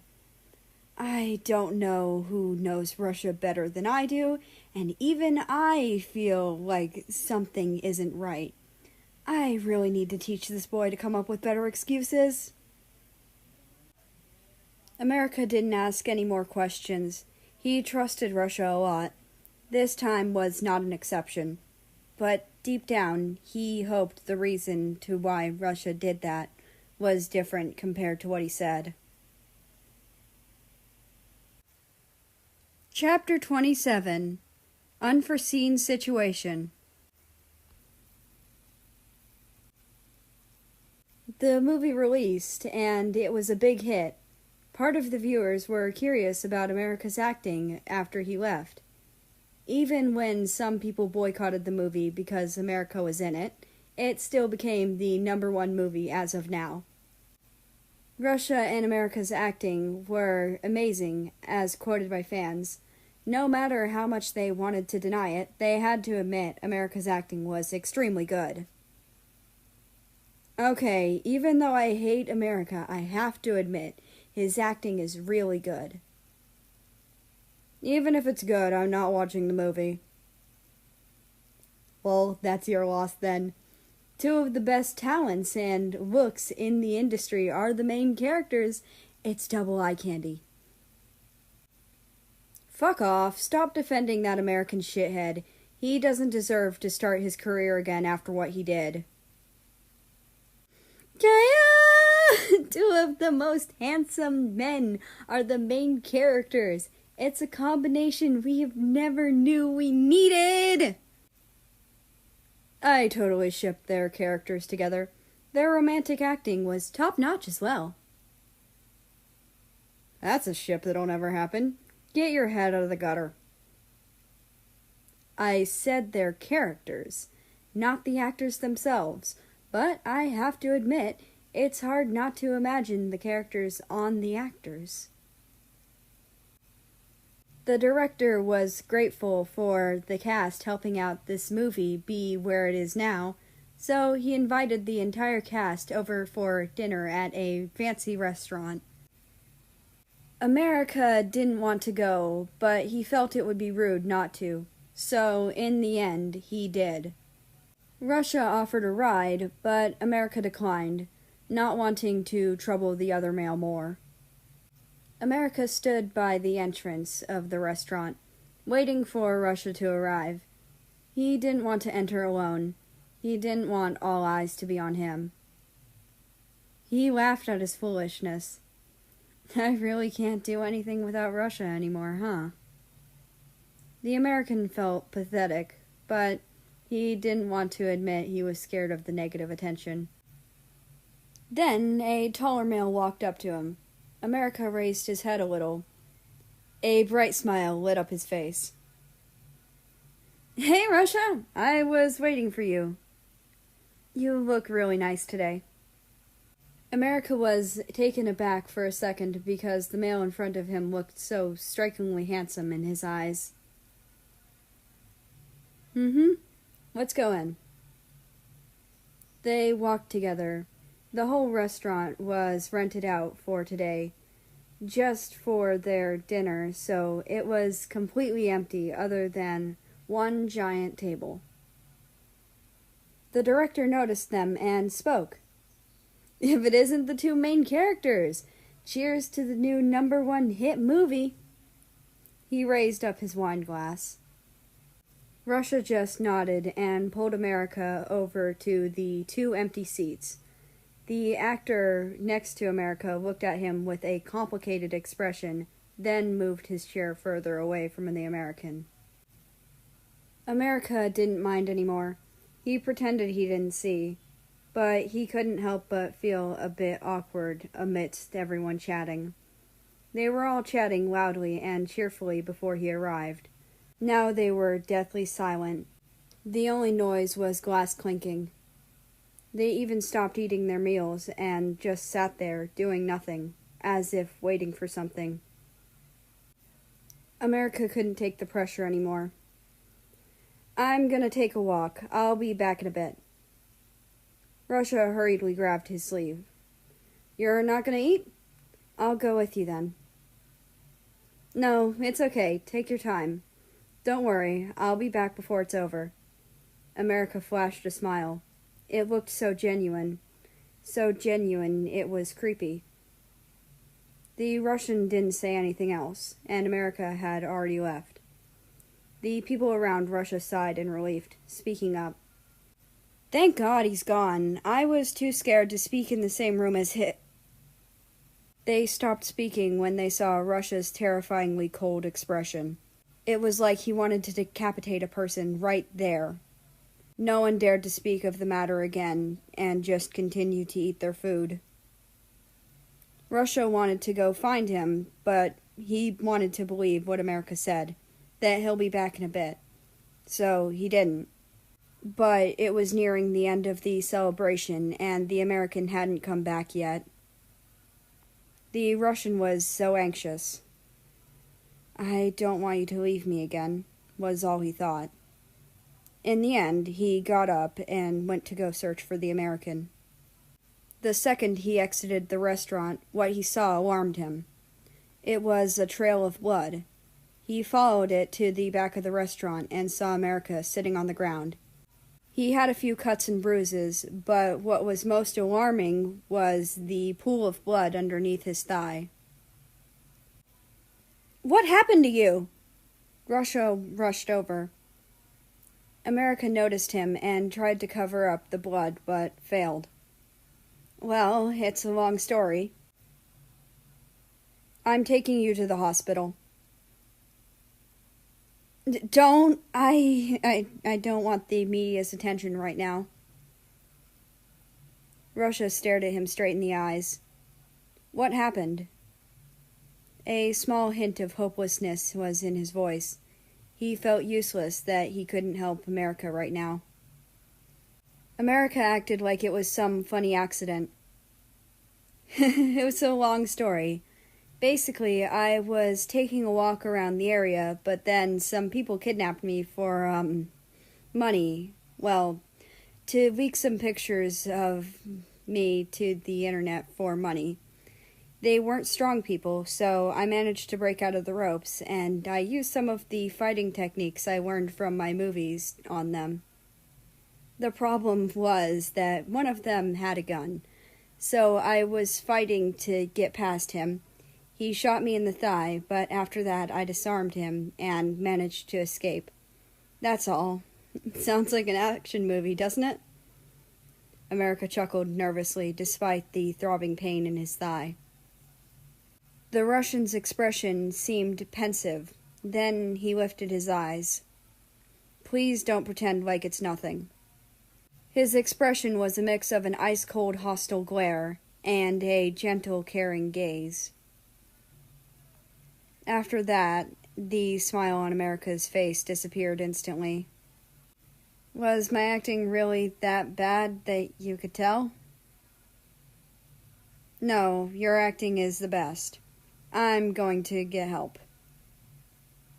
I don't want... Before he could finish the sentence, Russia spoke. I know you don't want media attention, right?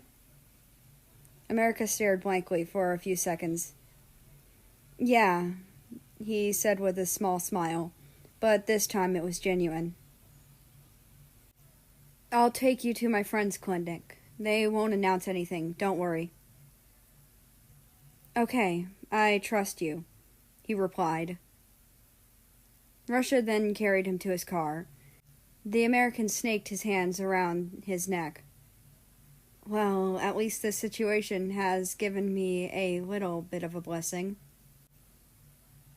At the clinic, the head doctor, who was Russia's friend, helped him out. And in accordance to what he said, the doctor didn't release anything. She helped America and treated his wounds. It's an honor to meet you, number 1 star America. She started a conversation. I'm not number 1 anymore. You don't have to refer to me like that. She pursed her lips and scanned him from top to bottom. Suddenly, she asked, What do you think of Russia? America flinched at the sudden question. The doctor noticed his reaction as well. Well, I think he's a really nice friend. I don't know what I would do if I didn't have him. She noticed his gaze and understood. She no longer asked any more questions. After she was done, Russia hurriedly came back in to check on America. Don't worry, I'm fine. The bullet didn't hit anything important. Thanks for helping me out. Only then did Russia finally relax slightly. The entire time he was tense and stiff as a wooden log. America thanked the doctor after that. He spoke again. I'll go wait in the car, he said before leaving the two of them behind. He limped as he walked, but America didn't really mind. She smiled at Russia. Long time no see. Glad to see you in person again. Russia nodded. He was about to leave as well. Then the doctor spoke again. Still the same? She raised an eyebrow. Still the same, he replied. Well then, I'm glad for you. And don't worry, you're getting closer, she added for the last time. The Russian's face lit up immediately. A small smile was visible. Then he left.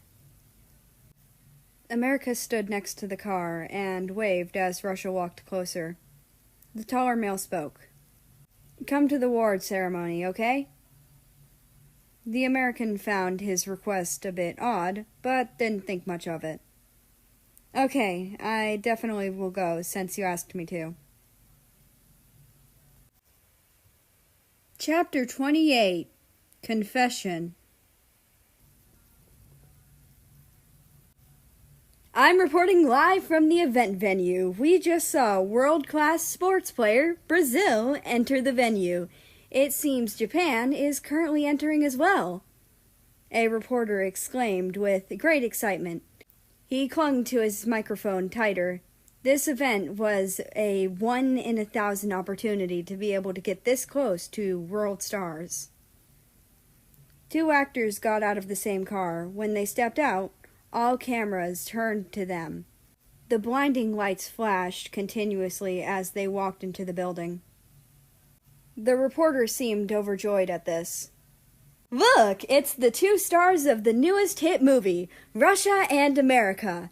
They definitely are the biggest hits as of now. Them walking together is quite the sight to the eye. I was almost blinded by their handsomeness. He covered his eyes to express what he said in more depth. When the two of them walked into the building, all eyes were definitely on them, but both paid no attention to it due to being used to the attention. I feel like everyone's staring at us. How creepy. America chuckled.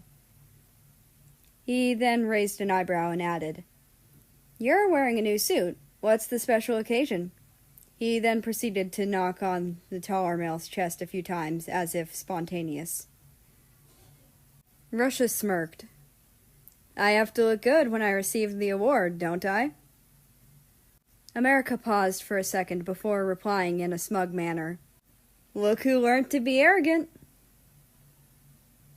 I learned it from you, Russia added one last time before entering further into the venue. Hey, you asshole, you're the one who convinced me to stop acting timidly and let my true personality shine, but now you're teasing me like this? The American pouted and caught up to him. This was, in fact, what they talked about right before leaving for the event. America reluctantly agreed, but he secretly felt so free being able to act like he usually would again. They both examined the main venue.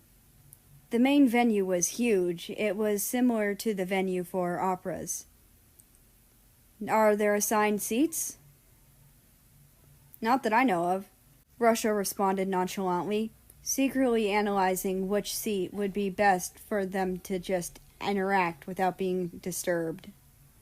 He continued, saying, Let's sit there. He pointed at a desolate corner, but it had a nice view of the stage. America teased, Such a desolate corner. Are you trying to be alone with me? The Russian replied almost immediately with a firm tone. That's right. How did you know? Despite asking the question, he wasn't actually asking. It was more like a courting technique. America's cheeks flushed pink slightly as he smiled. Since when have you been such a jokester? Come on, the event is about to start. The shorter male led the other by the hand to the seats. The tricolored country stared at the hand that held his, but said nothing. The second they sat down, the lights in the room dimmed and a voice was heard on the speakers. Good evening, ladies and gentlemen. I am your host for today. My name is United Nations, or you can call me UN for short. The man flashed an award-winning smile at the cameras. He was quite a famous name in the entertainment industry. UN was the one with the most connections. He recruited talents, arranged events, and much more. Most would refer to him as a mastermind of the industry. America, being the ex-number-one star, would naturally have met UN. They got along pretty well and had a few dinners together to discuss his upcoming shows. He wasn't a bad guy, but he did have a regal air around him. Russia's natural personality was cold and quiet. Meanwhile, UN was more gallant and imposing.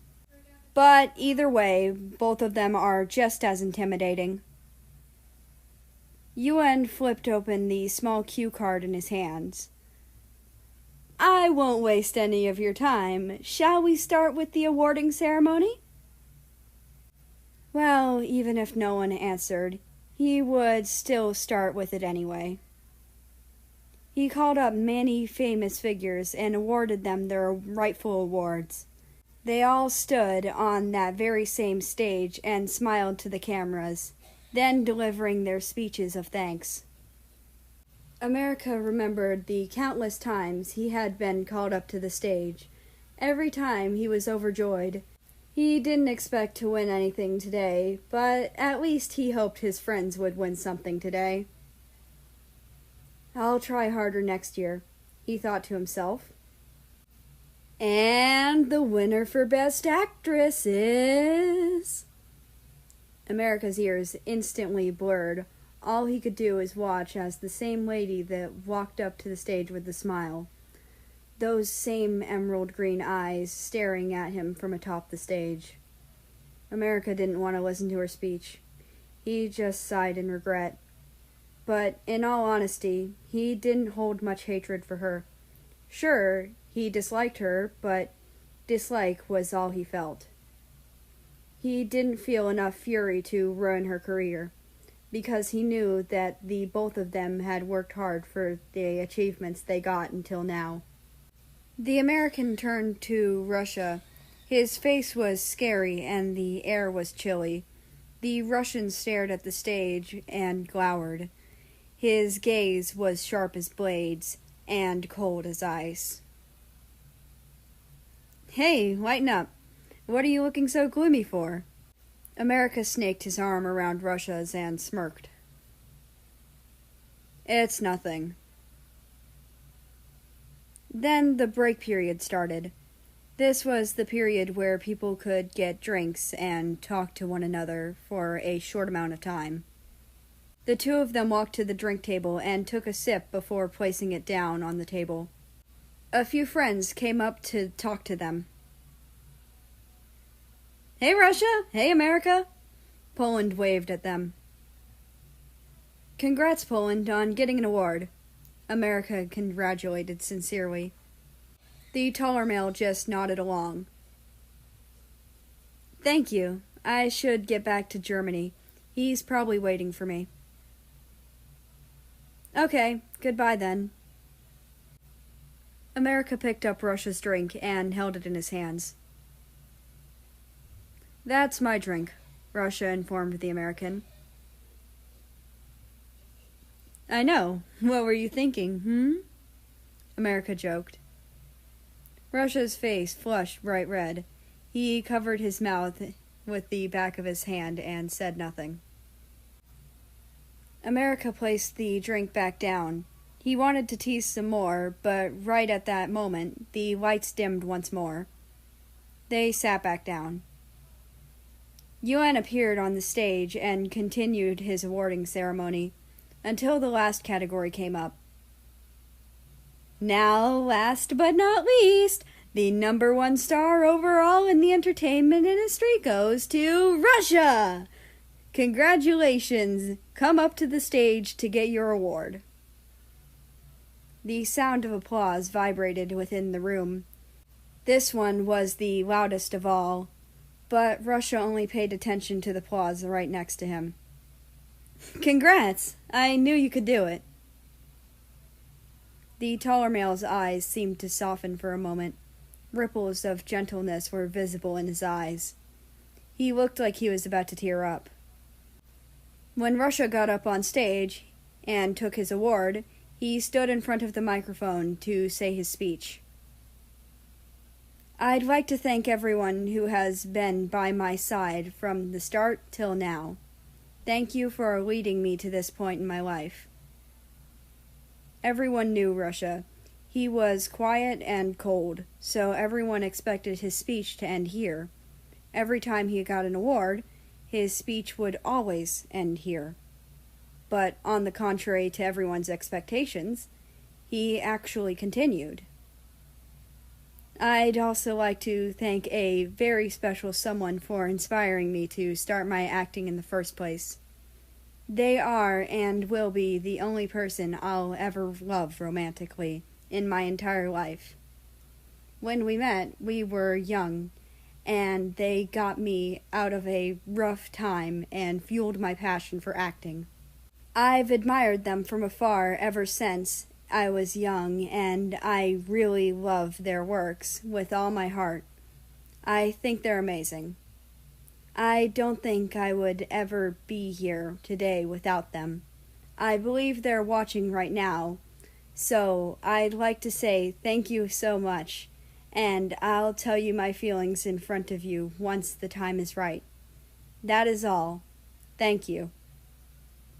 He finished and walked off the stage. There was a total uproar amidst the reporters and amidst the audience. The channel that was live streaming this event in live time, was bombarded with comments to the point where the app almost had to be shut down for maintenance. What did he just confess? This is shocking. The cold entertainment king actually has someone he likes. Who's the lucky lady? I'd like to have a chat.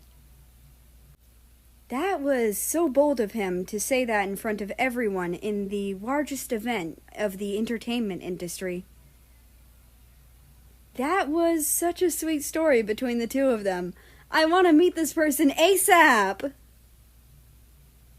I wonder who they are. Could it be Japan? South Korea? Idiot, you're just naming the most famous female stars. Try considering more infamous names. If she was world famous, why wouldn't Russia just disclose their identity immediately? Wouldn't it just give them more clout? I see, that is quite reasonable. Back in the main venue, Yuan spoke again after being stunned silent. Well, that was quite an unexpected turn of events. I am curious now.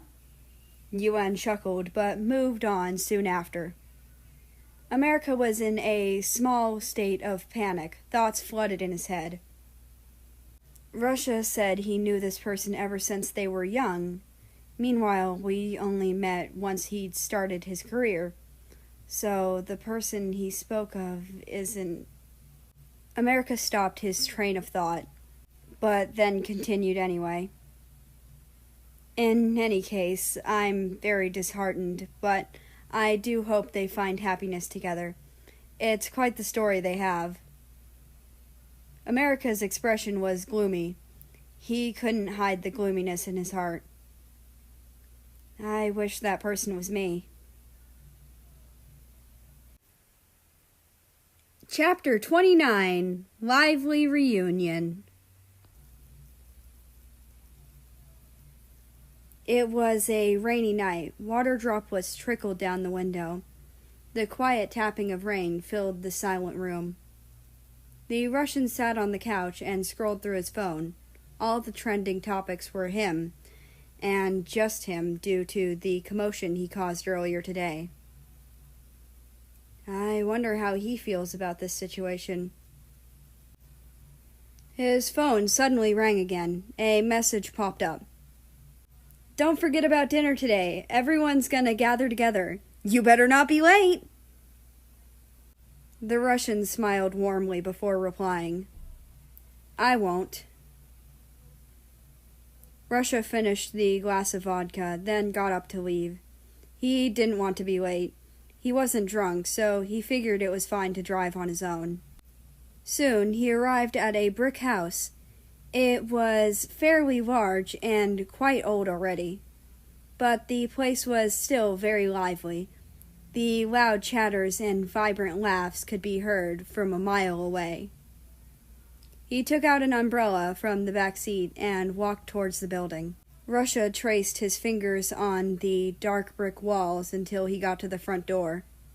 He pressed the doorbell and waited for a response.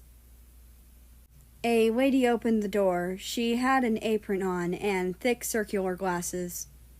She craned her head upwards in order to get a good look at the Russian, who was taller than her. Hello, Sister Georgia. Hello, Russia. Everyone's inside. Look at you, so tall and handsome now. Congratulations on your reward. Georgia smiled and led him inside by the hand. There was a large table in the middle. It was filled with people. Everyone was lively and merry, enjoying their time. Georgia took a deep breath before exclaiming to everyone, Everyone! Russia's here! She brought him to a seat. Everyone's attention fell on the tall man that just walked through the doorway. Wide smiles appeared on their faces. Hey, Russia! Congratulations on your award!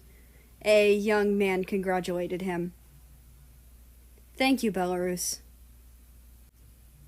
Another man spoke up. He's just as unsociable as he usually is. Well, some things never change. He chuckled and handed Russia a glass of what he presumes to be wine. I see you're well, Kazakhstan. I'm quite proud to know I have the #1 actor as part of my family. A familiar woman spoke. She brushed the tip of her finger around the rim of the glass. Russia turned to her and gave her a greeting. Thank you for letting me visit your clinic the other day, Estonia. Estonia crossed her legs and sipped her wine. It's nothing. Anything for my little brother, of course. After not speaking for a while, Russia spoke up again. They aren't here, right? Georgia raised an eyebrow and sighed. No way we would have invited them. You never liked them anyway, and they used to bully you. She continued again. This is your special day. It's just the 15 of us. Russia nodded in acknowledgement and then thanked them. Lavatia smacked Russia on the back. We listened to your speech on stage, and wow, I never knew you had it in you to actually say it out loud in front of everyone. Lavatia was cheery and friendly. Russia could never be as open as he is, but nonetheless, he was a good person. Yeah, are you getting closer? Are you friends already now? Uzbekistan asked. We're close, I guess. Another familiar lady in a suit walked up to him and teased. You talked about him way too much. I'm going to be really mad if you don't end up together. Ukraine! Russia's face flushed red a little out of embarrassment. Congratulations on winning the award. She clinked her glass with his. The clinking sound was crisp and reverberated through the room. Congratulations on getting the head organizer job in the award ceremony. Both of them sat down after that. Russia took a sip of the wine and raised an eyebrow. This... Georgia cut in.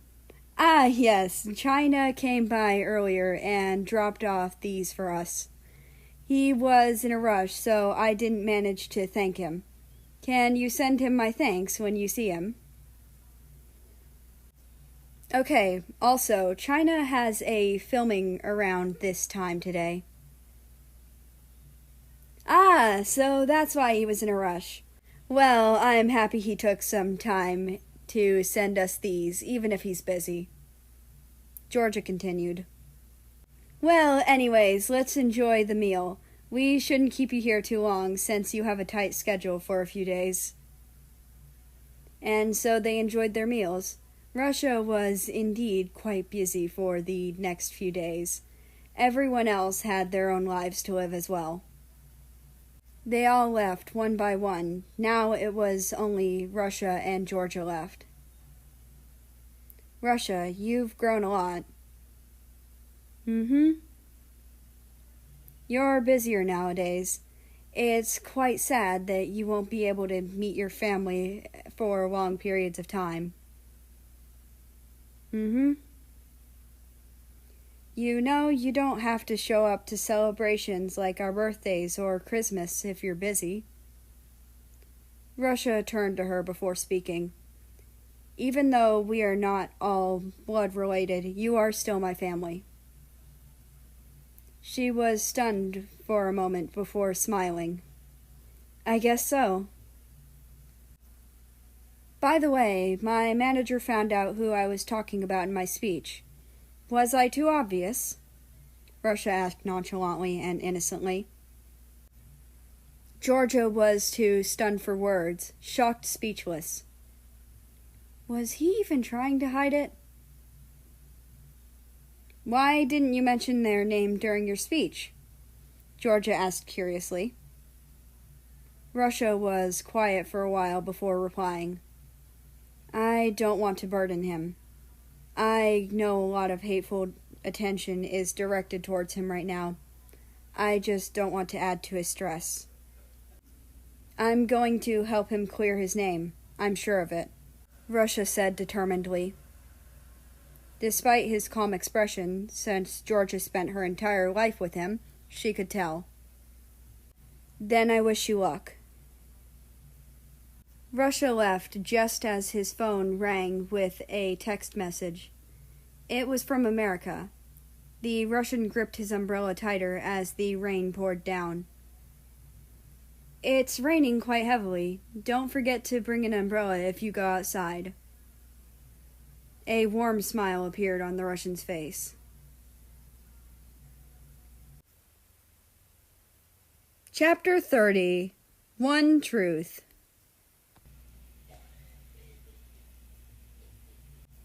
America woke up to the sound of knocking on his apartment door. He stayed up quite late last night watching movies. He opened his bleary eyes and dragged his feet to the front door. Hello, is there anything you need? He rubbed his eyes with a yawn. America, come with me right now. America started to focus a little. His eyes adjusted to the bright morning sunlight. There stood in his doorway was a tall, familiar man. Russia, what are you doing here this early? America snapped out of his daze. It's 11 a.m. already. Oh, my bad. If you want me to go with you, at least let me change first. As for so, America freshened up a little and changed into a presentable outfit. Albeit he looked a little drowsy, he seemed as good-looking as he usually does. They both drove to a studio at a high speed. Russia dragged him inside by the hand. Seeing the large studio, America was a bit alarmed. Where are we going? This is a studio, right? He clenched the Russian's hand tighter. Yes, this is one of the most famous chat shows that usually covers drama topics in the entertainment industry. He finally answered once they entered through the backstage. There was a silence between the two of them. Why am I here then? Russia stopped walking. The workers buzzed around them busily as they prepared the set. They were frantic, as if this was the biggest scoop of the century. They didn't even notice the two of them had already entered because they had too much on their plate. You're here because you're going to clear your name once and for all today. America was taken aback for a second. I don't have any proof. I do. The American stared at him intensely. Russia stared back, then asked, Do you trust me? His eyes rippled with determination and gentleness. America could see his own reflection in his eyes. He nodded without a second thought. This brought a smile on the Russian's face. The lights on the main set lit up, signaling the start of the show. The audience clapped and cheered as the host walked in. All those noises were just a blur to the two of them. The only thing they had in their sights was each other. Now, let's invite our first guest to today's show, the former #1 star, America. He extended an arm towards the door separating the backstage from the main set. Russia gave him a light hug before patting his shoulder. Good luck. I'll be right here. He replied with a small nod, then walked to the main set. But as he passed Russia, the shorter male whispered in his ear, mischievously, You owe me dinner for this. The setup was quite simple, a coffee table with 3 sofas around it. The audience would have a clear view of the people who were going to sit in those 3 chairs. One of the chairs was already occupied by the host. America paid no mind to the audience. The host invited him to sit down on one of the sofas. "Hello, America. It's a pleasure to meet you. A friend of yours has scheduled this episode. This episode will be live broadcasted everywhere on the internet. Are you okay with this?" America flashed a smile. "Yes, it's fine."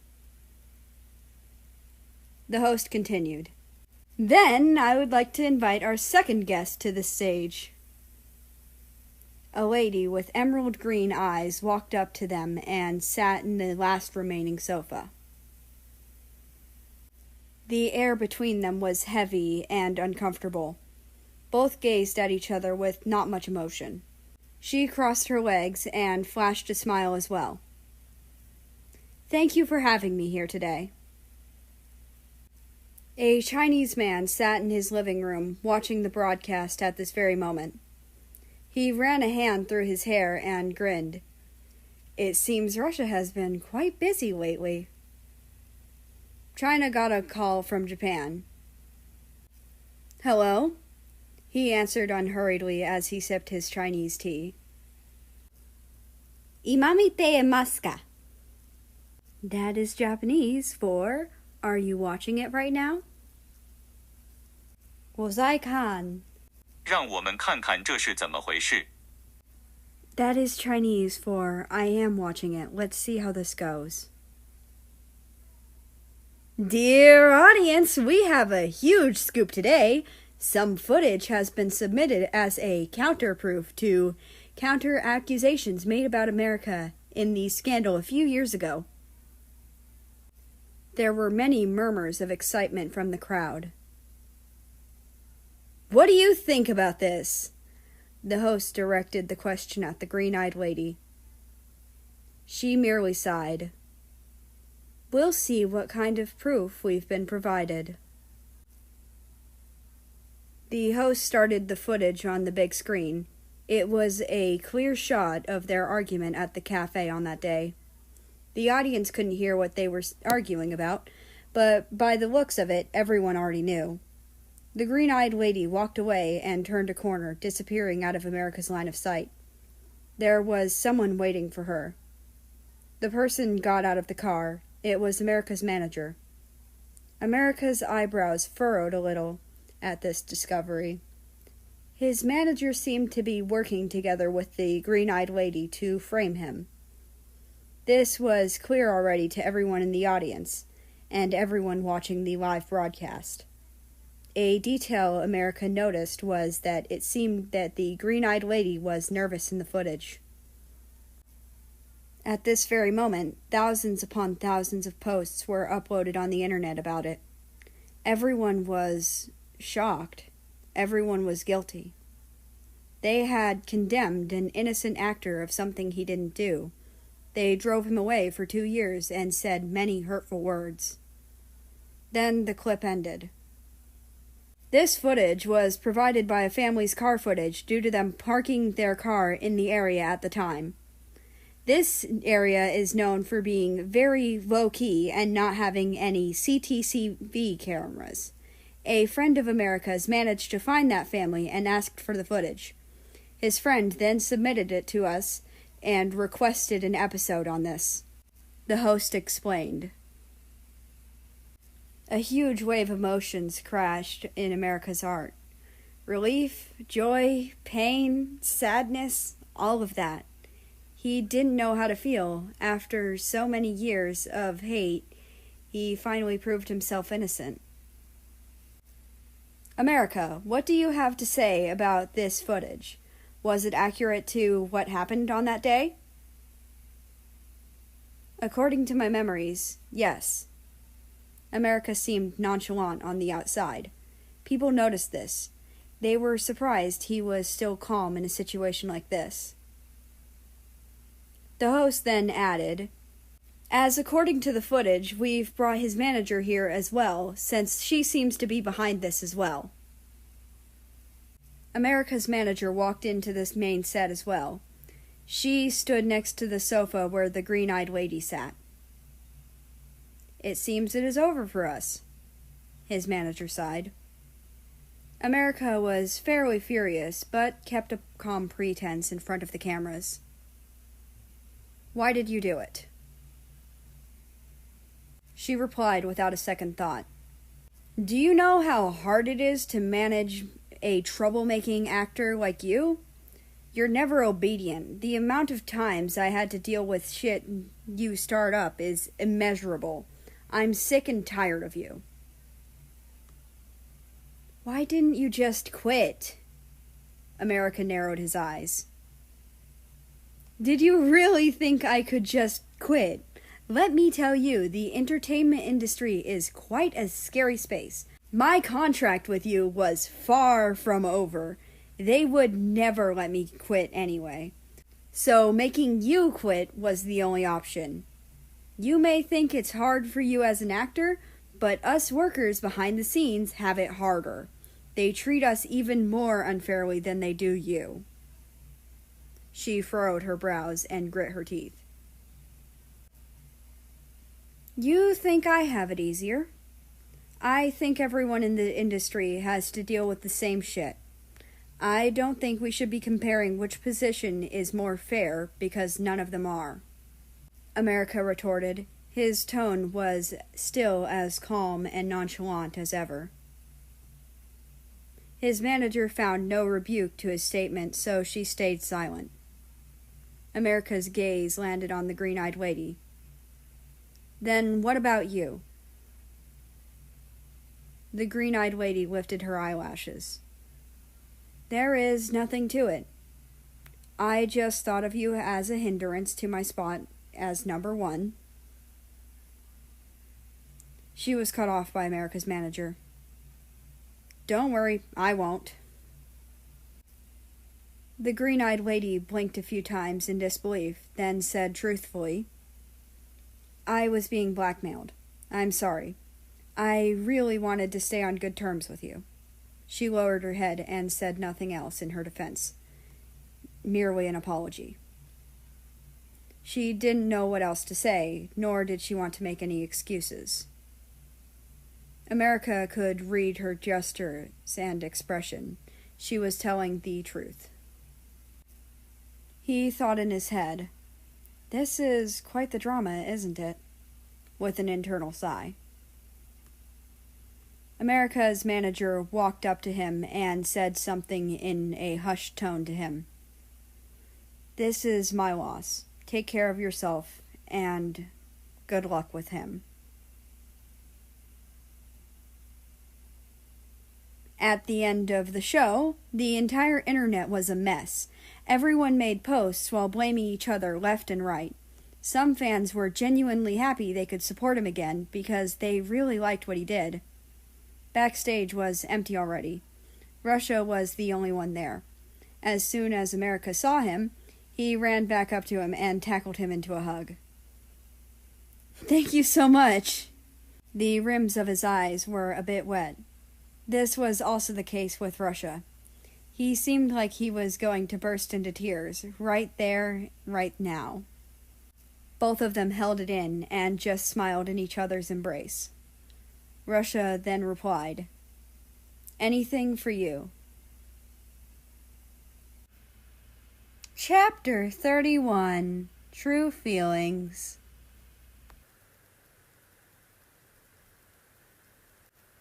Russia drove the car and brought America back to his place. After all, he did drag America out of his own home without a heads up. There has been news about a huge scoop that has just happened. Apparently, our ex-number-one star has cleared his name. What happened was... The radio stations were already talking about what happened. America listened along because he could guarantee all the radio stations would be talking about the same thing anyway. So, to celebrate, we're going to be playing a marathon of his songs. Enjoy! Then the lady on the radio stopped speaking. A song played. When America and Russia heard it, they both reacted. This was America's first ever song. A wave of memories flooded the American's head. He smiled warmly and started humming along. The humming was extremely pleasant to the ear, crisp and clear. "Your first song? It's very nice," Russia commented next to him in the driver's seat. The shorter male raised an eyebrow. How do you know this is my first song?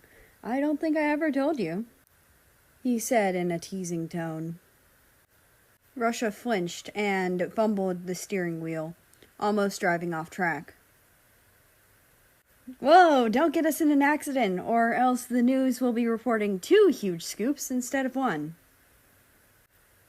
The Russian looked a little embarrassed as he turned his head away slightly. "Sorry." The American chuckled some more. "Since when were you so easily flustered? It's fine." He pat the taller man's shoulder a few times while laughing happily to himself. As they were driving down the road, America recognized this road. It was close to his place. "Hey, can I go to your place instead?" They almost drove off track again. "This is sudden." The shorter male smiled. "Is there something wrong? Besides, you still owe me dinner, don't you? Well, I guess it's the afternoon, so let's change it to lunch." This was a lie. In truth, America just wanted to spend more time with him. The Russian didn't say anything more. He complied and drove both of them to his place again. When they were in front of his door, Russia made sure not to let anyone see his door password, probably for security reasons. You can never be too safe. Seeing the familiar penthouse, there was a sudden burst of energy that erupted within the shorter male. He saw the piano and itched to play on it. Once a musician, always a musician. It was like a habit to him. Besides, there was also the new song he had been working on for a while. He wanted Rush to hear it first before releasing it to the public. "You can go ahead and do anything you want. Make yourself at home. I'll start cooking," Russia said before walking away to the kitchen.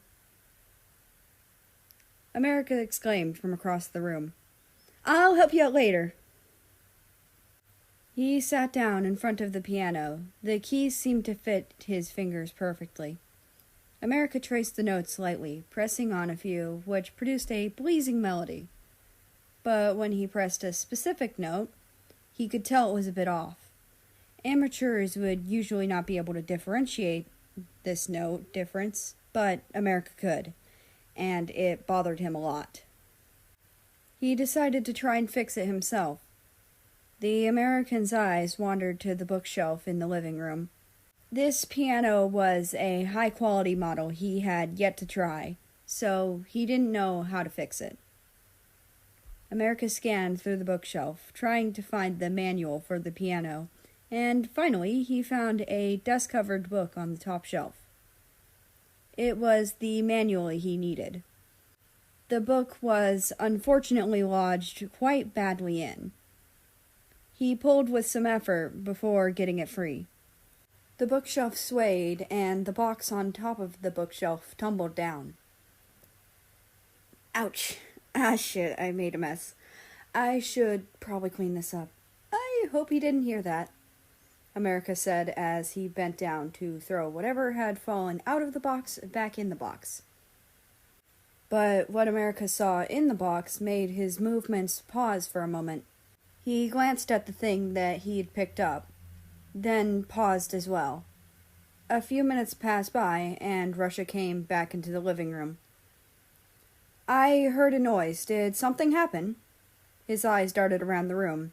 Then his gaze stopped at the man sitting on the floor in front of the bookshelf, flipping through the books inside the box. The Russian's eyes widened. He rushed over extremely quickly. America noticed him. A wide smile spread across his face. "Ah, Russia, you're here! Look at this! This magazine is from ages ago, when I was still a teen. It was one of my first photo shoots. Look how stiff I was.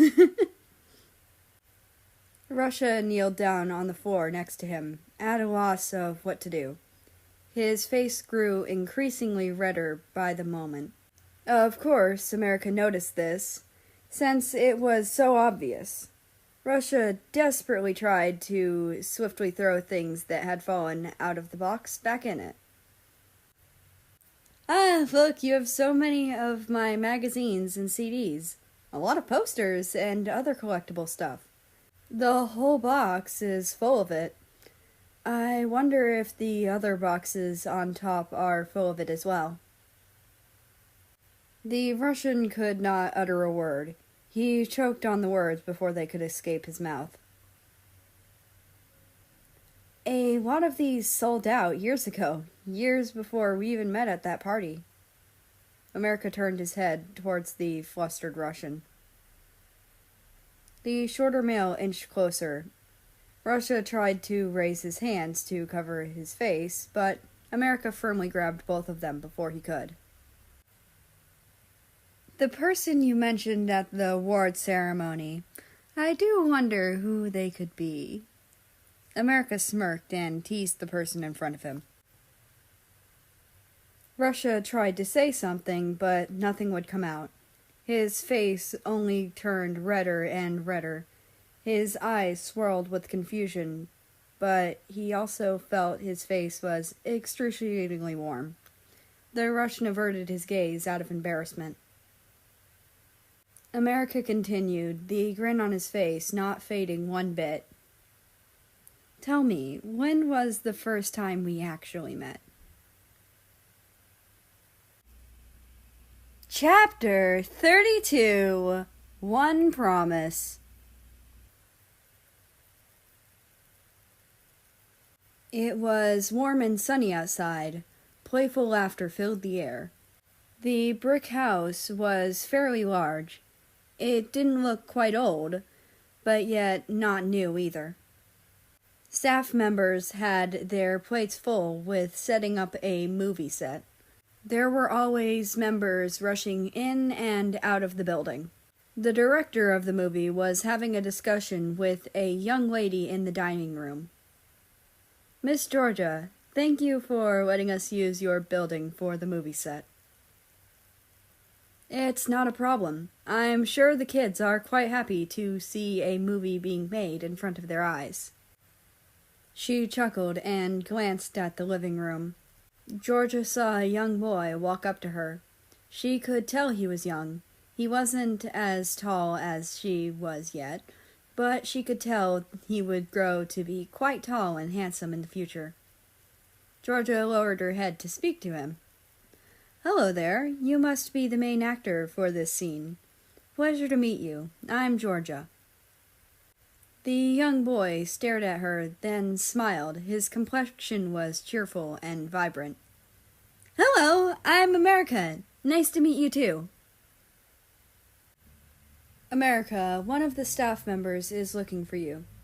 A man walked into the dining room. He wore a top hat and a monocle, as well as a suit. It gave him an elegant air. Okay, see you later. America waved goodbye to her, then left the room. What a sweet boy. Who's the man that called him? Georgia asked the director. That's his dad, Britain. Since America is still young, they requested his dad to come along and watch over him. I see. By the way, how long will the shooting last? I can show you the orphanage schedule if you like. The two of them continued to talk. After talking to the staff member, America was quite bored. He got many stares from the other kids. His eyes landed on the living room couch. All the kids were playing outside in the backyard, but there was one singular kid sitting on the couch. Another boy walked up to the one sitting on the couch with a ball in his hand. Russia, do you want to go outside and play with us? The boy on the couch, whose name is Russia, gave an empty stare, and ignored them. The girl next to the boy with a ball tugged on his sleeve. "Don't bother with a weirdo like him, Ukraine. Let's just go." And so Ukraine was dragged away by the group of kids. The American tilted his head to the right out of curiosity as he stared at the little boy sitting there. He didn't hear what the boy with the ball had said to him, but America could tell what they were saying by their gestures. The boy suddenly felt someone sit next to him. He turned his head and saw a handsome face staring back at him with a smile. Russia furrowed his eyebrows and ignored America. "Hi there, my name's America. What's yours?" The Russian boy ignored him. America rested his cheek on his palm and continued to stare. "Why are you alone? Why don't you play with the other kids outside?" America asked him. Russia's complexion grew darker, and it was noticeable that he was getting increasingly irritated. "The other kids think I'm weird. So what? Why don't you leave me alone? I have no interest in talking to you," he answered. His tone was gloomy, yet also annoyed. America reached into his pocket and unwrapped something. "Here, I usually eat candy to calm my nerves before acting." America handed him a piece. Russia took it out of his palm in confusion. Thank you?" His tone softened a little. He remembered his dad telling him to say thank you if someone gave him something. But the thing is, Russia couldn't stand sweets. After a while, America spoke up again. "You're good looking. I'm sure when you're my age, you'll look even better. How old are you again?" Russia's face flushed red. "Huh? I... he muttered. The shorter boy answered the question in a deathly quiet voice that America had a hard time hearing. "Huh? Oh, wow, you're the same age as me. Why are you so small and skinny, though?"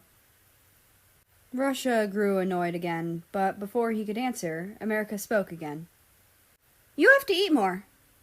We're at the age where we grow the most. What do you want to be when you're older?"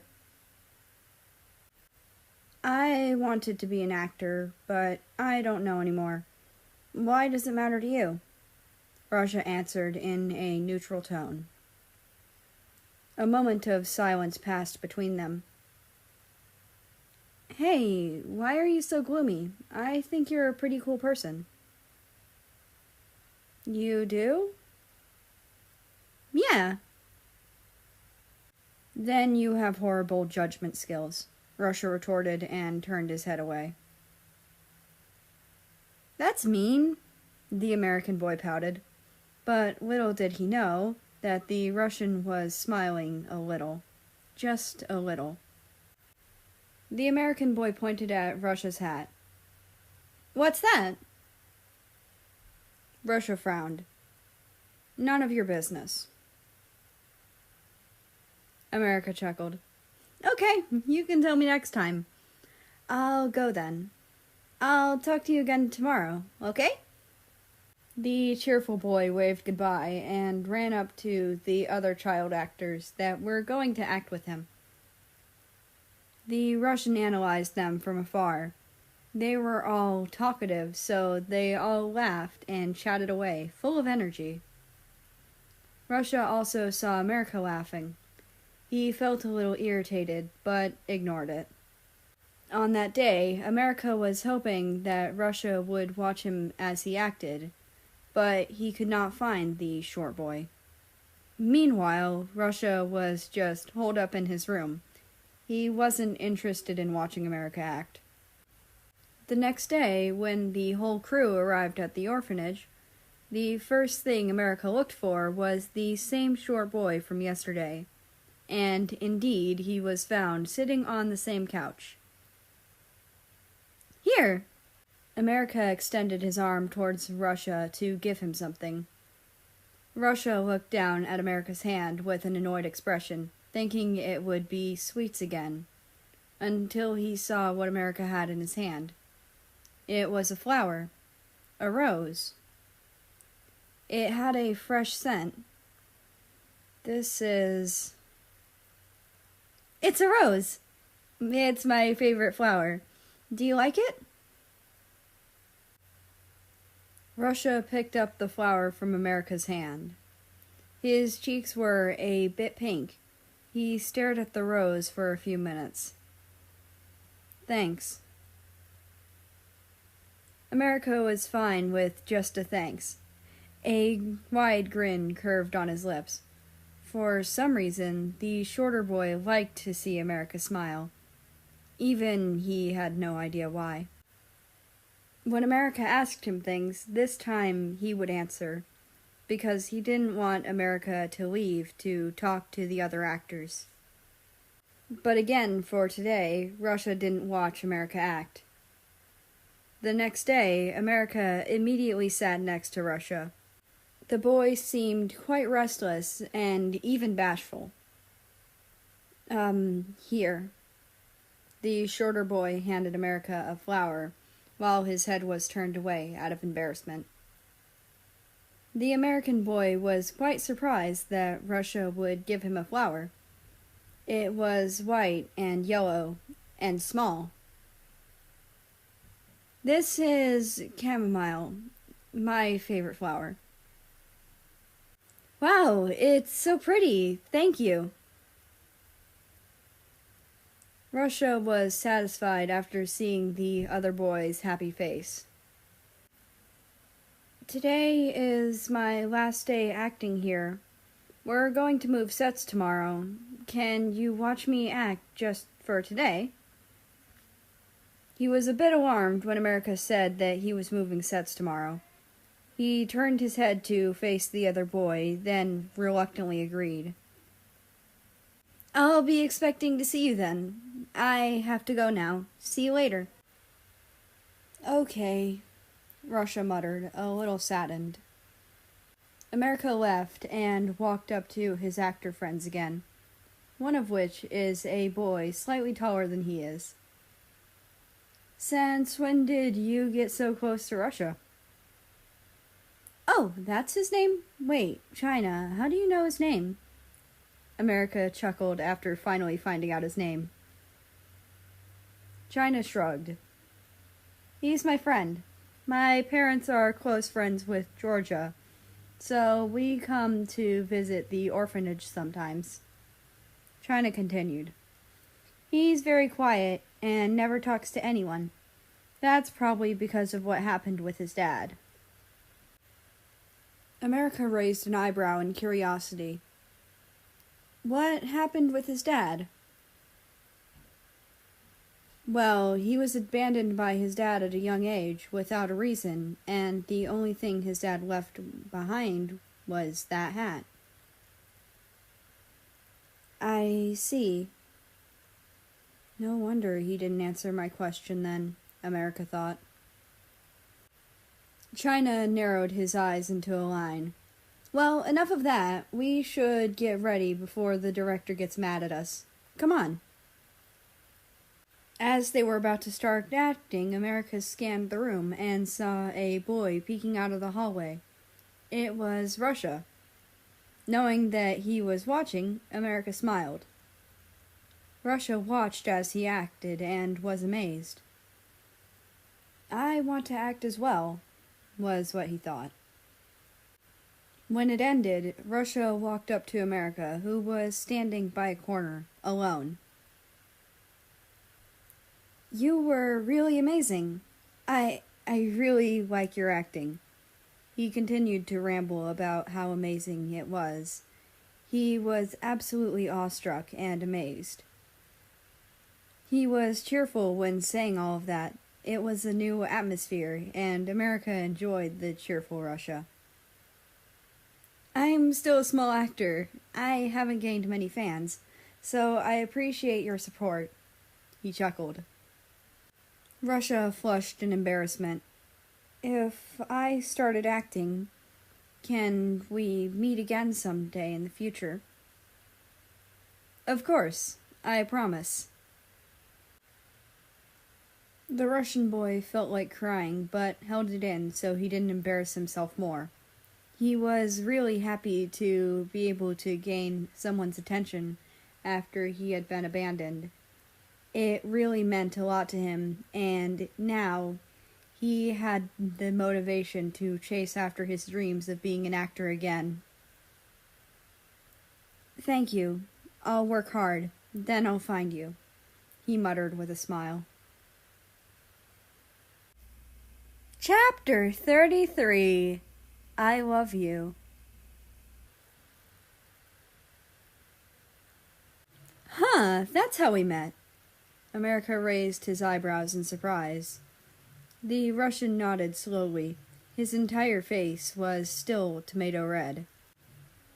America cupped his face in his hands to force him to directly face America and look him in the eyes. What are you doing? He stuttered. The American's eyes twinkled in delight. Holy shit! You grew so much I didn't even recognize you anymore. The person in front of him overlapped with the one in his memories when he was younger. How'd you grow so much? I started eating properly and practiced hard to become an actor as great as you are. China helped me a lot to get where I am now. Then America thought hard for a while. The meals that Japan usually gives me, you made those, didn't you? Yes, I did. I thought if you received them from me, you wouldn't accept them. So I asked Japan to help. How silly of you to think I wouldn't want food made by my crush. America chuckled and released his hands. The Russian didn't let him go, and this time he grabbed the shorter male's wrists. America let out a hum. How eager you are. You were just embarrassed out of your mind a few seconds ago, and now you're doing this. What did you just say? His eyes were wide in surprise. They also twinkled with anticipation. Before America could even tease him about it, a streak of tears rolled down the taller male's cheek. The American froze in shock for a second. Did he do something wrong? I'm sorry. It's just... everyone tells me to give up on you. Since I was young until now. They said I was wasting my time for wanting you to look at me. He wiped his tears, then regained his composure. America grinned. He placed one of his hands on Russia's hand and guided it to the side of his own face. Then you're the luckiest fan to ever exist. While the taller male was stunned in place, America leaned over and kissed him. After they parted, the Russian leaned in and hugged him. Then he sighed in happiness and relief. Would you like to keep this relationship a secret from the fans? The American asked Russia as he hugged back. I don't want any more negative attention on you for now. I really don't mind if they know, though. I do. The American raised an eyebrow. Okay, fine. Is around a month fine? Yeah, that's fine. America puffed his cheeks and parted from the long hug. Seriously, though, I think you're a blessing to me, so I don't see anything bad with letting the public know. I mean, I feel the same way towards you. The Russian lowered his head. Ya тебе hablo. That is Russian for I love you. America chuckled. The Russian's eyes widened once more. He tackled the other male and pinned him down. What did you just say?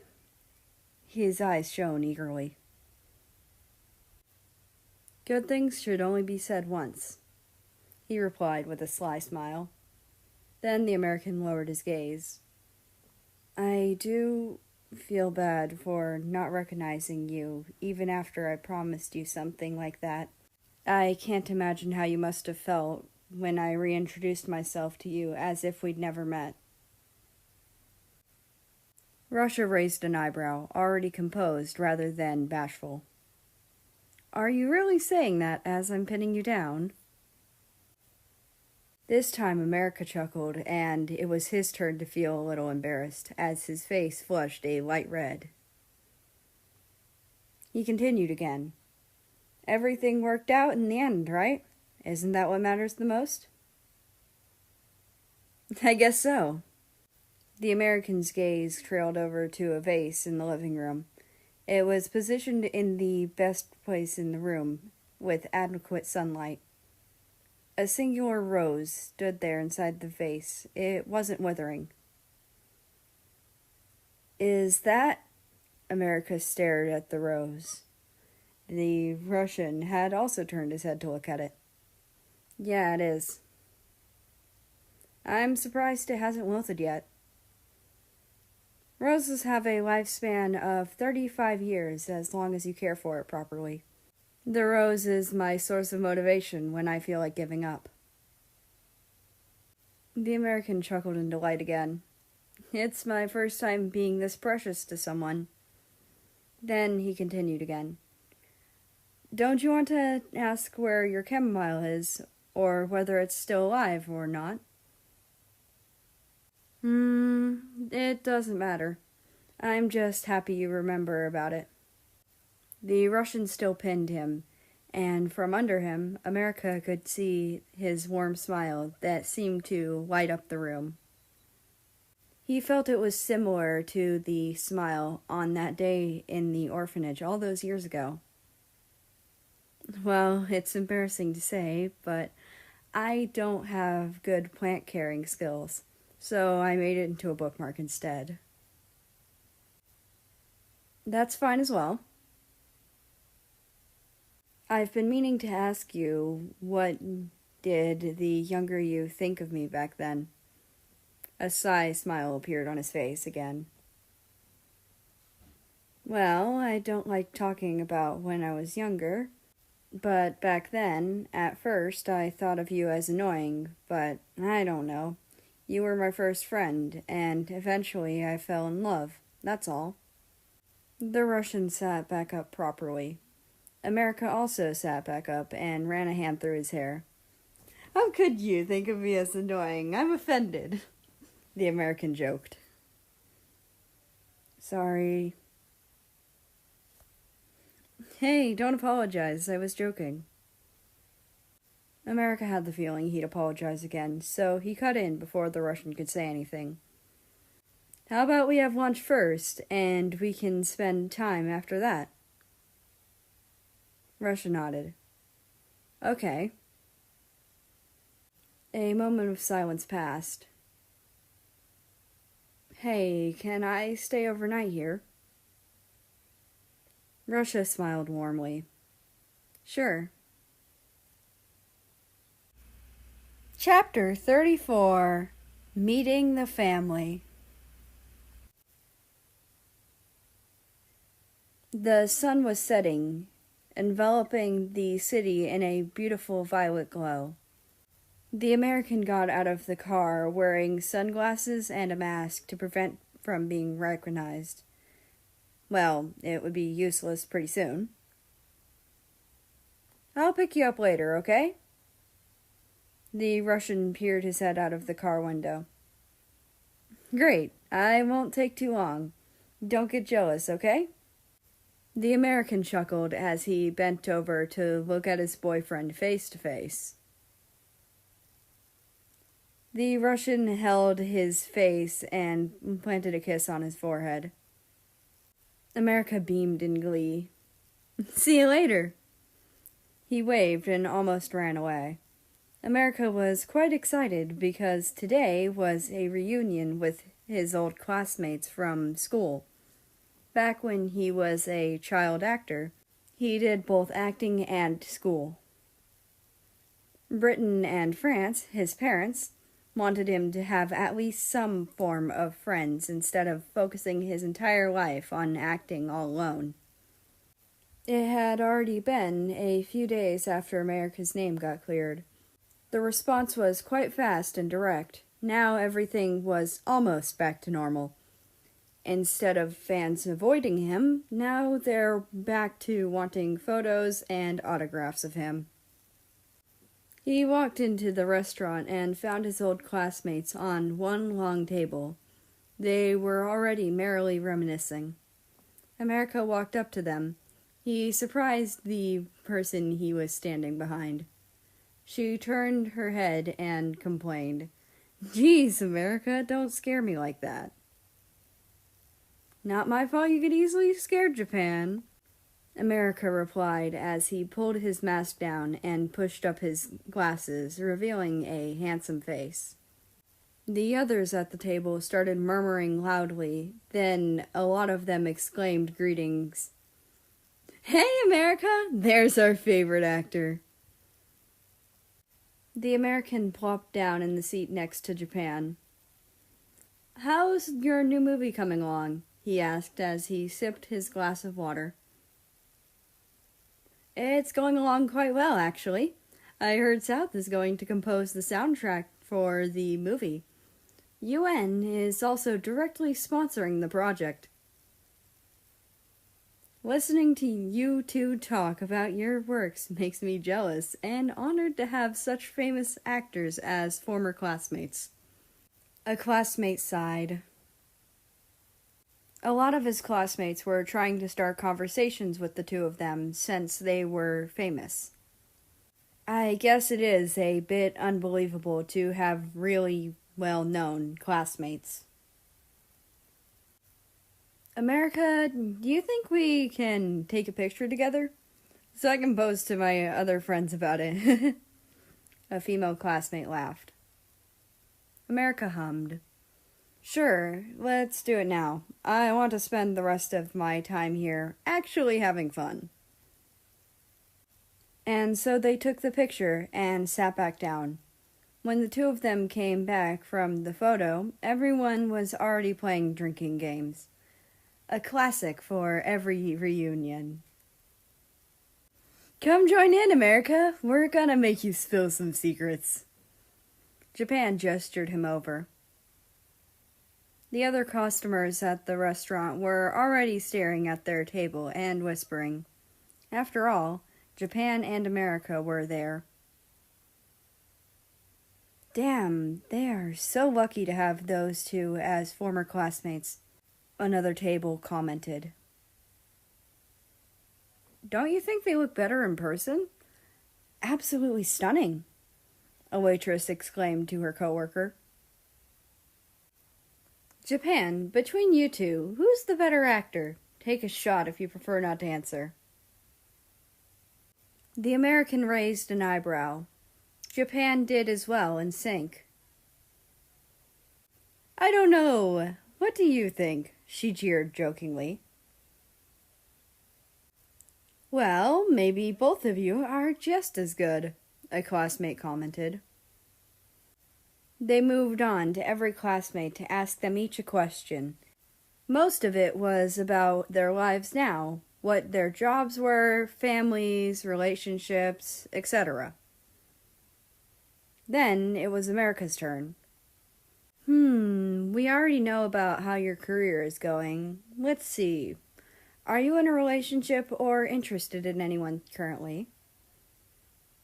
America turned to Japan for help, but she pricked her ears up to listen in. America glared at her and gave her a "you traitor" expression. She pretended not to notice it. Well, America is grateful they didn't ask anything about the scandal, like how he felt about it or similar questions. I guess his classmates did understand somewhat of how he felt about the situation, which he was grateful about. After a good while of pretending to think hard, he reached for the cup with alcohol and took a shot. America really didn't want to lie to them about it, but he did make a promise, so he couldn't say the truth either. Everyone was shocked and excited.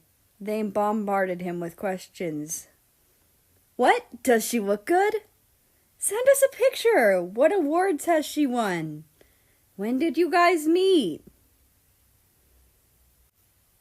Japan was a bit stunned for a second, her expression becoming a little complicated. America knew that she knew Russia liked him, so America could guess why her expression was so complicated. Sorry, Japan, I'll tell you in a month, he thought to himself guiltily. At the end of their reunion, America got a text from his boyfriend that he was already outside waiting for him. The American's face beamed. He pardoned himself and left the restaurant. When he saw a familiar car and a familiar face, he almost rushed over. Inside the car, Russia requested, "Can I take you somewhere?" Oh, sure. Have you eaten yet?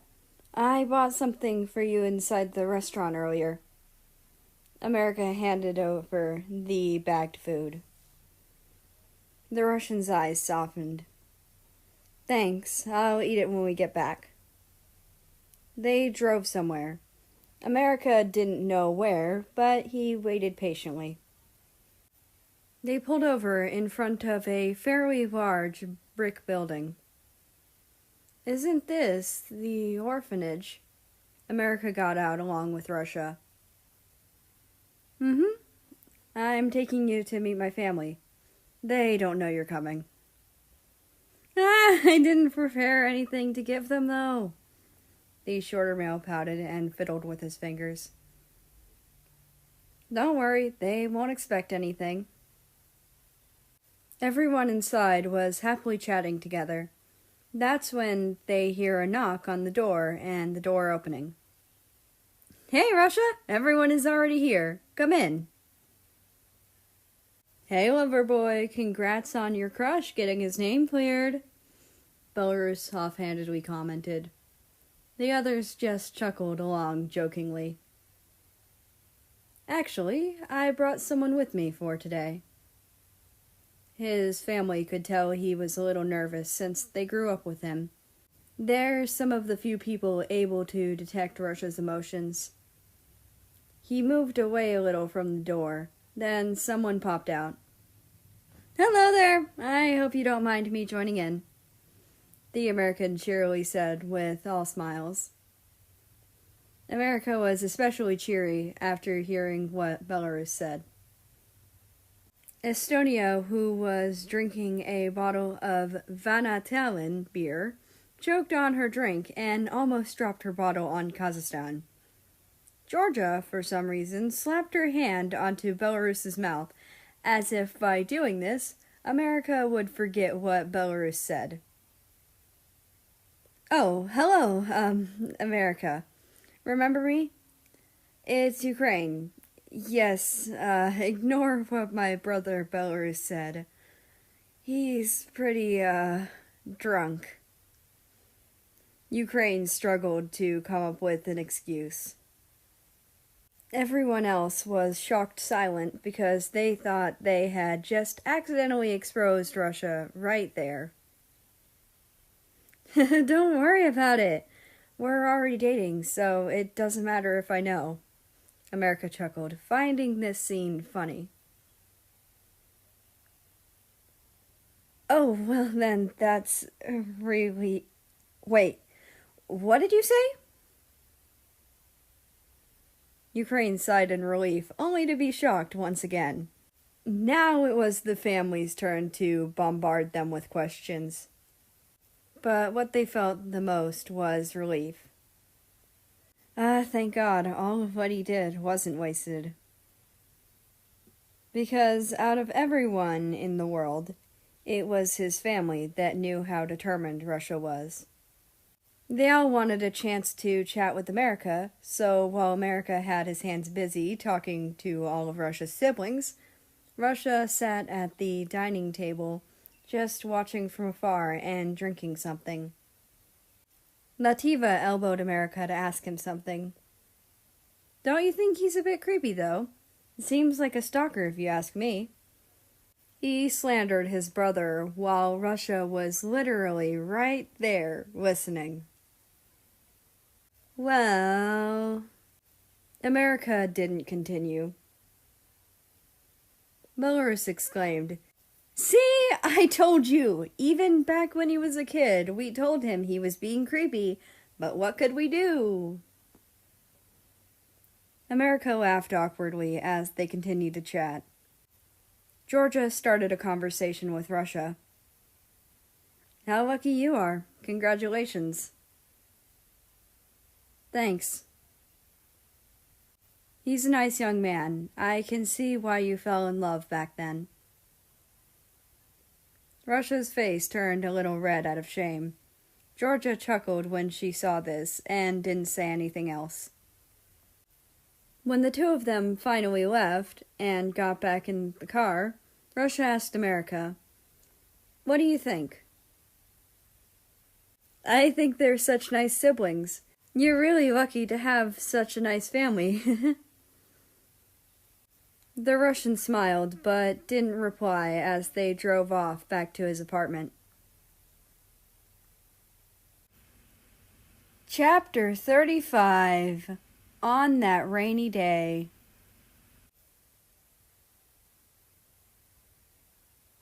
Today, America was the one driving the car, while Russia sat in the passenger seat, nervously fiddling with his fingers. "Oh, come on, don't be nervous. You'll do fine. I just wanted to introduce my lovely boyfriend to my family." The American stopped at a red light. The other man just stayed quiet, an air of nervousness wafted in their surroundings. "You can't be like this. You suddenly brought me to your family as well. Consider this payback."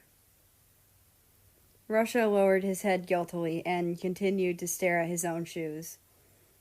The light turned green, and America started driving again with a sigh. Eventually, they pulled over in a fairly luxurious house. It wasn't a huge mansion, but you could tell the people living here were well off. It was sort of the perfect house for a fairly large family. They walked up to the door and gave it a good knock. After a few seconds, you could hear something shatter. Then a lady opened the door. She was very pretty, with a slender face and bright eyes. Her gaze landed on America, who smiled at her. Her face immediately beamed with happiness. "America, ¿cómo vas tú? You should have called to tell me that you were coming. Your dad could have prepared something to eat." The French means, "America, how are you?" "Hey, Mom, I just wanted to drop by for a while. How are Canada, Aussie, and Kiwi?" "Other than breaking the vase a few seconds ago, they're fine. Isn't this tall fellow Russia?" She squinted her eyes. She thought she was seeing things. Russia had been staring for a while.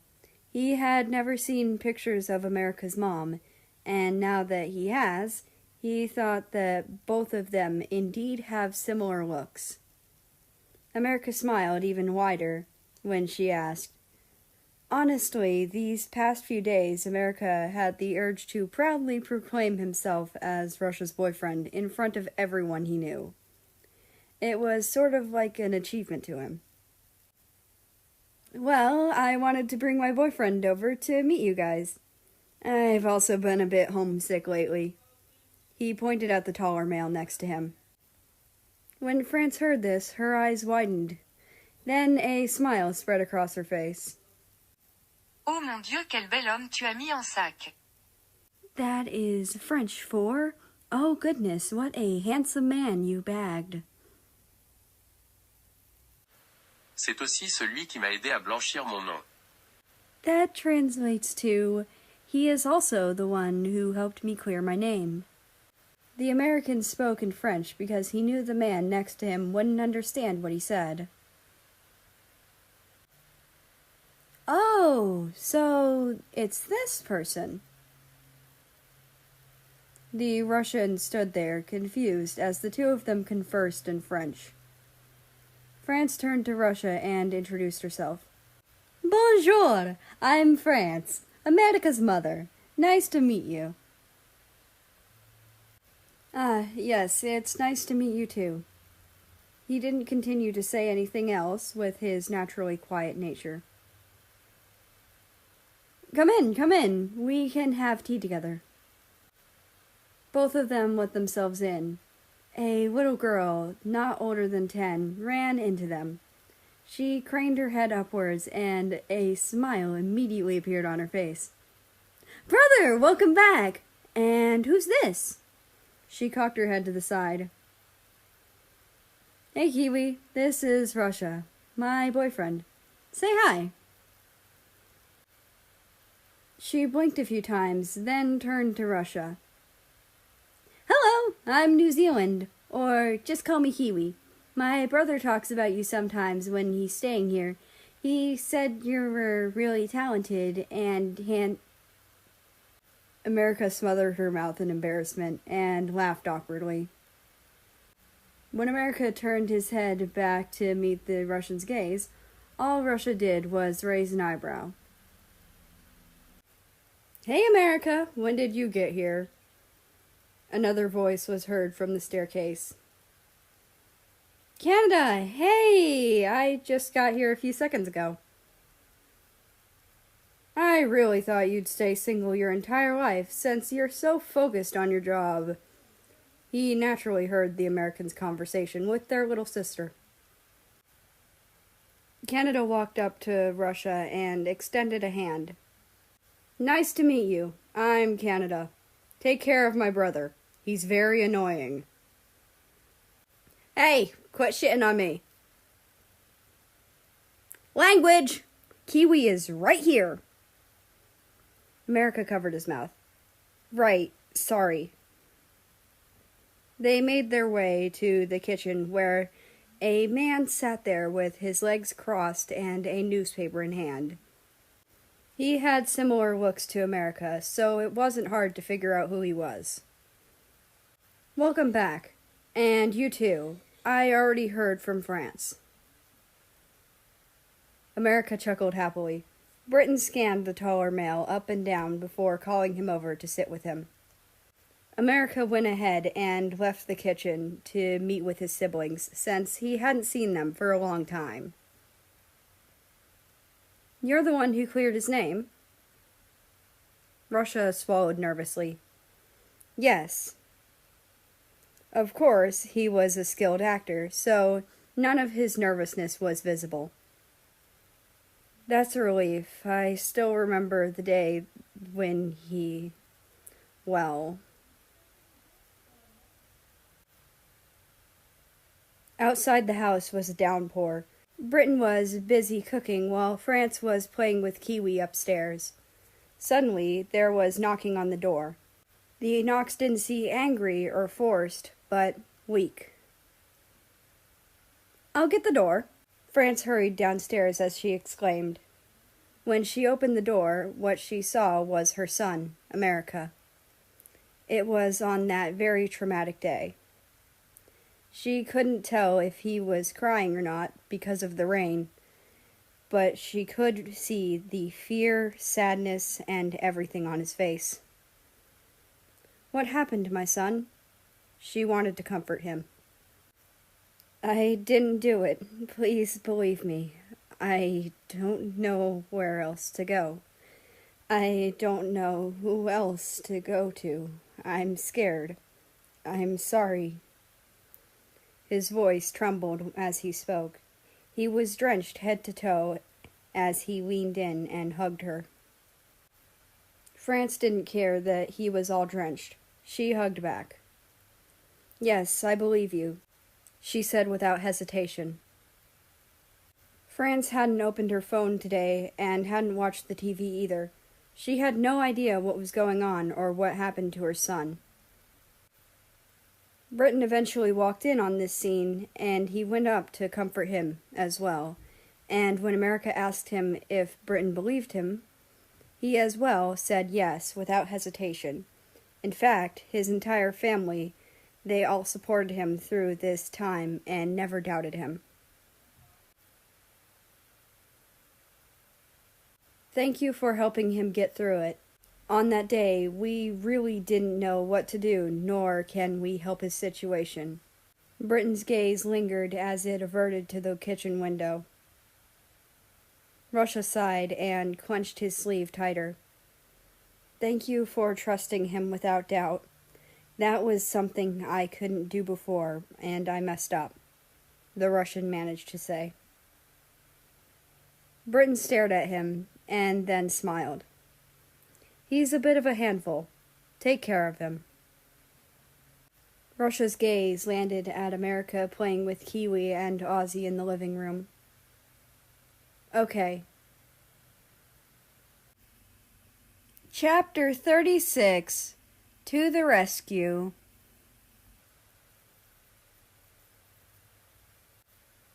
A car pulled over in the mall parking lot. A total of 7 people exited.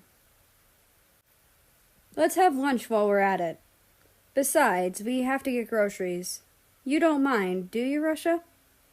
Britain asked him. The Russian shook his head as he put on his mask. America chuckled as he put on his sunglasses and mask. America leaned over and whispered to the taller man. Do you remember? We went here together before. Before he could answer, America spoke up again. Well, let's not get caught this time. Brother, can we take a look at the pet store together? Ozzy suggested to America with sparkling eyes. You know, Nada's gonna be mad at you. America put his hands on his hips. Ozzy's eyes trailed over to Russia. Ah, you can bring your boyfriend too. America turned to Russia. You heard him. Let's go. You're hopeless, May. Ozzy, let's get lunch first. Ozzy crossed his arms and pouted. This is why I don't ask you. America joined in. Yeah, Nada, you're so boring sometimes. I can't believe you're older than me. They looked through the list of restaurants and settled on the newest Italian restaurant that just opened a while ago. When they walked in, a man greeted them. Benvenuto. Table for 7? He wore a chef outfit and spoke in an Italian accent. Italy? Britain tilted his head as if he saw wrong. Italy only started to pay attention now. Oh, hey! Is America with you? His eyes darted around the crowd. Italy! Why didn't you go to the reunion the other day? America asked his former classmate. The Italian rubbed his temples. Sorry, I was busy with the grand opening of my restaurant. Congrats on getting your name cleared. America grinned from ear to ear. Thanks. And yes, table for 7, please. Italy scribbled a few things on his notepad and led the family to their table. Italy has seen America's family before. He didn't recognize the tallest one at the table. The man leaned in and whispered to America, Who's the good-looking tall guy with you? Of course, Italy knows Russia. After all, Russia is the biggest star right now. It's just he couldn't recognize him due to the mask. Oh, it's just a friend of mine from work. Since America didn't go any more into detail, Italy just left it at that. He assumed it was because of America's actor status that he couldn't go more into it. Italy took their orders and left to the kitchen.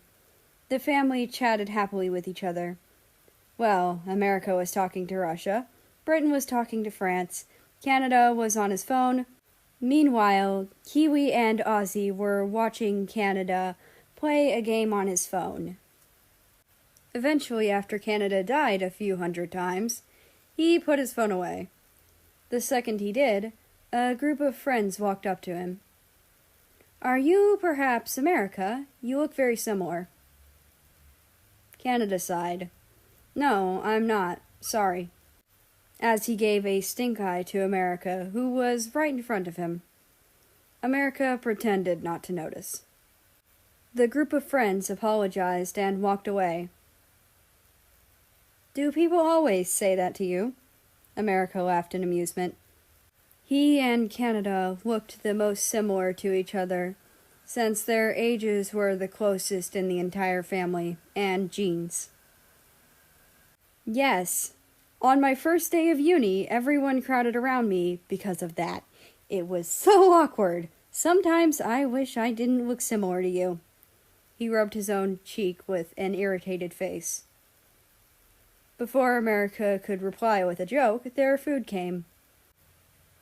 "America, if you attract some customers with that face of yours, I'll give you guys a discount," Italy said jokingly. I'll think about it." The American pulled down his mask to take a sip of his drink. Italy laughed before leaving. America took a bite out of his pizza. His eyes lit up. "Try this. It's really good." Russia stared at it, then took a bite as well, while the American still held it. He had to bend his body a little to do so. "Pretty good." "I've been wondering, how did you guys meet anyway?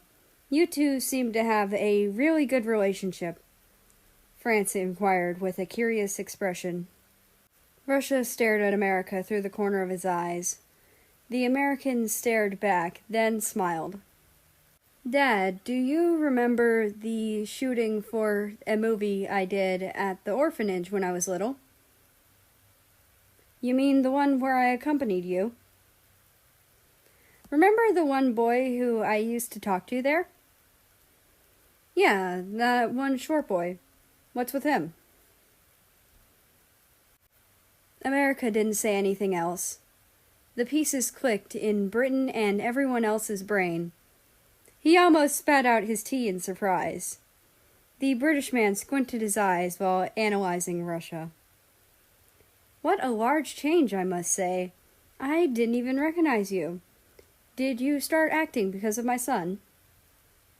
The taller male nodded in silence. France laughed. "That's quite a surprise. Anyways, let's eat first and talk later." After eating, America and Russia offered to pay the bill, but the Americans' parents didn't let them. Canada said to America and Russia, "We'll go get groceries. You two can go do whatever. We'll meet up at the center of the mall when we're done. How does that sound?" "Okay," Russia replied first, almost enthusiastically. They said their goodbyes for now and walked their separate paths.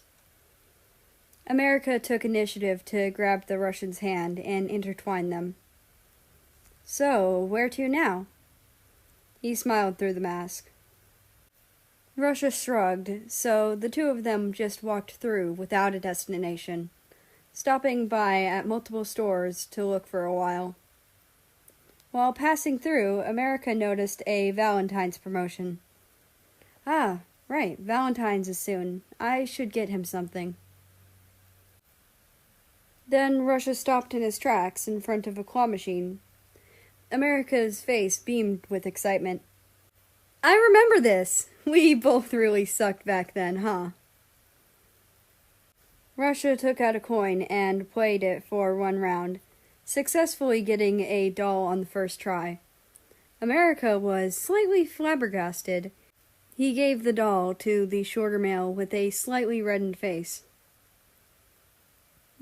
I wonder if you practiced while I was gone to impress me when I got back. He took the doll from his hands. Thanks. He felt genuinely happy and nostalgic.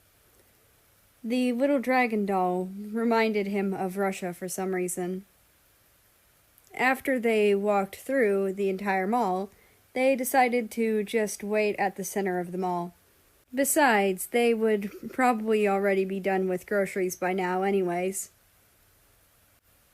Wow, it's quite crowded here.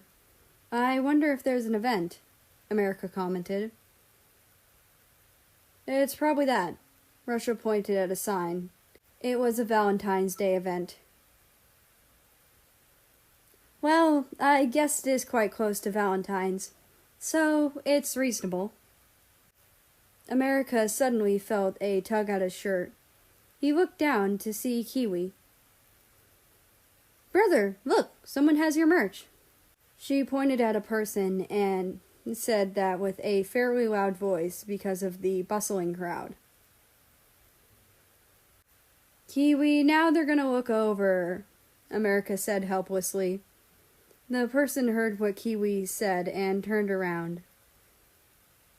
Oops, sorry, brother. Are you America? They walked up to him boldly and asked. This got the attention of a small crowd around them. They all as well started to converse amongst themselves. No, sorry, no. Before he could finish his sentence, a basketball came flying at it and hit him square in the face. A group of teenage boys came up to apologize sincerely. Russia was currently trying to help America with a deathly worried expression. The taller male glared at the group of boys with his amber eyes, causing the boys to have shivers go up their spines. America lifted his head. No, it's okay. Don't worry about it. Don't play basketball indoors next time. His sunglasses slid off because they were broken now, unfortunately. Usually, people wouldn't be able to recognize someone by just their eyes alone, but America had unique eyes that no other actor had, which was a slight heterochromia. Russia tried to cover his face, but it was too late. Immediately, the crowd recognized him and surrounded him. Kiwi almost got trampled on if Russia didn't save her. Canada was outside the crowd. What happened this time? He sighed as if this has happened 1,000 times before. Russia put Kiwi down and tried to explain. His movements were frantic and nervous. Canada put the grocery bags down. I see. Let me try something, he said, and noticed some mechanisms on the stage. America tried his best to answer everyone's questions and requests. I can't do autographs currently. It's a bit too crowded for a photo, no? I'm really not here as a guest for the event. Fog covered the entire room. America couldn't see shit. Someone then grabbed his hand from behind and dragged him out of the crowd. You're such a pain to deal with. Russia is worried, Canada complained with a playful smile. Sorry. Thanks, Nada. Chapter 37. Keep a Secret. The morning was bright. 2 men walked into the studio. America! Russia! Another actor walked up to them. Hey, Poland! America greeted back with all smiles. The 2 of them were invited to do a movie together again. Ever since the huge success of their last one, a lot of people have been requesting movies with the 2 of them in it. Today's shooting was going to be quite long, so they had long breaks between scenes. Usually, the actors and actresses would hang out together in the lounge. As they shot the first scene, America noticed a familiar figure with a clipboard by the corner of the room. She wore her usual formal attire. Hey, Ukraine! He walked up to her. Oh, hello, America. You're working on this as well? He glanced at the papers on her clipboard. Yes, indeed. I usually take up a lot of projects. The two of them chatted for a while. America noticed a group of other staff members watching her enviously and whispering among themselves. Ukraine noticed this as well. Don't mind them, they just don't like me. Why so? No reason, just because I do my job and that I'm not biologically female. Ukraine shrugged like it was nothing and continued to flip through her files. They're honestly just nitpicking on small things I do to gossip about me at this point. I don't really care about them, though. Work is more important. America racked his brains for a while. Do you want to be my manager? I've been needing one recently, especially after the last incident. Really? Her eyes widened a little in surprise. Well, I mean, I am currently looking for a more stable position rather than bouncing from one project to another. She placed her hand on her chin. America's eyes brightened significantly. Great! We can discuss the details later. Here's my number. I'll call you when we're done with this. Do you need my number? Ukraine asked, as she was about to get her business card in her purse. Russia waved his hands. No need. I can just ask Russia later. America had to go back to shooting, so he waved goodbye to Ukraine. During break, he and Russia had walked through a desolate hallway while chatting. As they passed a door, America abruptly shoved Russia and himself inside the door. It was the storage room. It was more spacious than the last time the two of them were stuck in a room together. The American smirked. He leaned in and kissed the taller male. Russia was beyond confused, but didn't think much of it at the moment, since his mind was in chaos. I couldn't hold myself back until the end of the day. Sorry. He was speechless. Then America leaned in again with another kiss. They stayed like that for a long time.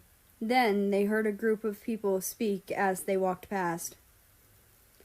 I wonder where America and Russia are. Shooting is about to start. It's been ages. Yeah, let's check all the rooms. Maybe we'll find them somewhere. The door of the storage room opened slowly.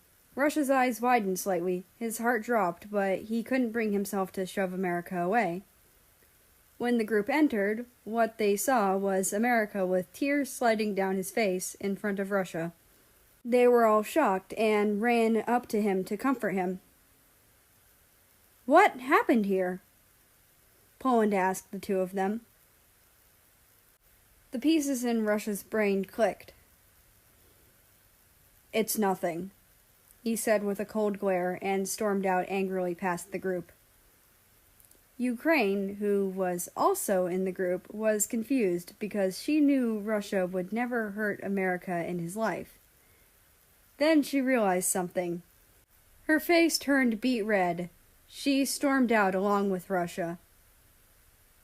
The group stayed behind to comfort America, who wasn't actually crying out of sadness, but rather crying on command. Hey Russia, you two better be more careful at work. Are you trying to get caught? She lectured him. Sorry, he said with his red face. Ukraine sat on one of the lounge chairs. It's so scary how believable you guys' performances are. He can even cry on command. Looking at your expression made my spine shiver. Russia slumped onto the empty seat beside her. I felt like my heart was going to explode. He clenched his shirt. America is a bold one, isn't he? During the shooting, America didn't interact with Russia much other than during filming. Although Russia knew he was keeping up an act, he still found it a little sad, especially after remembering stuff that happened years ago when America was gone. After work today, the two of them met up inside the car.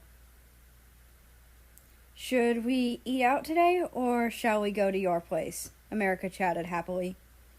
The Russian was abnormally silent today. The American noticed this. "Are you perhaps sad about me ignoring you today?" "Sorry, it just reminded me of when you were gone." America's heart softened. "I'm sorry, I didn't mean to. I promise not to scare you again next time." "How about I pay for today? I feel really bad," he continued. "No, it's okay, you don't have to." The shorter male narrowed his eyes. "Nope, don't give me that. I did something wrong, so I'll make up for it. I promise to be the best boyfriend for you, so I'll learn from my mistakes. Now, where would you like to go?" Russia sighed because he knows once America set his mind on something, he won't back down. But secretly, he also felt really happy. Chapter 38. Valentine's Gift.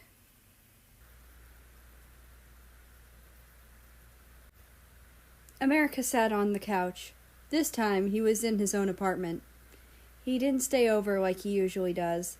The American man stared at his phone at the calendar that had 14th of February highlighted in red. Suddenly, there was a knock on his front door. When the door was opened, a woman in formal attire carrying heavy paper bags for her dear life. She hobbled over and dropped the bags on the coffee table.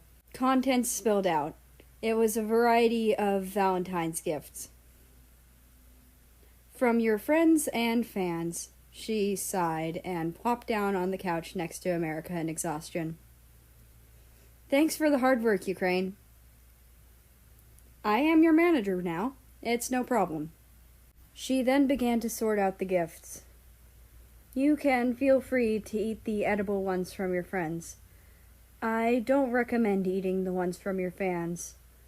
As for the ones you can't eat, I already had them checked for cameras and such, so you can decide for yourself what you want to do with them." "Thanks. My old manager would usually immediately throw out all the gifts I have, so I have never actually seen the things my fans give to me." The American picked up a teddy bear with a heart-shaped card in it that read, "Happy Valentine's Day." He had fun going through everything that he was given. Ukraine noticed he left all the edibles untouched. "Are you not hungry? I know you really like sweets, so don't worry, none of the ones your friends gave you are dangerous." "It's nothing. It's Valentine's Day, and I have a boyfriend now, so I'll wait to get something from him first. I'm pretty certain he'll give me chocolates or something. He knows I like them. Wouldn't want him getting jealous, would I?" She repacked the edibles into the paper bag. "I hardly doubt he'd get jealous." The American leaned back lazily on the couch. "He doesn't say it, but I can tell sometimes." Ukraine scoffed. "I'm starting to get jealous of him for having such a considerate partner." She heaved up the bag, then arranged it neatly in the kitchen cabinet. "Don't be. You're a beautiful lady. I'm sure you can find someone." He scrolled through his social media feed and posted, "Happy Valentine's Day!" with a picture of himself and one of the gifts he'd received on his feed. Seconds after posting, the sea of likes and comments flooded in like a tidal wave. "Which reminds me, did you get anything for him?"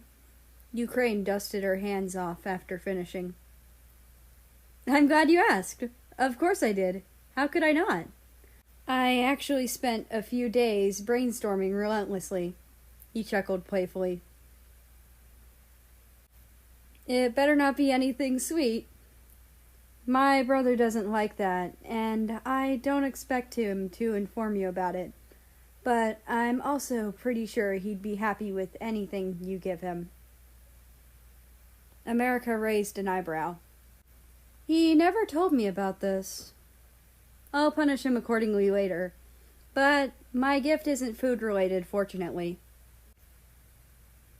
America glanced over at the dragon doll on top of his shelf.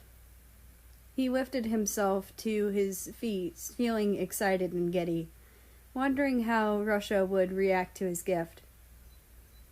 I'm heading over right now. See ya! Ukraine waved him goodbye as he slowly shut the door behind him. The American stood in front of the door with his gift. He inputted the code into Russia's place. 040776. He typed it one by one. The door clicked open. As he pushed open the door and made his way into the living room, it was very quiet, as usual. It seems the Russian isn't home yet. When the door did click open again, the American shot to his feet nervously with his gift behind his back. The familiar tall male walked in and shut the door behind him. When they came face to face, both of them were awkward and flustered. They didn't know what to say. The two of them said at the same time. They both shoved something in front of each other's faces, both of their eyes shut in embarrassment as well. When America slowly opened his eyes, he saw a bouquet of chamomile flowers in front of him. They were small, but amounted in hundreds. Meanwhile, Russia opened his eyes to a bouquet of roses in front of him. Looks like we thought of the same thing, America chuckled. His face brightened significantly. Russia didn't say anything, but stared silently. Sorry, you were so good-looking, I forgot what I was going to say. The realization hit Russia as he widened his eyes, and his face reddened. Did I say that out loud? Yes, you did. The American laughed. He took the bouquet from Russia's hands, and vice versa. Brings back so many memories. The shorter male admired the flowers in his hands as he was reminded of events from years ago. The both of them felt the butterflies in their stomach. I kind of expected you to get sweets for me, but this is better, he continued and fell backwards onto the couch. Russia averted his gaze. Well... He reached into a bag and pulled out a chocolate box.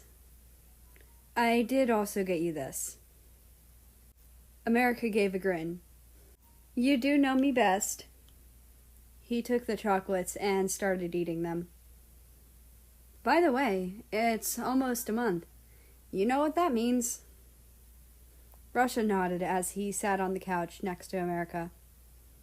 No more hiding. I can't wait to see everyone's reactions. They're definitely going to be shocked. The bright sunlight illuminated the room. The air felt warm. Let's join this. It's like a question-answer live podcast as we play games. I heard these things are pretty famous right now. America pulled up an offer he got on his phone. I don't feel like going outside right now either. Russia sighed in exhaustion. Great, then I'll contact them. I won't announce it on the show unless they ask about relationships. We can hold it off as long as we want, as long as they don't directly ask. How are your gaming skills anyway? America asked him while typing out something to Ukraine. Not the best, he answered regrettably, then continued. We didn't have that much video games back then. When America pressed the send button, he laid down on the Russian's lap while still on his phone. Russia also pulled out his phone. Then there was a click noise. Did you just take a picture of me? Russia sent the picture he took of America through messages. I do look pretty hot in the picture. The taller male chuckled lightly. America ate another piece of chocolate. Then he took one and lifted it to Russia's mouth. He accepted and ate it out of the shorter male's hand. You don't like sweets. When were you going to tell me? I wonder how I'm going to punish you for this. America smirked. I didn't think it was necessary to say, Russia answered nonchalantly. America stared at his good-looking face. Handsome dumbass, he said with a smile. A dumbass for being so in love. I'm your dumbass.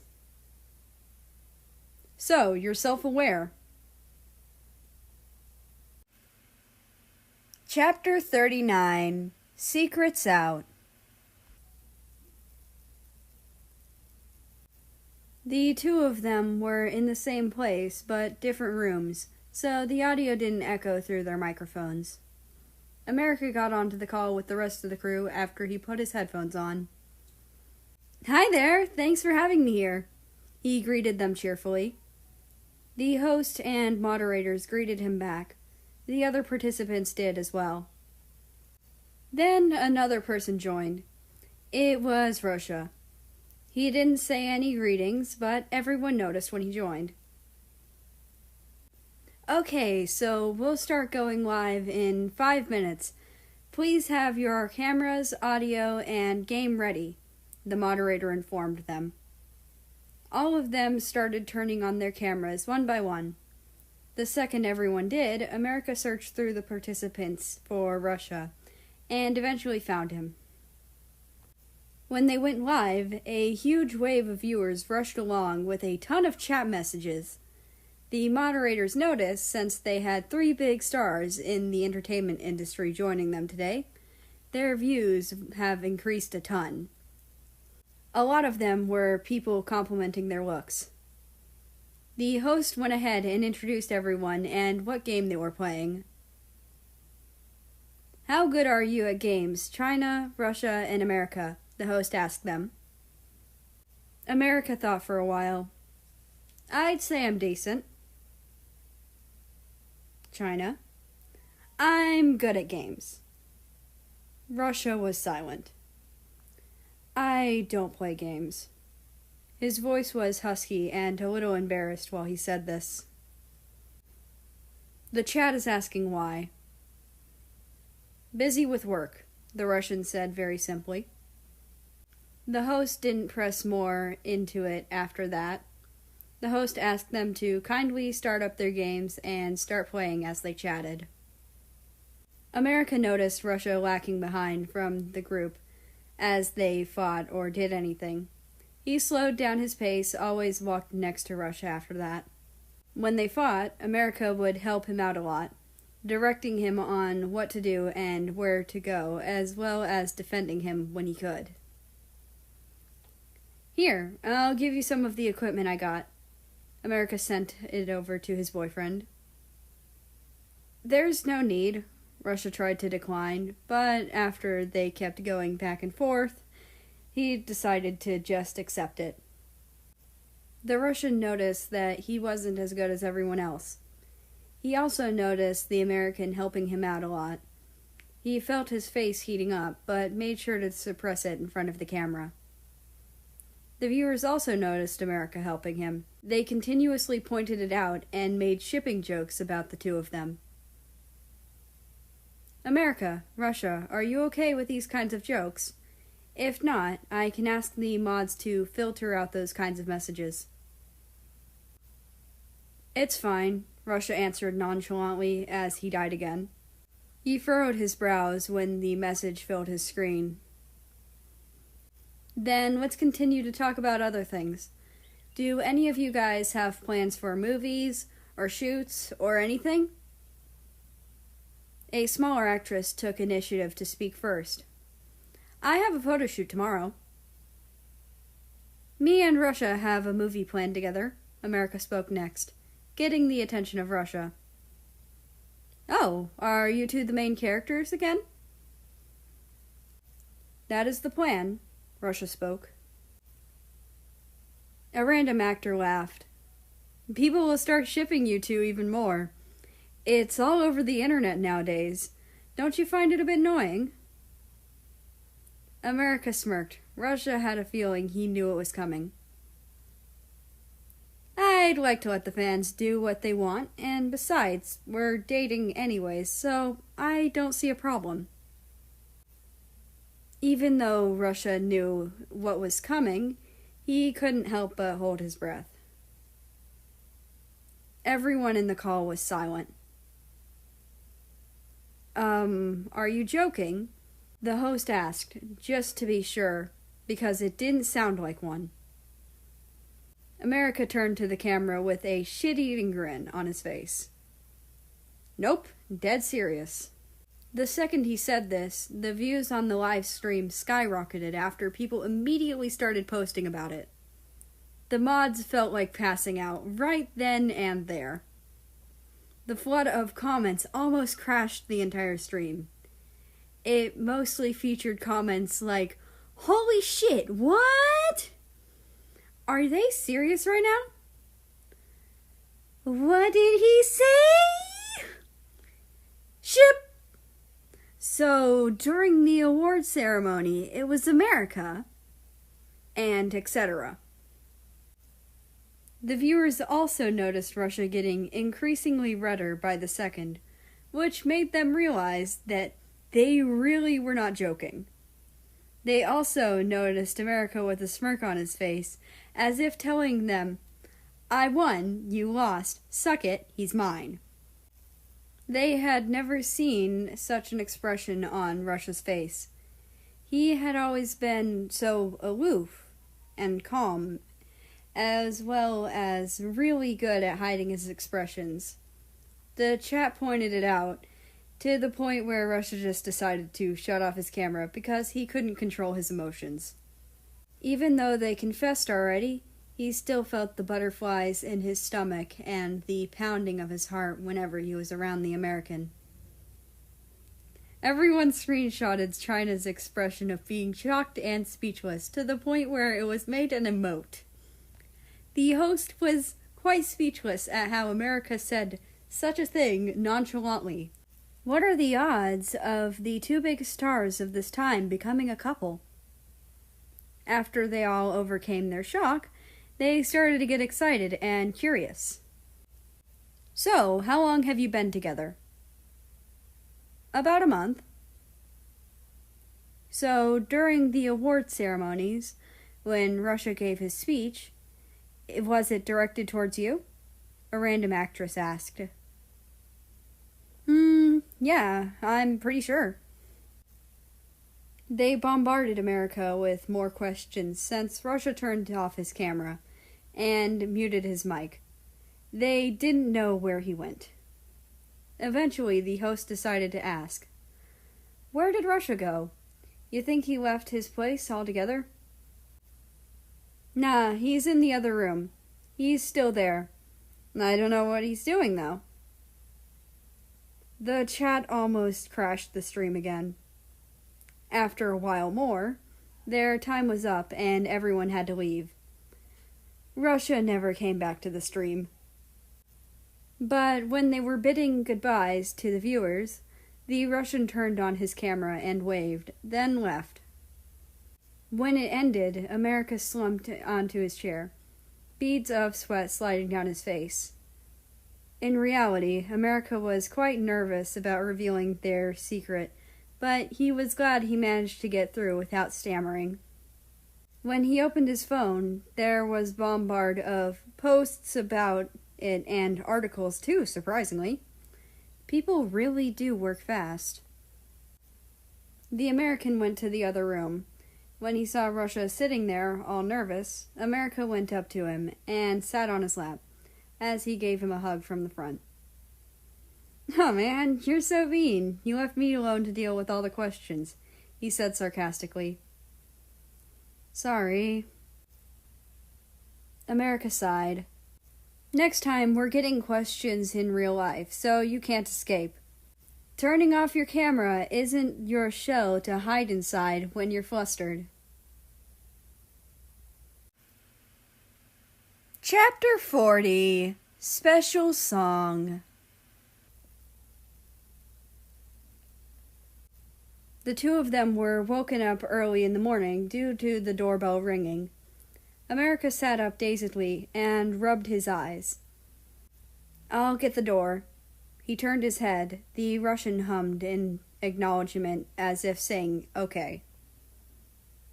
America felt like he didn't look the best right now, so he placed his sunglasses on and opened the door that was still ringing. In the doorway was a familiar Chinese man. He seemed out of breath, like he had run the whole way here. America felt amused and leaned on the door frame with the side of his arm. Weren't you out of the city yesterday? The American still had messy hair because he had just woken up a few seconds ago. You stayed over? He asked after pausing for a second. Before the other party could reply, China continued. Never mind, you're dating anyways. It doesn't matter. Can I talk to Russia? Suddenly, a taller male appeared in the doorway as well. China's expression changed immediately to pissed. Russia let him in, and the second he did, China started scolding him behind the couch. The Russian was absolutely confused. I can't believe you didn't tell me. Who was it that taught you acting for all these years? You kept it a secret for a month! China looked like he was on the brink of slapping the taller male. America sat on the couch in front of them and took a selfie with them in the background as everything unfolded. When he posted it, he got bombarded with a ton of comments and likes. Well, what is China doing in the background? My man's about to get slapped, I swear to God. Shouldn't you save your boyfriend? How cruel, taking a selfie instead. As the yelling continued in the background, he scrolled through hundreds of articles already covering the story, and many people spreading the clip. The doorbell rung again, and it didn't seem like China was going to let Russia go answer it, so America did again. This time, it was Japan and South Korea. The two ladies looked more refined compared to China early this morning. America had yet to brush his hair, so it still looked messy, but he looked good either way. You cocky asshole! Japan punched him in the gut, but didn't use any power, so it didn't hurt. I thought you liked someone else. Don't scare me like that. South patted Japan on the shoulders and told her to calm down a little. But congratulations in any case. Japan stared right into his eyes, which made him remember that one girl in his class who was just always there for him during school and even until now. Thanks. Do you want to come inside? That would be lovely, South responded. The second the two girls came inside, they heard the scolding. America casually asked, Do you guys want anything to eat? I'll make something. South was about to accept before Japan slapped her hand on the Korean woman's mouth. Nope, we already ate. Thanks for the offer.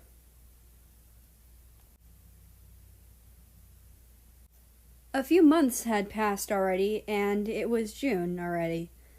America had been busy for the past few days, and Russia knew that. He always sat in the living room with his keyboard and papers strewn around him. It seems like he was busy composing a new song. Their contact was minimized during this time due to how busy they were with their schedules. I'm gonna stay at my place for a while. I need to brainstorm. Russia took a sip of his coffee. Okay, then. At the American's place, he sat on the couch, playing the keyboard and writing lyrics down. Ukraine entered the place. What are you doing? Don't overwork yourself. You just released a new song a few weeks ago. You have a packed schedule this week as well. Hey, Ukraine. I guess you could say there's a deadline I have to meet for this. America greeted her. Ukraine raised an eyebrow and sat next to him on the couch, picking up a piece of paper. She read through it. This is... Yeah, it's something for his birthday. I want to finish this on time. You know, even if you didn't get him anything, he literally would not care. She grabbed another piece. Sunlight seeped through the curtains and blinds.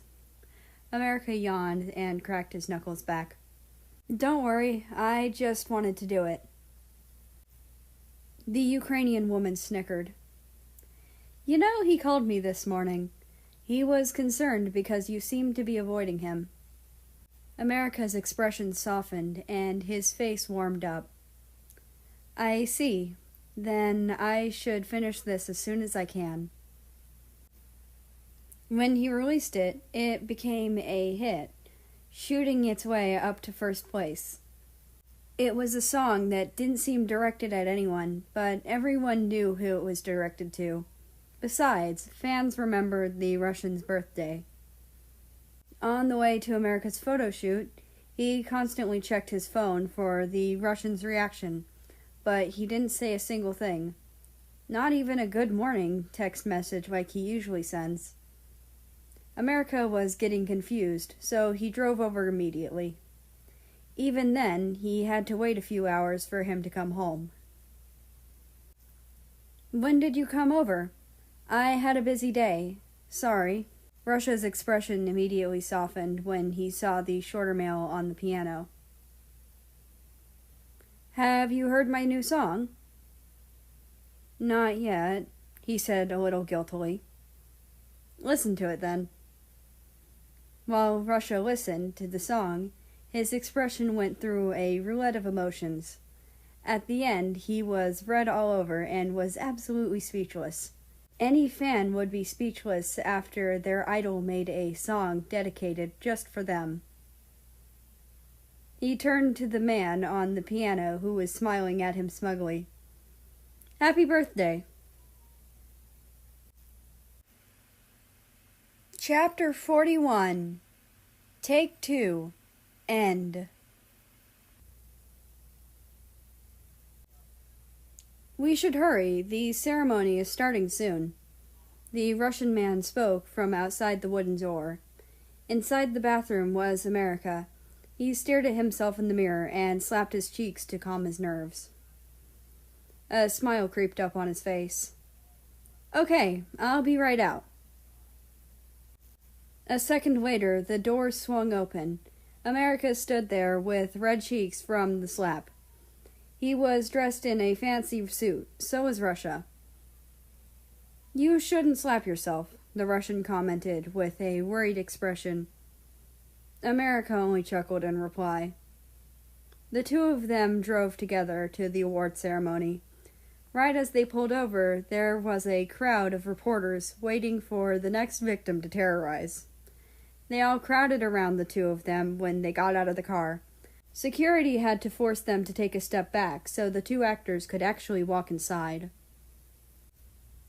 You look very nice in the suit. Let's take a picture before we actually enter the hall. America already fiddled on his phone for the camera.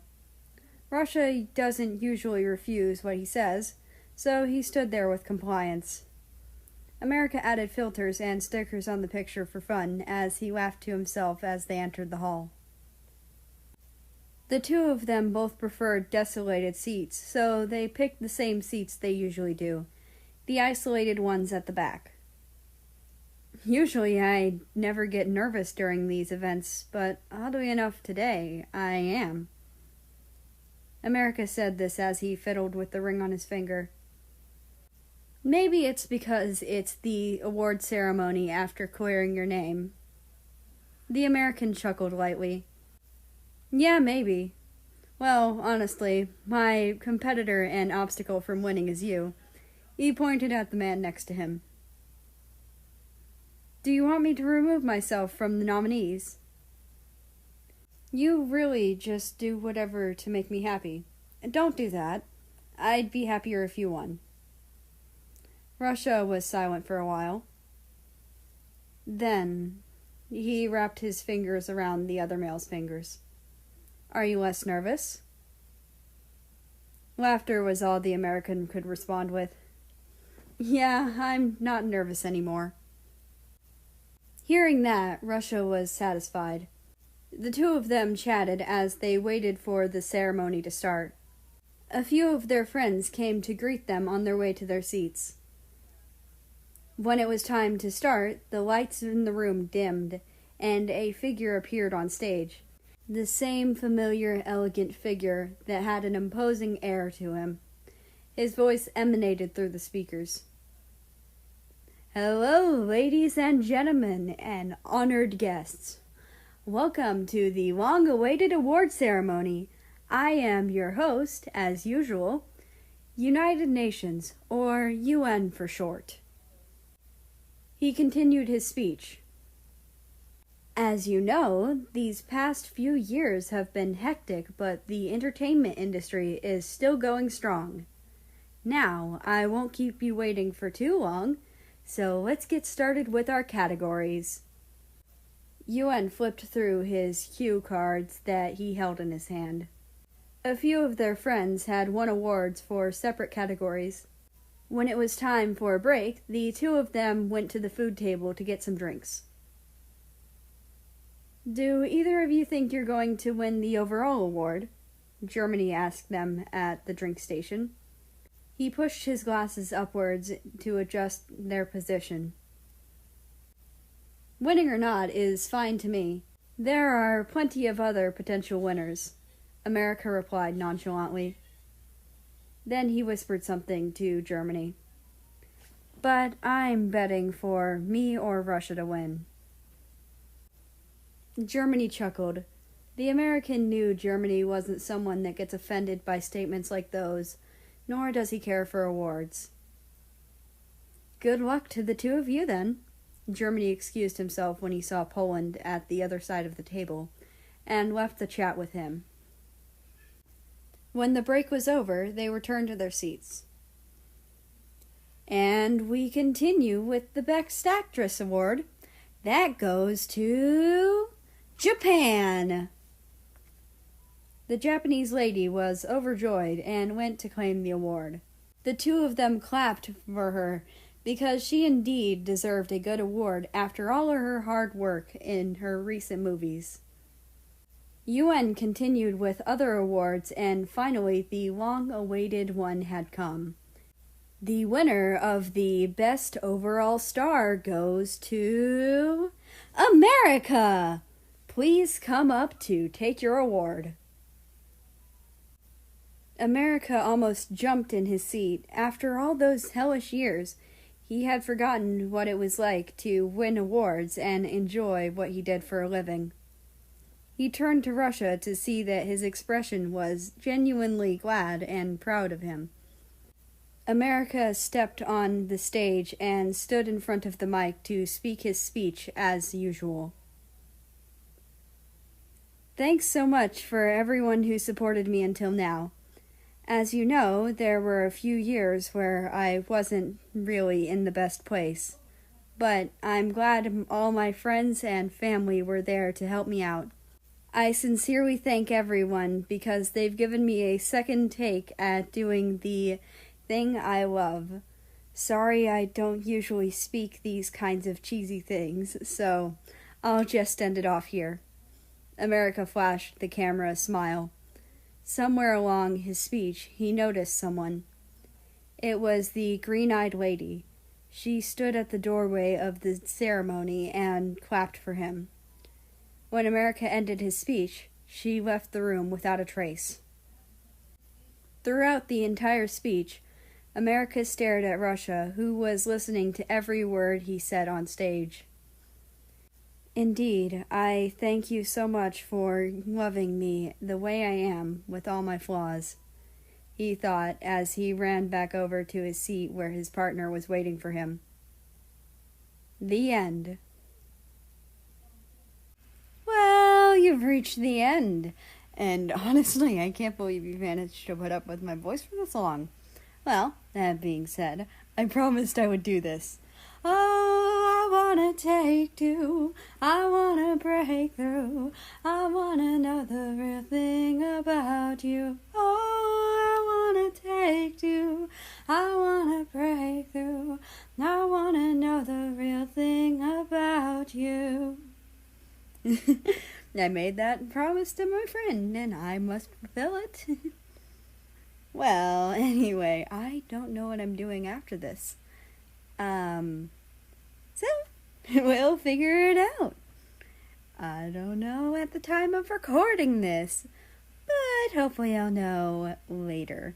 And if I know later, it'll be in the description. I am recording this on May 9th because I need to have this done by the end of this week. Otherwise, my mother is going to kill me.